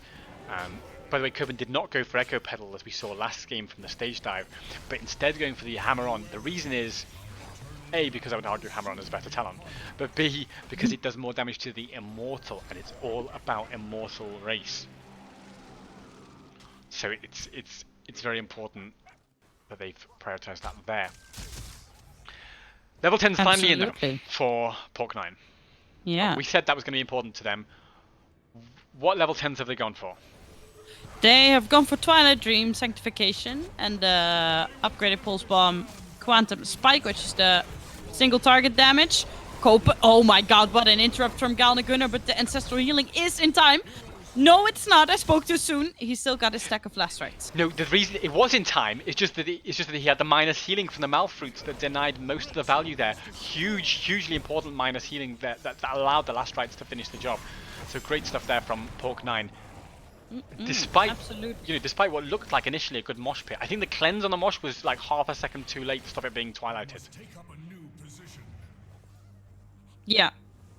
Yeah, it was because I was a bit confused when it happened, because I was like, wait, but he is unstoppable, right? He is cleansed. It was a sliver of a second too late. Now then, they still want to fight this, but Sanctification is still available, by the way. Yeah, that's right. Pork9. And then now that bottom is cleared for Pork9 and still pushing for them on the top, they have to take advantage of this. Now Swamp is looking for a bit of a flank here with the Sunder. Maybe. Has it up in 8 seconds. They Slide are onto looking. Fury. Fury The Sanctification. Sanctification Though. Now Fury and Mopsio are trying to put enough pressure onto Mal'Ganis to force him to use his ult. They have. Hanzo Arrow comes in and secures the kill on Malthael. Yeah. Well, that was some execution, and that should give them the second objective here as well. Yeah, I mean, the chat was saying that people they should be target banning Mal'Ganis into Lava. They have been in all the previous games. Yeah. As he goes in now, looks for the swipes. The mosh pit isn't up yet, not for another 20 seconds. Can Henning get away though? I'm not sure he can. And that leaves Lauber in a vulnerable position as they're all chasing, but Copen will peel with the slide. Yeah, but this is going to be hard. It's a big shield on the Immortal. I think the fact that they got that Rhaegar kill is so important for allowing them to clear this Immortal. That's why they were so keen to get kills there, because it's given them the space just to start dealing, getting the shield down on this Immortal, so then it can't really do too much to this keep when it gets through. In fact, it's not even going to get through the gate by the looks of things. No. By the looks of it, it won't. The gate, but the tower will be standing. So now we see Labor's fan club immediately getting in position here to take the top camp. I think there's a reasonable play. Oh, Lauber finds the sleep onto Mopsio. Mopsio's been completely zoned and can't capture that camp. Li Ming is taking bot camp by herself. She's really low. So confident from Tai, because if Malthael finds out that Li Ming's doing that, that's just last rights and Ming's dead. Yeah. There's nothing that would save her. Again. Alright, Malthael has that level 13 self-cleanse now, so we'll have a bit of an easier time into the front line of Lauber's fan club, but still, like, there's so much he has to self-cleanse through.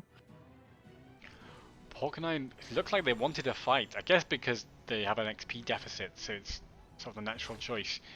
But they also need to soak for that reason.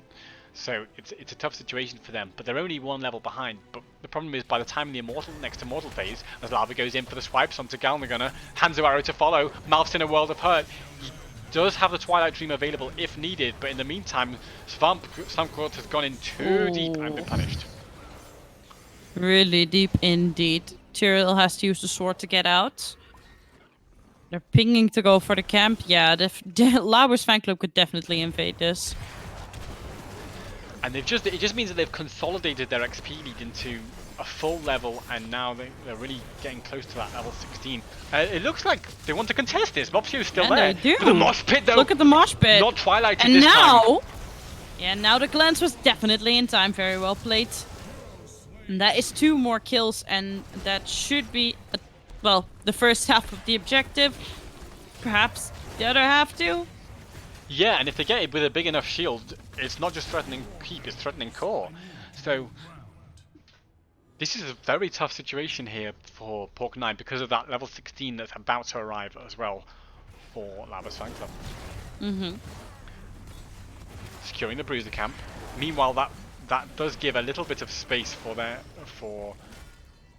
Pork 9 to get some chipping away at their shield, so that they're not going against a full shield immortal. But what is it going to be? 3/4? It's, you know, still decent. Not even. Yeah, maybe 5/6 or something. So I think that's this is going to be a lot of pressure on that top keep. They which have has to already lost fight the here. tower. They're going for it. Yeah. I mean, they have to fight here, and that's why they are trying to keep them here. But as a result, Yanto gets completely blown to pieces by Dragon's Arrow with a Li Ming combo on top, and they do get the counter kill here. But Henning is also falling a bit low. Yeah, but the sanctification is available. But Mopsio has to regroup with Oh my Skalmakana, god, the who's damage running away on from him. Kai. Sanctification comes out, Swamp is dead as well, and that is GG. Yes, that's almost certainly GG. It looks like this is going to be a 3-0 clean sweep for Lauber's Fan Club, as they look unstoppable in this tournament. They're immortal, marching on the core. They don't even need to help it. This is going to be game over. It's 3-0 for them, and they will go through to the grand final against Washed Up. And wow, what a final is that going to be, JK? Absolutely. I wish I was there to cast it with you tomorrow. Well, I'm not going to be there. It's going to be Halloween and Jabroni. Oh. So well played to Lauber's Fan Club here for a 3-0 victory over. Very, very well played indeed. And you have to say, I mean, Hawk 9 looked pretty good. I mean, it's not that they've sort of been a weaker team or something. They looked razor sharp, and particularly game number 1 of this series. Game number 2, they had a very good chance as well. It's only really in this final game that they've kind of been a bit run over. And actually, I think had it got to late game when Tyrael and Tracer really become devastating, Yeah. it would have been a lot tougher for Lauber's Fan Club. It's just that the advantage was pressed again and again by Lauber's Fan Club, and that was ultimately what secured them that 3-0 victory. So, with that, let's take a look at the bracket, which I'm going to bring up now. Question mark. There we go. There we go. There we go. That shows the setup that we have for tomorrow. The third place playoff will take place at 1400 CEST. So tune into this channel where Halloween and Jabroni will be bringing you that match, and then they'll be followed by the best of 7 grand final for that cash prize of over £500 between Lauber's Fan Club and Washed Up. And I mean, tell us, that's got to be one of the best one of the highest level hot matches that we'll see in a long time, for sure, JK. Yeah, we'll see 2 very powerful teams take it up against each other in the grand final. So yeah, exciting stuff. Yes, I mean, I don't know what more to say. Thank you, everybody who's been tuning in today. I think we'll probably leave you with some of the some of the highlights from that last series. But any final thoughts before we go, JK, on what really defined Lauber's Fan Club's strength in this series? I mean, their drafts were well-rounded and very well executed always. Just as pointed out in the chat, don't let Lauber play Mal'Ganis. He is so good on the hero. It's insane actually when he gets his hands on it. And just how everything was executed, you just see that these guys are a very solid team. And yeah, well, their lead in XP has always given them a lot of space around the maps, and they prioritize very, very well in their playstyle that way. Yes, absolutely, and it's just been a masterclass from Labs Fan Club, and of course that washed up Feel the Heat series we saw earlier, 3-2, phenomenally close, and both of those teams looked so strong, and I think Feel the Heat will be kicking themselves a little bit that they didn't get to go up against Labs Fan Club in this grand final, because they, that would also have been an epic match to behold. The chat is asking, when do we start tomorrow? We start at 1400 CEST, which is 1 PM in the UK. And if you type into Google 14 CEST in my time zone, it will tell you what time that is where you live. Or you can follow the channel somewhere up here, and it will tell you. Then you'll get a notification when they go live tomorrow. But from us two, I think that's all. That's all, Joy K. Joy K, where can people find you on the internet?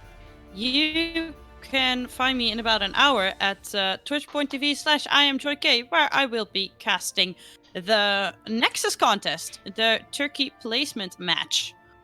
So yeah, the two teams of Turkey are going to take it up against each other, and then we see who gets the honor to represent their country in the Nations Cup.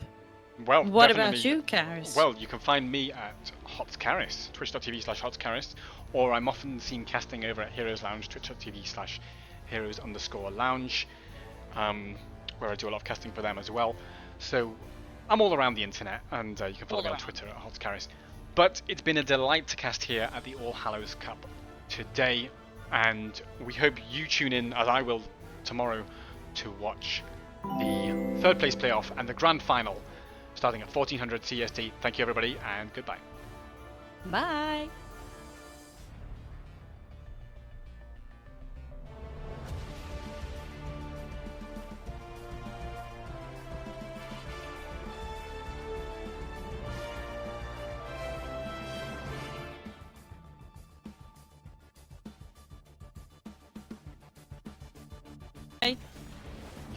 Oh, but the side comes in, trying to peel. Fury, maybe they can turn this around. They've dived so deep for this. Henning under a little pressure. Turned over into wall. Nice.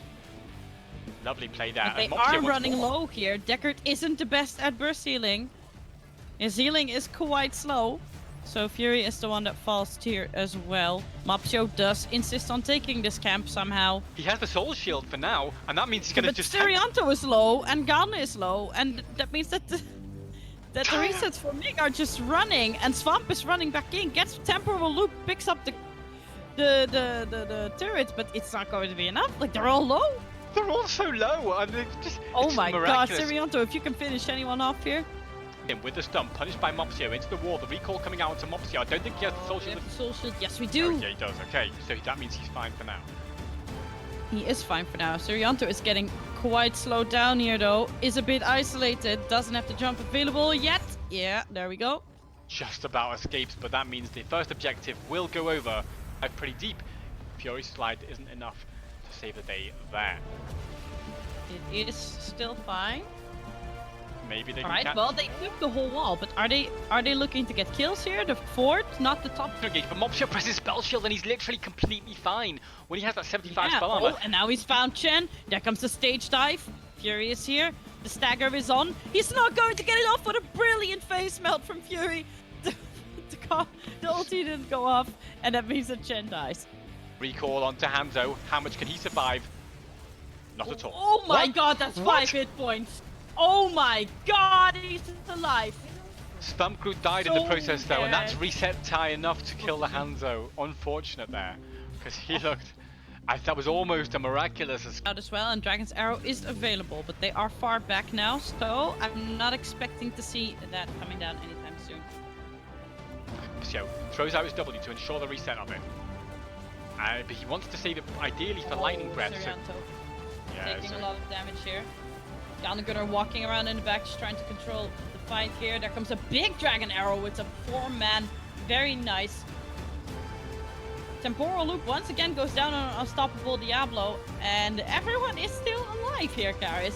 This is and in they come, trying to contest this point. The bunker's on there, but Mopsio means gets the objective therefore. But the item actually picked up by Lauber, who's coming in for the stun. Zirianto got to jump away. Does have to jump away. but Swamp not that lucky. Yeah, this is phenomenal. By the way, Ty always on like her borderlines of dying, but staying alive. Or Mopsio though Yeah. has his 75 armor. Can he catch Copenhagen? The cleanse. No, they can't. Oh, he has to stage dive. I think that was actually clever play. The stage dive dodge to avoid the temporal loop. Charge, Fury does get the temporal loop here. It's a lot of damage, but he seems to be still fine. Swamp though isn't that fine. Ty dies for the first time in the game. The water elemental starting to slow lava. He hides in the bunker to avoid getting finished off before the ancestral hits. But now he's been healed up nice and toasty. He can go back in if he needs to. But Diablo goes in looking for the Chen, who has his ultimate in 5 seconds. Can they kill him before that comes up? The short cooldown. The cleanse is already down, so they have to be careful here. And now he's going to... Oh, he got it off this time. Lauber is low though, but... The triangle can control the Chens. Mopsio trying to stay in for It's as long trying, enough. but Sirianto is so low. He can't really step up. Oh, Sirianto on Hanzo! Phenomenal play from Fury there to stop Chromie getting in for just the half a second needed to kill him. Absolutely fine. Oh, immediately punishing Fury there. Yeah, but he's okay though. He's not too worried about that. At the No, moment. he's okay, because look, Mopsio is just creating space over there. The soul shield value on Mopsio, but if he dies, he'll lose those souls. Oh, the potion just in time, but Chen jumps in. Water elemental comes out. He's taking a lot of damage. Oh my god. Breath, can they finish the Chen off? They can, and Mopsio's still alive. This is phenomenal play from Mopsio to turn that around, because it looked like he was the one who was going to die. But of course, the magnificent heals there from Deckard Cain to just about keep him in there long enough to kill the Chen. Onto Fury, he doesn't have stage dive to get out of it this time. He can slide though. Oh, but he has shield. Does he have face melt? Yes, he does. He's buying time. The whirlwind Galna from is here. Deckard. Not enough. No. Here he comes. Unstoppable gets popped on Lauber. Oh my god, the triple root. Swamp Grotta in the back meanwhile, by the way. They still have the healing item, so they have to be a bit mindful of that. They place it on the band though, so it's gonna be spiraling around. Yeah, this fight is still going on. Mopsio's been healed up juicily enough, but he doesn't have his spell shield for another 10 to 15 seconds. Turns over the Blaze, tries to control lava. Mopsio, in the world of hurt, he might get punished here. Hellgate's out for safety. Hellgate's out, but that also... Onto Fury, he's okay though. Protector. Mopsio's just trying to zone them all, buy enough time for his teammates. By the way, Mopsio is still not at any risk of dying. He's still on full health, even though he's 1v3. Yeah, he doesn't really care. And the Punisher's gone down, so the question is, can these heroes be killed before they can take It's down enough, yes. It's GG, I think yeah. it's enough. It's GG. Away on 250 HP and Mopsio sits back at the moment. Yeah, I mean, I thought when I... As they come in looking for Mopsio, and Ty actually goes for Galna Gunner, dodges the roots though. Oh, very nice. Now Lauber's taking a lot of damage. Might actually die here. No, he's fine. Never mind. I think fine is a bit of a stretch as Medivh brings in the portal. Doesn't actually use the portal, so just focus, getting some basic damage on there. Yeah, no, I mean, Lauber escaped very narrowly there, as they still want to get onto him, but he's done a pre-tap. Yeah. Just about going to keep him alive for now. As Mopsio gets Mopsio. cleansed, but doesn't escape. Every time where the portal comes in, the root is there. Now Fury is on the flank though. Nice lick from Copen. Yes, And they huge, get a kill. huge skeletal warriors, and Swamp wants to go for more, trying to catch Ty, who's down to 250 HP, sits back. Great flank there from Zul. Misses. Yeah, Nice dodge on the root. but But they're still on the point. The portal is here though, and they can repeatedly take it to get the Raven buff every time here. And- Fury is on the point, and as long as he can just keep like hacking and slacking onto Blaze, he will be fine. the Hanzo arrow was absolutely enormous, phenomenal arrow from Hanzo there to cross the map in anticipation of that fight. And Fury comes in, takes the camp. Lauber has gone all the way forward, and that means he falls low so fast that he dies.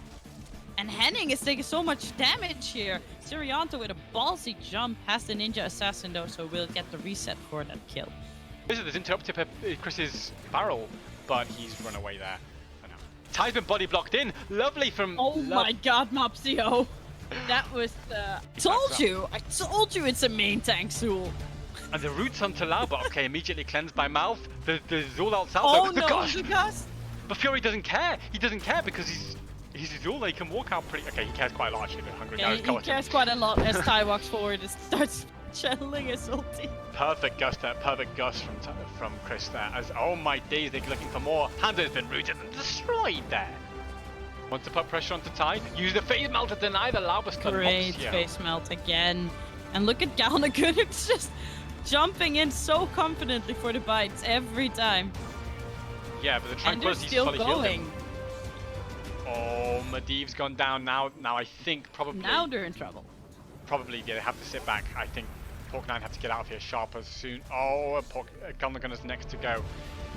There's effectively 3 deaths in a row there that they've got on Pork9. That's going to feel a bit uncomfortable. And maybe the Labras will now get the bottom 4 before they get that altar. Now though, we see Fury dropping the mages. Oh my god, he got rooted, couldn't take the portal. But because of the longer duration now, they can actually get out again. Galna is not that lucky though. I think he will escape. Everyone's escaped successfully, and the ley line didn't quite connect onto anybody. Fury been found out of position. No, the portal, of course, always You there. can never be out of position if you have a Medivh on your team. Shit, Oh, the Gust here is comes the there Gust. without Windhull trying to get the sappers in. It gets 2 of them There's in. only 1 left. Alright, so 2 went in and 1 died. Yeah. Level 20s are now here, and we actually see Wind Tunnel, Firefly Quiver, and we see Serenity. And contra Copenhagen, use the slide, the pinball wizard, the roots are there, burrows the dodge, and he's used his essence, pushed away, Oh, but Copen's fine. yeah, he is fine, and he does leave. My god, there comes a bigger stage dive, and there's the Wind Tunnel. Oh my god, the portal for ETC! I cannot Wow. believe he was silenced and he went down Bomb to a is like fraction of playing out of HP. his mind on the Medivh, but the bunker also is there to save everyone. Yes, and this fight is still going on. Stamp's still trying to poke, still trying to chip that damage down, but he's falling pretty low. They're going to give that top left altar eventually and take their own, I suspect. But no, Lavas are going to invade here. They still haven't, Pokemon still haven't capped their own altar. And now they're in a bit of a predicament because if Lavas ever go for that boss, that's GG. And if they have 3 sappers rolling in the bot lane, that's GG. So, aim for the engage. Oh no! The The ley dragon's line. arrow missed onto the Falstad. They might be able to disengage with the help of that wind tunnel and get away. So for now, Pork9 will breathe a sigh of relief. But I think actually they were hoping to get a kill there. So it's not the ancestral out so early, but look how low. Copen's low, and he, by the Copen way, is falling. he's a minus 75% healing, but Fury might die. Zul's gone down. If they give this altar as GG, Mopsio has to go in, and his teammates have to follow him. They can't give this altar, otherwise it's the end of the Yeah, game. but Mopsio is going to fall next. He can't connect to the portal. Yeah, and he did not take death metal, so this is looking very rough for Pork9 as Galnagunner runs away in doggy form, and Chris will finally... Wait, they do get Ty here. Can Surely they've Sirianto got do the time. 1 interrupt that they need? No. They capped it. It's GG. It's GG. The dog into the Malfruits. Can they finish him off? I'm not sure they can. Immediately healed, jumps away, but Oh, he Tyrael is gonna finishes get off. stunned though. And now maybe they can start to look for more kills. The Tracers start to chase Lava. Lava's been rooted. Can they get the follow-up? The minus healing from the roots. Lava's pretty low. Is it enough? It's enough. Yeah. And It's so enough, but that- level 7 has now arrived for Lava. this tight. Oh. And the kill was not secured. So Ty is doing pretty well here, and dancing around, avoiding the Tracer. Of course, level 10s are so important for every member of Pork9, so they will be waiting for that Pork 10, so to speak. The Pulse Bomb doesn't finish Chris off, so No. Furianto has to get out of there, Oh swiped, my god. and locked down. Well, Ming, when she's ahead, is single target damage. Cope. Oh my god, what an interrupt from Galnagunner, but the ancestral healing is in time.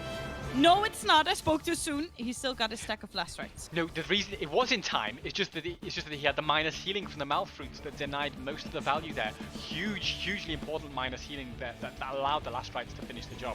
So great stuff there from Pork9. Despite Absolutely. despite what looked like initially a good mosh pit, I think the cleanse on the mosh was like half a second too late to stop it being twilighted. Maybe has it up in 8 seconds. They Slide are onto looking. Fury. The completely sanctification. blocked. Sanctification though. Now Fury and Mopsio are trying to put enough pressure onto Mal'Ganis to force him to use his ult. They have. Hanzo Arrow comes in and secures the kill on Malphale. Now looks for the swipes. The mosh pit isn't up yet, not for another 20 seconds. Can Henning get away though? I'm not sure he can. And that leaves Lauber in a vulnerable position as they're all chasing, but Okoban will peel with a slide. But finds the sleep onto Mopsio. Mopsio's completely zoned and can't capture that phase as Lauber goes in for the swipes onto Galmagunner. Hanzo Arrow to follow. Malph's in a world of hurt. He does have the Twilight Dream available if needed, but in the meantime, Slamcourt has gone in too deep and been punished. Mopsio's still And there. they do. But the mosh pit though. Look at the mosh pit. Not Twilighted And this now, time. yeah, now the cleanse was definitely in time. Very well played. And that is 2 more kills, and that should be well here, and that's why they are trying to keep them here. But as a result, Rianto gets completely blown to pieces by Dragon's Arrow with a Li Ming combo on top, and they do get the counter kill here. But Henning is also falling a bit low. Yeah, but the sanctification is available. But Mopsio has to regroup with Oh my Galmagunner, god, the who's damage running away on from high. him. Sanctification comes out, Svamp is dead as well, and that is GG. Yes, that's almost certainly GG. It looks like this is going to be a 3-0 clean sweep for Lauber's fan club as they look unstoppable in this tournament. They're immortal, marching on the core. They don't even need to help it. This is going to be game over. It's 3-0 for them, and they will go through to the grand final against Washed Up. And wow, what a final is that going to be, JK? Absolutely. I wish I was there to cast it with you tomorrow. Well, I'm not going to be there. It's going to be Halloween and Jabroni.